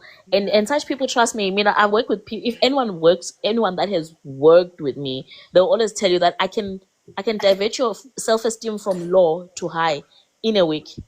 Once you work with me, the confidence that you're going to have when we're done, you won't even believe that you're confident. That's the type of person that I am. I'm a driver of influence. I'm a driver of positivity. I will find something in you that you never thought you had, and I'll tell you about it. And you'll be shocked, and you're like, yo, I don't even know when last I did that. I don't Yeah. even know. I don't remember. I have a skill of tapping into your low self-esteem and making it higher. Yeah. So, and most people, you find the meanest person being the kindest person just because you tapped into that person that was disappointed or that was told that there'll be nothing, and you can make them something. That is why sometimes it's the great leaders in most instances know how to say today, Kwanele, you're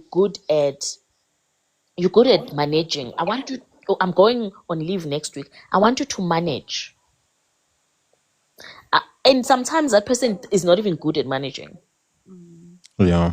They're not. You're just tapping into their potential does something to them. Telling someone, complimenting people goes a long way. Telling someone that they're good at something truly helps them to grow. A compliment, guys, a compliment can change your whole day. Yeah. It empowers you. Ngibona apha kwi-masters, guys. My research supervisor once complimented me. Yayingathi kuthiwa ndiyagraduate. Yeah. A Yeah. compliment can revive you. Yeah. It resurrects you. You know, it's even said when you see young nurses that are bitter, young nurses that are rude to patients, and the thing is, let's say you are a shift leader and you have all of these people that you are supervising on that day, and then most of them, they are negative and they are rude. They pollute everything because now the whole shift, it becomes polluted. You know, one of the things that they told us when we left, when we graduated, they said we shouldn't be swallowed to the bad habits that we're going to find happening there. And those bad habits are there. You know, when I resigned, me resigning Sekaya, I left my house wearing a white shirt with all my maroon epaulets, wearing and even putting on a tie. I left mid-shift. I had thrown away that white shirt in a red bin, and I told my manager that I'm not coming Why back was in the this ship place. contaminated? I don't know. I think it was that 5 year gap that you know, that 5 year mark that you were referring to. Of that one? After ComServe, when my colleagues, you know, this nasty habit that Kwanele warned about of comparing yourselves. You know, when I finished, my classmates that we were studying with, They had already changed departments 4 or 5 times. Mm. I don't know why I didn't. Every time I requested, no one.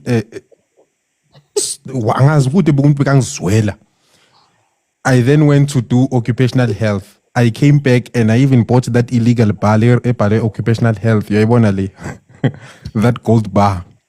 Now from from 3 bars, I had 6 bars on my shoulders, and I was still attending to bedpans.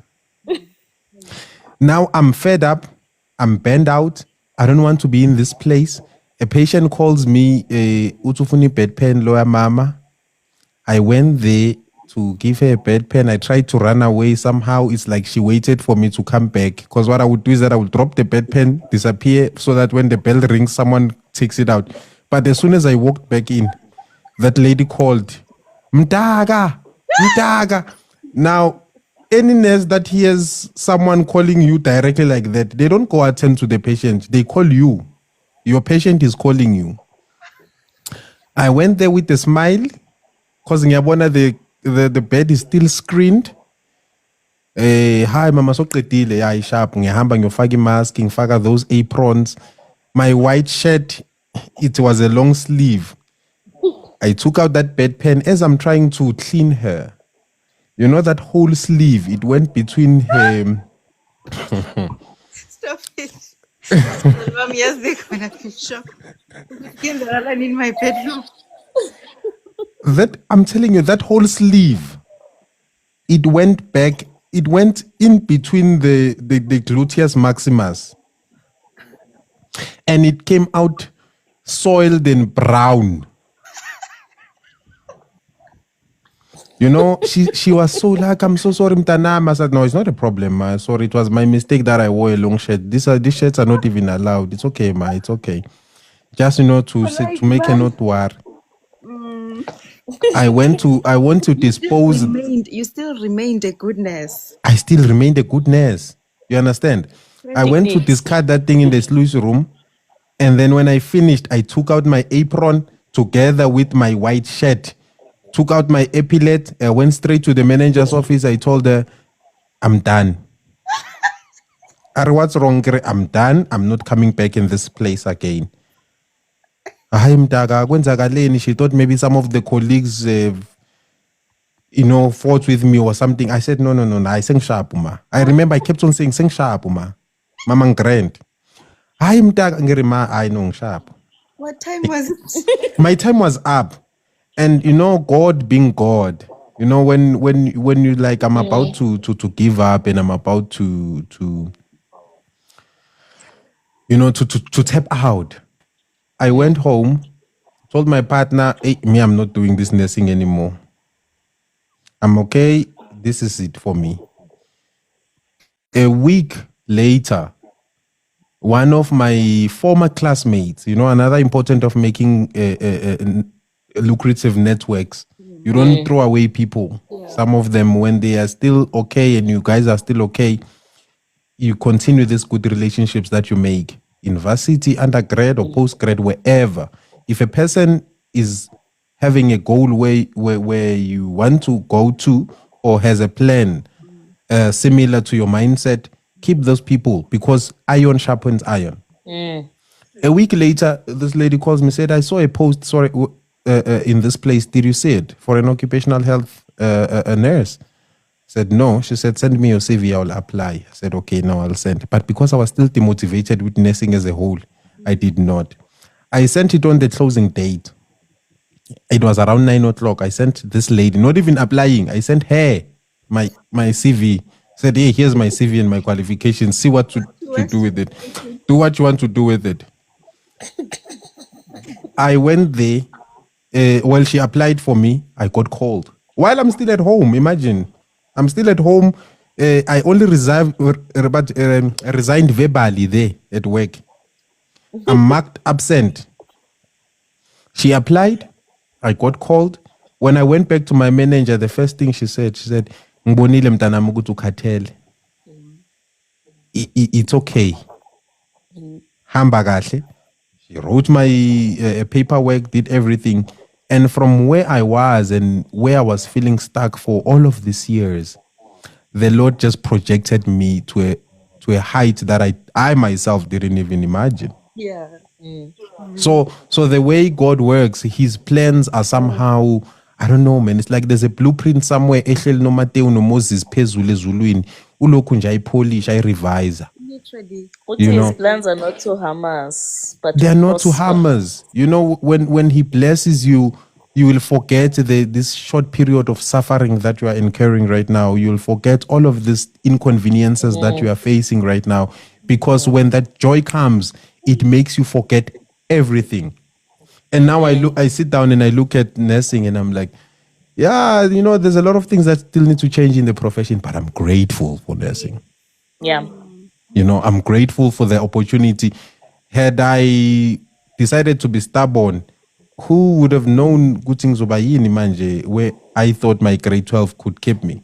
You understand? So maybe if there's one thing that I would like to say before Mtulanje, if there's people that are watching and they want to start nursing, if you feel it, good, you want to come, we are calling you. Come Come hither. join us. It is not gonna be nice. It is not gonna be difficult. Well, it is going to be difficult. Yes, we Enaya knew it. Queen. Yenaya Queen. But at the end of it, kuzoba Better mnandi. you're next. Guys, I think you know what is the highlight for me of this conversation is how you guys speak about how beautiful this profession is, and you still able to highlight the moments where you felt like this profession was breaking you. Most of the times, most of the times when people come on this very same platform, right, and say, Nezzy, I'm so tired of nursing, I'm tired, I'm tired, I'm tired. And they would have reached the point that both of you have described, which is like where nursing is breaking you, right? Yeah. And I think some people do not survive or do not Yeah. think that there is anything good that can come after that stage. I myself have my own story, which is exactly like the both of you guys. I called it the 5 year mark because Sana, it was Undala said, I think he said he resigned while he was at home.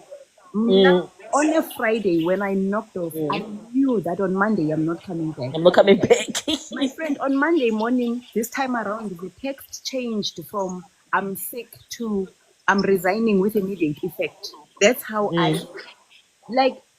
I then get to have people watching Ness Z right now, right? And everyone goes, oh, I want the nursing that Ness Z does. But people do not know that I reached the point that they despise the most right now about nursing. Yeah. Yeah. And you being able to come out of that is what makes you to be able to enjoy the kind of nursing that we are all enjoying right now, like the three of us and everyone else who's here. Nursing True. is beautiful from our perspective because we were able to stand the test of time and the test of that pressure of being broken, or not even being broken, but looking like you're being broken by the profession. So that the profession will make you to die to self and resurrect to come and Yeah. serve it. Until And you know what sorry. I'm saying, my friend, I wish that nurses, particularly DOH nurses, because most of the time we experience this breaking point there by 20. I wish that they understand that that is not the end and that is not the Yeah. defining factor of the nursing profession. And actually, beyond that moment, oh, Sana, it's It's the world beautiful. of And milk and honey and all these nice things. someone Heaven. said that we ran away. Someone said that there is nurses that the only solution that we end up finding is leaving the like leaving to another sector, but still a nurse. It's not that we're running away. Sometimes it's choosing yourself, choosing your mental health, but also honoring the profession that brought you to be where you are. And I used to think I was going to leave nursing, but the more I become a nurse, the more I'm so passionate about it, the more I want to add more. I feel like there's still so much more that I'm yet to do in the nursing profession. So sometimes when we leave to other spaces, we're not running away. we are thinking when I get to the other space, I'll make a better difference. Like for me as an educator, I feel like as I become now the mother that breastfeeds these babies when they're born. And my milk needs to be pure. My milk needs to be healthy. I need to be healthy myself. I need to be in a space where I'm happy and I'm I'm comfortable. I'm confident with whatever that I'm gonna give. So sometimes when we leave, it's not like we're running away. We are trying to be a better version of ourselves somewhere else. And there will be clinical nurses. Trust me, we're not Always, promoting academia or anything, but we're saying there will be clinical nurses. There's those nurses always. that are meant to remain in clinic because we can't all be in academia. Let us My friend, spread. my friend, can we also say that we cannot, a person cannot say, I ran away from nursing simply because I left a certain employer. I That's think the we thing. also need to stop defining nursing as Department of Health. Nursing Or is not clinical. Department of Health. Department of Health is an employer. Yes. And Grow, also to defining nursing blast. as clinical. Exactly. Nursing is bigger than clinical. Exactly. We Yeah. are all part of one community that feeds from different roots, but we are one tree. At the end of the day, the tree is called nursing. The Yeah. tree produces nurses. It will never produce doctors. It produces nurses. And we need to all work together. Those roots go to different directions. They tap into different amounts of water, but they still contribute to the same fraternity, which is nursing. And I'm telling you, if we can think like that, that yes, it takes a leap of faith also to come out of clinical. It's not Yeah. just everyone that's going to come out. And trust me, I've met a lot of clinical, passionate nurses that I'm even so jealous of their clinical experience that they're so passionate. They're not going to leave it. And I'm like, we need you. You know, when I was a lecturer and I would accompany students, I used to even encourage the nurses. I'm like, we need people like you in clinical, Yeah. people that understand clinical and can teach my students for me. Because Mina, the more I am in education, the more I miss the clinical parts. Ziangbalekela. In some days, I don't remember it. It's like, huh? I even ask my students, like, what do you use now for this? I have to go on YouTube to look at a certain thing, and I'm like, what? You know, You so you we're tend not to miss running. it. You tend to miss it. I'm in clinical, And we well, will miss it. not directly, but I do miss education. You know, Yeah. Mau says the key is to find your space, and there's a room for everyone. You know, one doctor asked me, why don't you want to be a doctor? I asked him, don't you want to be a nurse? Yes, come now. You When know, you ask that me why am brings I not out. a doctor, why are you not a nurse? Because nursing it's a division on its own. You understand? So That's the you thing. and when you find your own thing, your own lane that you're gonna have passion towards, it makes you give the best because you cannot perform where you don't enjoy. You know, I see earlier on the comments, people were saying psych, psych. I think it's the stylish gentleman that kept on saying he loves Yeah. psych. My psych experience was something else. I like the theory part. I nearly lost my mind in that institution. When we started practicals, I nearly lost. You know, my classmates called me. I remember Senzo called me on the side and they said, Bra, I'm worried about you. I started picking up personalities. There was a certain gentleman there that kept on repeating the same phrase, and he had a way of speaking, the way he would talk, the jokes that he would make. My worry is that I understood this guy very well and I could relate with him. And he's institutionalized.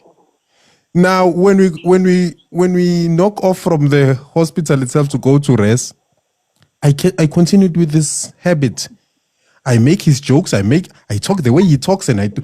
This guy called me on the side. I said, "Brah, you are losing it. You are losing it. I don't know. I don't know why, but there's something that is happening here. This field is not for you." Even then, I could still talk to him the very same way that this guy was talking. I took these personalities. When I'm with someone and they behave in a certain way, it takes me time to realize, hey, this is not normal unless very it's bizarre. But some of them, I'm like, why am I relating with these people so much? So I realized anything that you do, Nolan, you stay away from psych. But now, for someone that understands and that enjoys all of this, you find them advancing in psych, and then they become very good psych nurses. Midwifery, I love midwifery. With all of my heart, I love midwifery.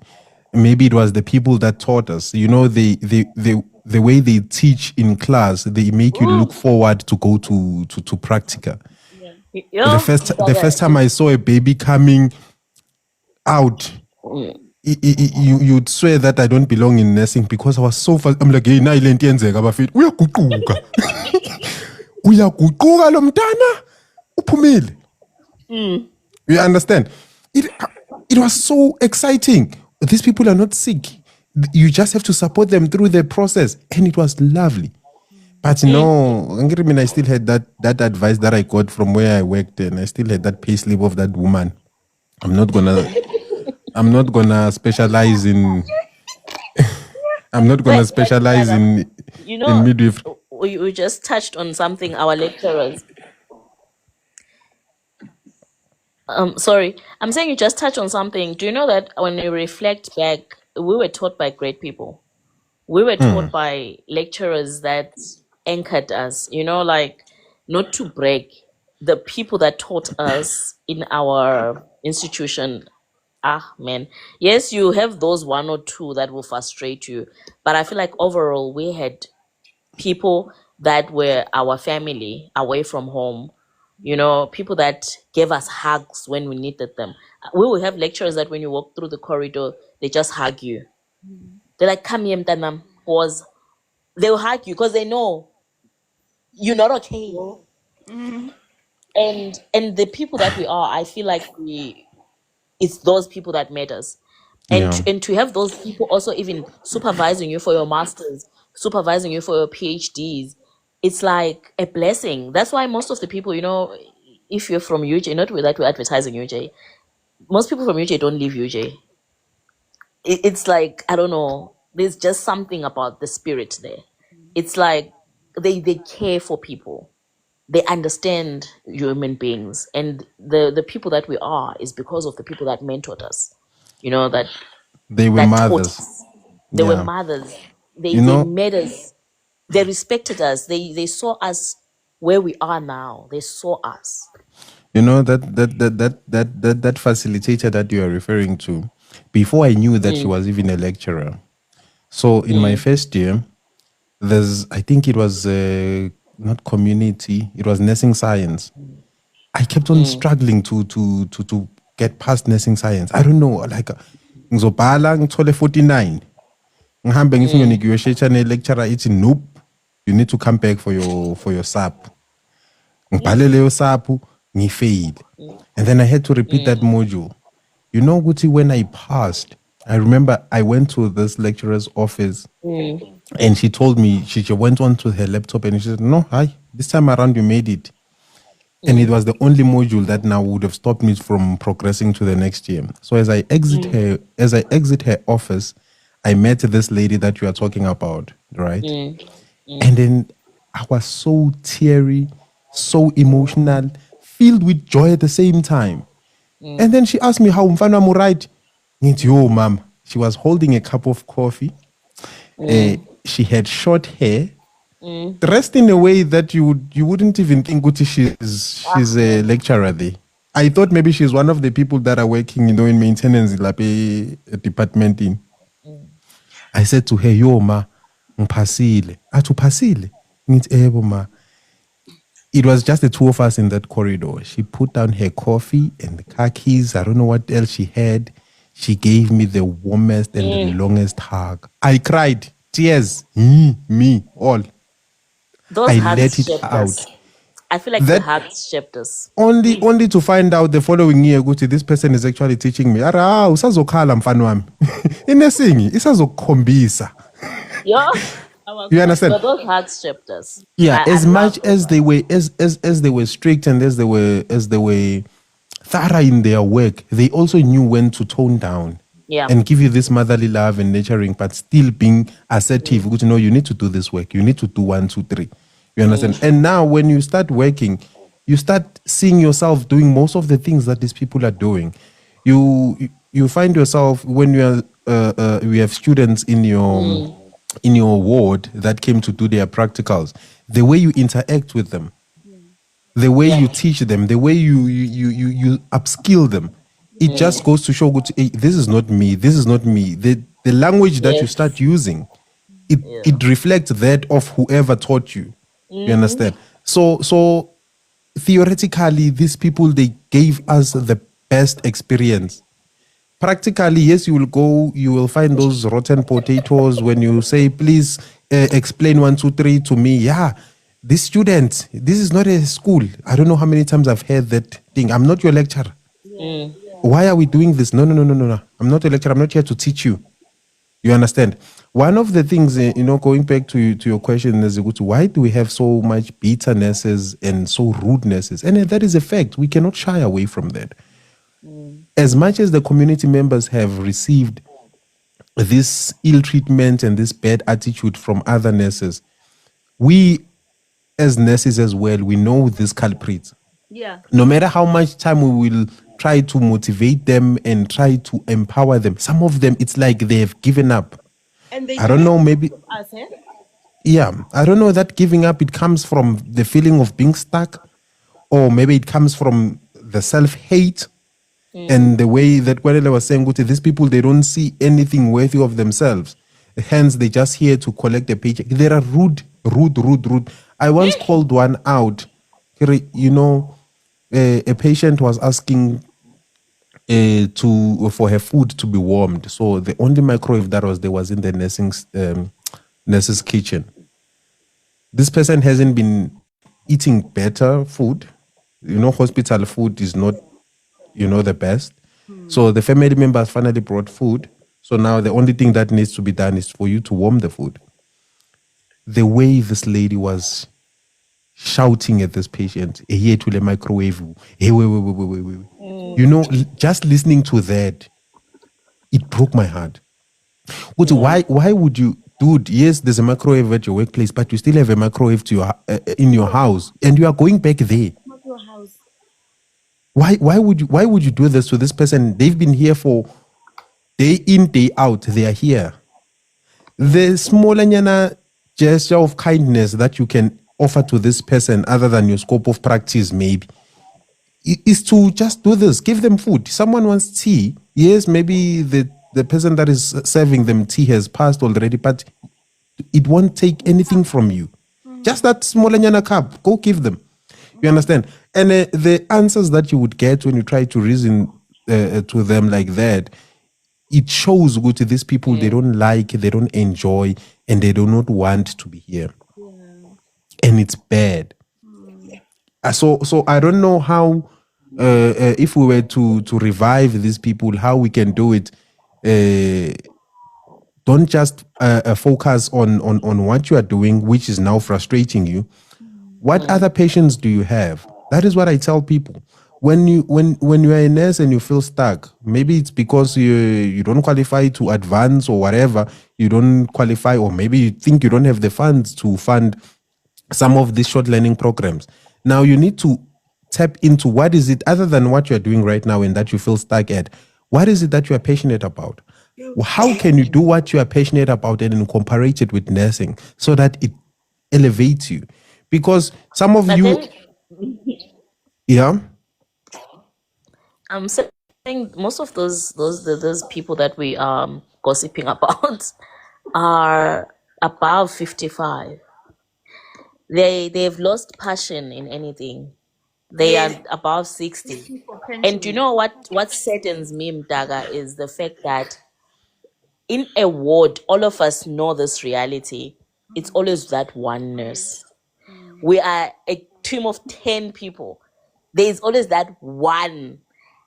And the sad thing about bad behavior, it has so much impact even to the limbic system, to the cognitive, to your nervous system. It picks up very quickly. Patients remember that one and forget the 9. That is one thing that annoys me about bad attitude of nurses, is that we'll be talking about it in like a major event when it's just that one team player that walks in and frustrates everyone in the ward. And the worst part is that they're even bullies to us staff members. They know how to bully the staff members and Proper. make them fold. And it's worse with students, Shem, because they're gonna be bullying the students left, right, and center. But now the question is, as nurses, are we disciplining each other? Yeah. Or we just sit and watch? Are we holding Because each now other? trust me, Mina, where I worked, they will tell you, if you go to Para, they'll always tell you that Mbazo was strict. I'm very strict when I work with you. I'm a professional in my right. And I'll show you what professionalism is. And trust me, my biggest two strategies, I always lead by example. I come in earlier than everyone else. So that when I start talking about late coming, Yeah. you will never attest to the fact that, Mina, I've come after you. Second, I speak English at work. That is my biggest superpower. Why re sa itse bua sekgowa fela Do le ma-nurse? I do not engage with my colleagues in vernacular. Why, vele, I guys? never, ever, because the moment you start engaging in vernacular, you are communicating a social space that is no longer at work now. You are moving away from professionalism. You are moving away from the center of your job. Report in the morning. Trust me, I'm sure if Mtaga remembers, all students, we refuse to take report in Venek. Yes. It should We be in will English. refuse. We will tell them you're going to speak in English. Because my qualification, all of them, I've learned them in English. I'm not going to defy and disrespect the time that I spent writing exams and tests to come and be handed over a report in vernacular. By a This is a professional. patient life by a professional who's also educated like me. This is a patient who has a disease that requires us to handle it with professionalism. Trust me, as much as we are Africans, once we introduce English into the hospital setting, we become professional because English, you don't just say things out of line if you're going to speak in English the whole day. The moment you start speaking in Venek, about how much to stand in front of people and present is a skill. yes. And the other day I attended a training and I sat in and I watched people presenting and I felt like my daughter was presenting. I'm not being disrespectful. I felt like my 7-year-old was the one, even my 7-year-old does a better job. Yeah.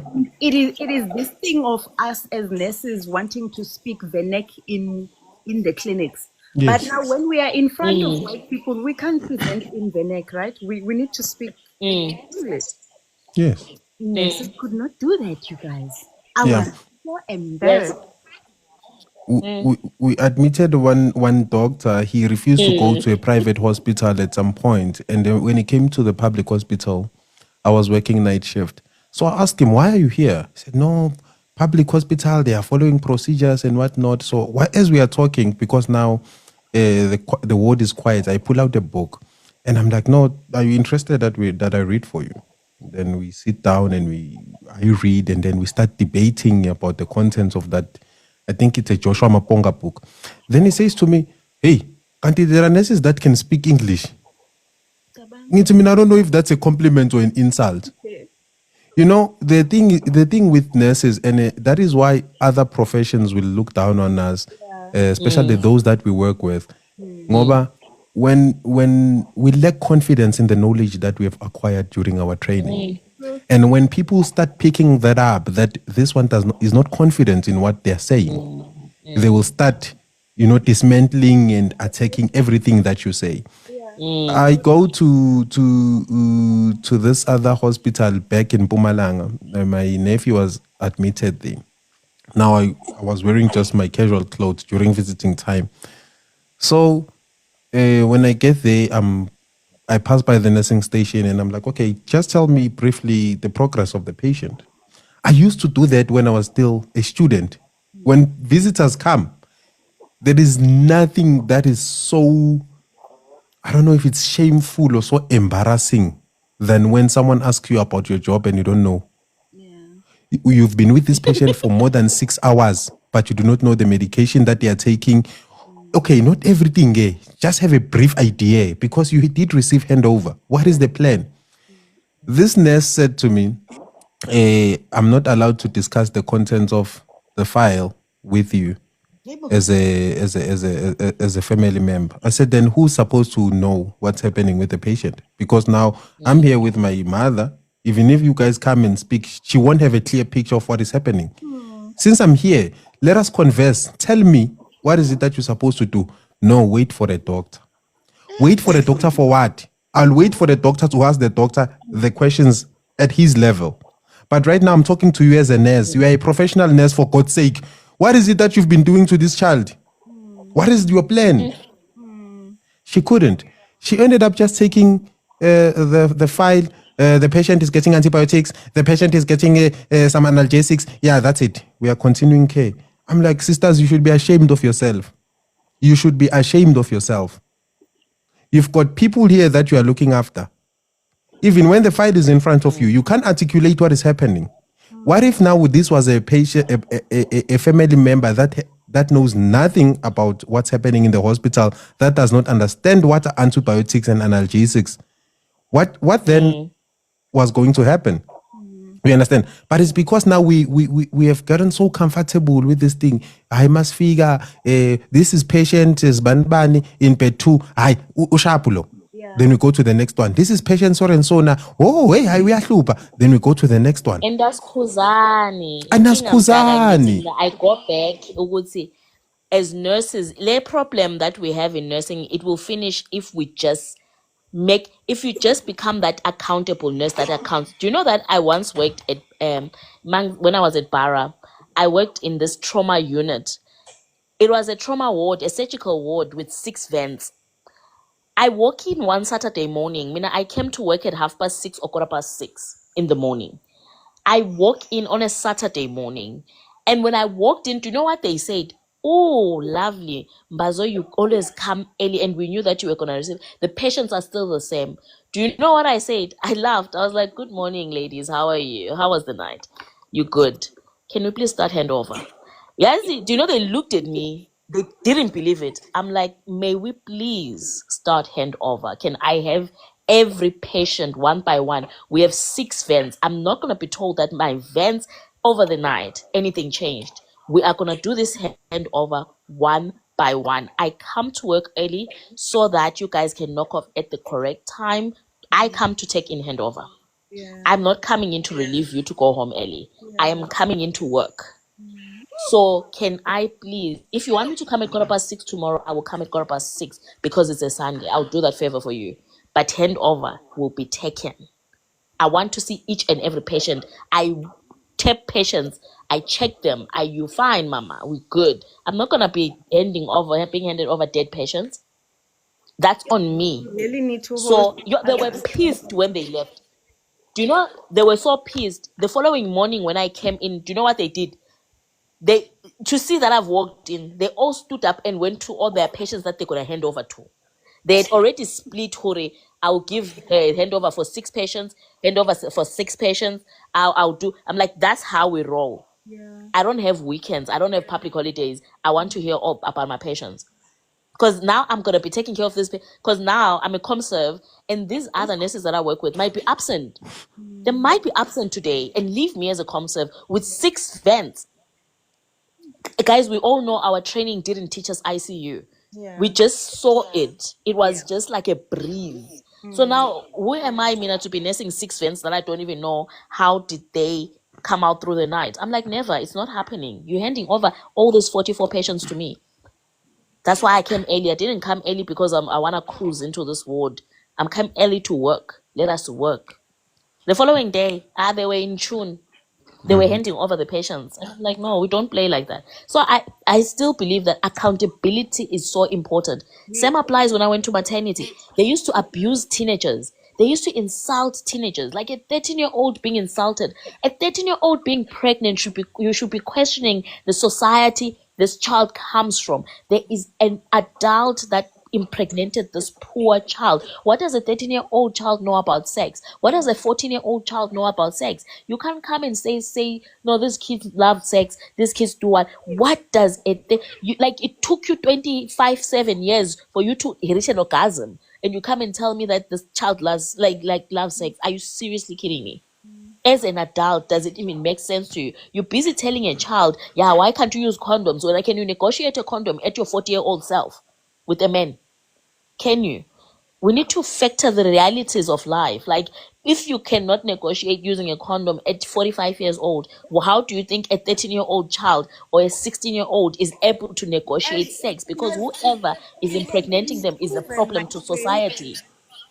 it has been proven through research and studies that vulnerable women, and I'm saying women, not children, women, are Mm. unable to negotiate the use of sex in a relationship. So now, what Do about you it? want me to tell you that who is the vulnerable? Do you know that there was this study that was done that we all think women that are not educated, that are not working, are vulnerable at those things. Even women that are educated are prey to vulnerability. It's a Exactly. negotiation. Yes, they are prey to vulnerability because it's also a negotiation. Educated women are the worst because they negotiate their position in relationships because they are not wanted by everyone. It's Exactly. difficult for them to go into relationships. That's how they cement the relationships. That's how they can't negotiate certain things because they've been. Yes, there's fear of being single. True, Nomtandazo. They've been conditioned that if you don't succumb to certain things that society gives to you because a man says you're gonna die single. The vulnerable community is the educated woman. We might people walk around looking empowered and independent. They're the ones that succumb to the most. Educated women can't stand up for a lot of things, and we are thinking, oh my god, let's empower the girl child, but we are empowering them economically, but are we empowering them emotionally and socially? It's only economically we are independent. We can work, we can feed ourselves, but trust me, there's social spaces that we get into, we can't negotiate certain things because there's elements that weaken us. We So sorry to jump there. no, You it's know, fine. we are afraid to call each other out and Mm. hold each other accountable because we think we are at work to build friendships, Yeah. sakubungana, at the Yes. detriment of a patient. You understand? Aunje. Not to say Guti, we need to be enemies as colleagues, blah blah blah. But let us understand the underpinnings of professionalism. Mm. What does this uh, career or this profession requires of us? Once we can articulate at that level, good to know when you didn't do 1, 2, 3 on this patient and you cannot justify it, Mm. and I'm calling you up on that and I'm taking you up on that, it does not mean that I'm against you and I hate you. It is Mm. because I have what's best in mind for the patient. Mm. So you cannot be coming here and telling me, "Hi mtago zosaliwenza, hi nambengazi. Why didn't you do this? A patient didn't go for a scan. Why? There were no porters. So the whole day when I couldn't still 5-10 minutes to push the patient to the scan, I can't even say porter in. How is this patient? How is this patient gonna get the necessary help? So sometimes that's why I'm saying, Guti, as a nurse, we need to have this sense of selflessness. You understand? Put yourself in the patient's shoes and go that extra mile. Because when during your interview, when they ask you, no, Mina, I can work an extra mile. That's the extra mile that you need The to job to to that you to paid partake in. for. Yes. So I You don't know how we're fasted gonna for this, revive bro. this. I don't know. I always say this. But Mina, I believe accountability stands more Yeah. than anything. Do you guys see what time is it now? It's 10 past 12 midnight. It's tomorrow, This is. I wanted to say that this live took 2 days. 2 days, and I haven't even answered any question And or any questions. I wanna say, usually whenever we get to have such conversations, like unpack the debt that exists within our profession, I usually say may it not end here online. You Mm, know, mm, right now we are 34 in here. Though at some point we mm, were 50, 60. There are people who left mm, along the way.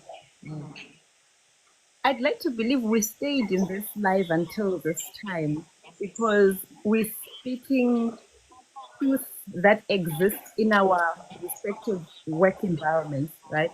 Whether you are mm, in mm, nursing, in clinical, or wherever. And my thing mm, is, can we go back? As Zanele, can I go back and represent nursing differently tomorrow at Seed? Oh, not tomorrow, today at Seed, mm, right? Kunandi is mm, here. Can she go back and represent nursing differently?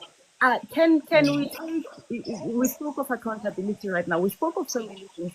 Can we mm. take bits and pieces, not necessarily everything, but Yeah. can you just one thing out of these conversations that we are having on this platform and go and try and implement just one in your work environment? As a student that night, Mm, can a nurse that comes in wheeling a patient from theater and the patient is in a compromising situation, can you stand up as a student nurse and say, mm, take back that patient, I'm not going to receive the mm, patient? As a student nurse who had your senior saying they did that, can you also adapt that and go be that kind mm, of a student? I think that's how we can. I think someone asked me here, what is it? What are we doing? There are so many problems, but Tina, who are here, what mm. are we doing? We need to go back. Yeah. Right? We need to go back to our respective work environments. You know where the problem is, where the issue is, and just try to implement one, just one. And when you feel Mm, tired and feel like, oh, I'm doing this alone, come on Monday. Let's come and meet here and share and draw strength and go back again. That's how true. I think we can make change. Kwanele, I'm going to give you 1 minute of your closure. Um, and then I'm also gonna give Undaba 1 minute of closure. Okay. All right. Yeah, it's been a long night. I didn't expect the live to actually go so long. Yeah, it's stretched. And thank you for to everyone that was here. As much as I didn't even answer the questions, but I hope some other time we'll get to engage at a deeper level of really trying to answer questions. I think it's Back. more You are important coming that back. You are we. coming back on the masters conversation, and it's soon, ne? Don't rest. Yes, masters. Yay, masters. I need that one is my debriefing moment. Like I'm going into Definitely. therapy for that session. So I'm really appreciative of the audience and I'm not saying that we are perfect. I know when we do these lives and we talk about nurses, we're not trying to paint ourselves as angels. We're not trying to paint ourselves as better nurses. But we are trying to identify the ill in the profession on how it affects all of us, how it brands all of us. Sometimes as nurses we don't even wear our uniforms with pride. It's scary to wear a uniform in public because of the taint and the damage that someone else has put on the profession. And it's so sad that when you go to other countries overseas, nurses are respected, they are honored, they are seen as um mediums of care and goodwill. We're not seen as that, and I know that there's a lot of nurses, good nurses out there that are trying to change the face of nursing, and they're doing it one step at a time, one ward at a time, one patient at a time. Some are in occupational health nursing, some are in education, some and they still remain in clinical. But what I can say is every time when we walk into those spaces, what are you representing? What brand are you representing? What image, what legacy are you leaving behind?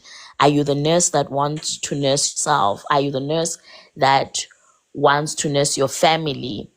Who are you as a nurse behind closed doors? What is your integrity of the profession and yourself? Because sometimes we forget that us being nurses. We're representing our families too. We represent the people that raised us. We represent the values that govern us. We represent the God that we serve. I think more than anything, we forget so much about God. We get swamped up into the busy life and we forget about God. And it's so funny that as nurses, when we start our job in the morning in the wards, we pray. And I always say the one that starts the song is always the problematic one. That's the bully one. It's always fascinating, but we're gonna talk about it some other time. But I'm so grateful for the love, and yes, I saw a lot of people saying they found their tribe. Yeah, we'll be here every Monday to tackle everything. But I'm very grateful. I'm grateful to all of you. I'm grateful to God for making this time possible, and let us love each other, care for each other, to understand how care it looks like, and to spread care. The more we care, trust me, there is nothing annoying as care. Care will never annoy. Like, care. You care until they start caring. That's all. Thank you so much. Thank you so much, my love. 1 minute closure. It's going to be less than a minute to all the nurses that are listening here. Guys, there is a reason why you find yourself in this profession. There is a reason why you went through everything. Since your training to now you practicing as a professional, there is a reason.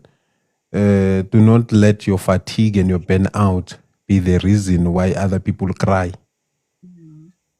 Take time to yourself, focus on your mental health, and deliver the best nursing care that you can ever imagine. And nursing care continues. Thank you so much, guys. I don't know if is it okay if on Monday we have the masters TikTok live, Kwanele. I need it. I need it. Kwanele, are you here? Definitely. So it's next week, Monday. And the reason I'm saying this is because Bring everyone. Bring Tuki is here. I'm Bring saying every I'm bringing it academic. next week because he just commented something here, and that's why I'm saying, okay, let's just push it to next week. And if you can also have guys, if you've got your own people that you know they would make great contribution to this conversation, please do invite them. But Tukisi just wrote something here on the group, and I'm thinking we will then have to unpack it again next week. But he was sharing, he was saying, he says he can't join, but he was saying that I should let you guys know that he completed his PhD. Yeah.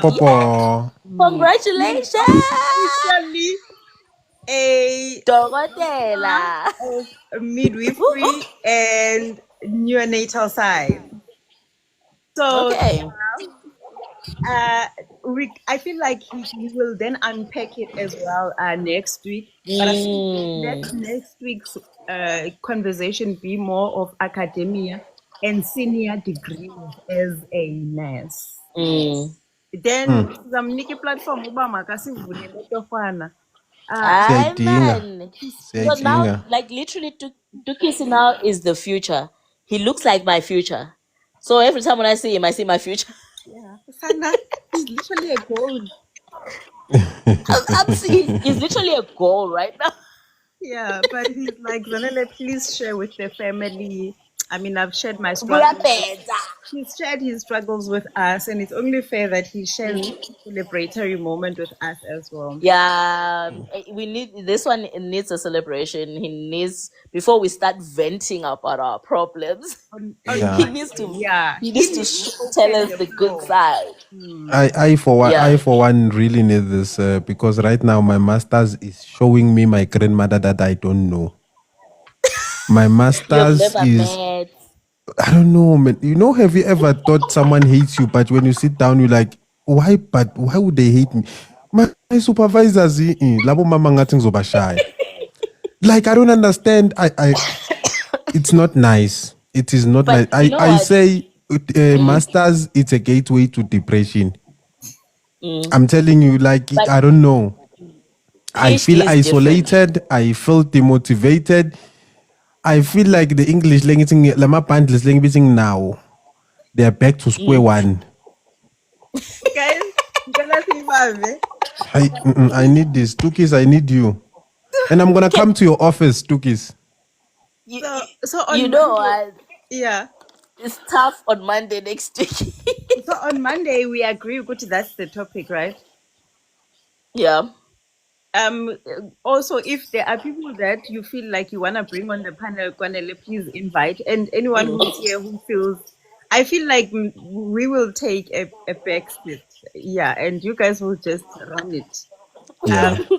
But yeah, let's also invite other master students, guys. The PGD postgraduate diploma students, please let's invite them. I'll put out a video, and of course, Okay. the new grad nurses can join so that they can prepare themselves, right, for the senior degrees. But I'm really looking forward to this one on Monday next. And you know, with the masters, I feel like it needs to be a monthly live where we dedicate one live for masters and PhD. Guys, we are dying. Okay, all This right, is off. I We're agree. gonna die. And Mhlawumbi, okay, I see where you are going with the monthly academic Yeah. TikTok lives. I see where you are going. Guys, Maslaleni, is there We need just therapy. before we go, can just by show of hands on the comment section, can I see who's going to work today? I'm going to work today. Me too. Me too. Yeah. Good night, Tini. Thank you so much for being here. Bye. Bye. Tomorrow let's go and just be the ball of light that the profession needs. Let's go be the change that we want to see in this profession. I will see you on the FYP and then see you Monday as a master's candidate to come and listen to people who have mastered this journey. Good night, guys.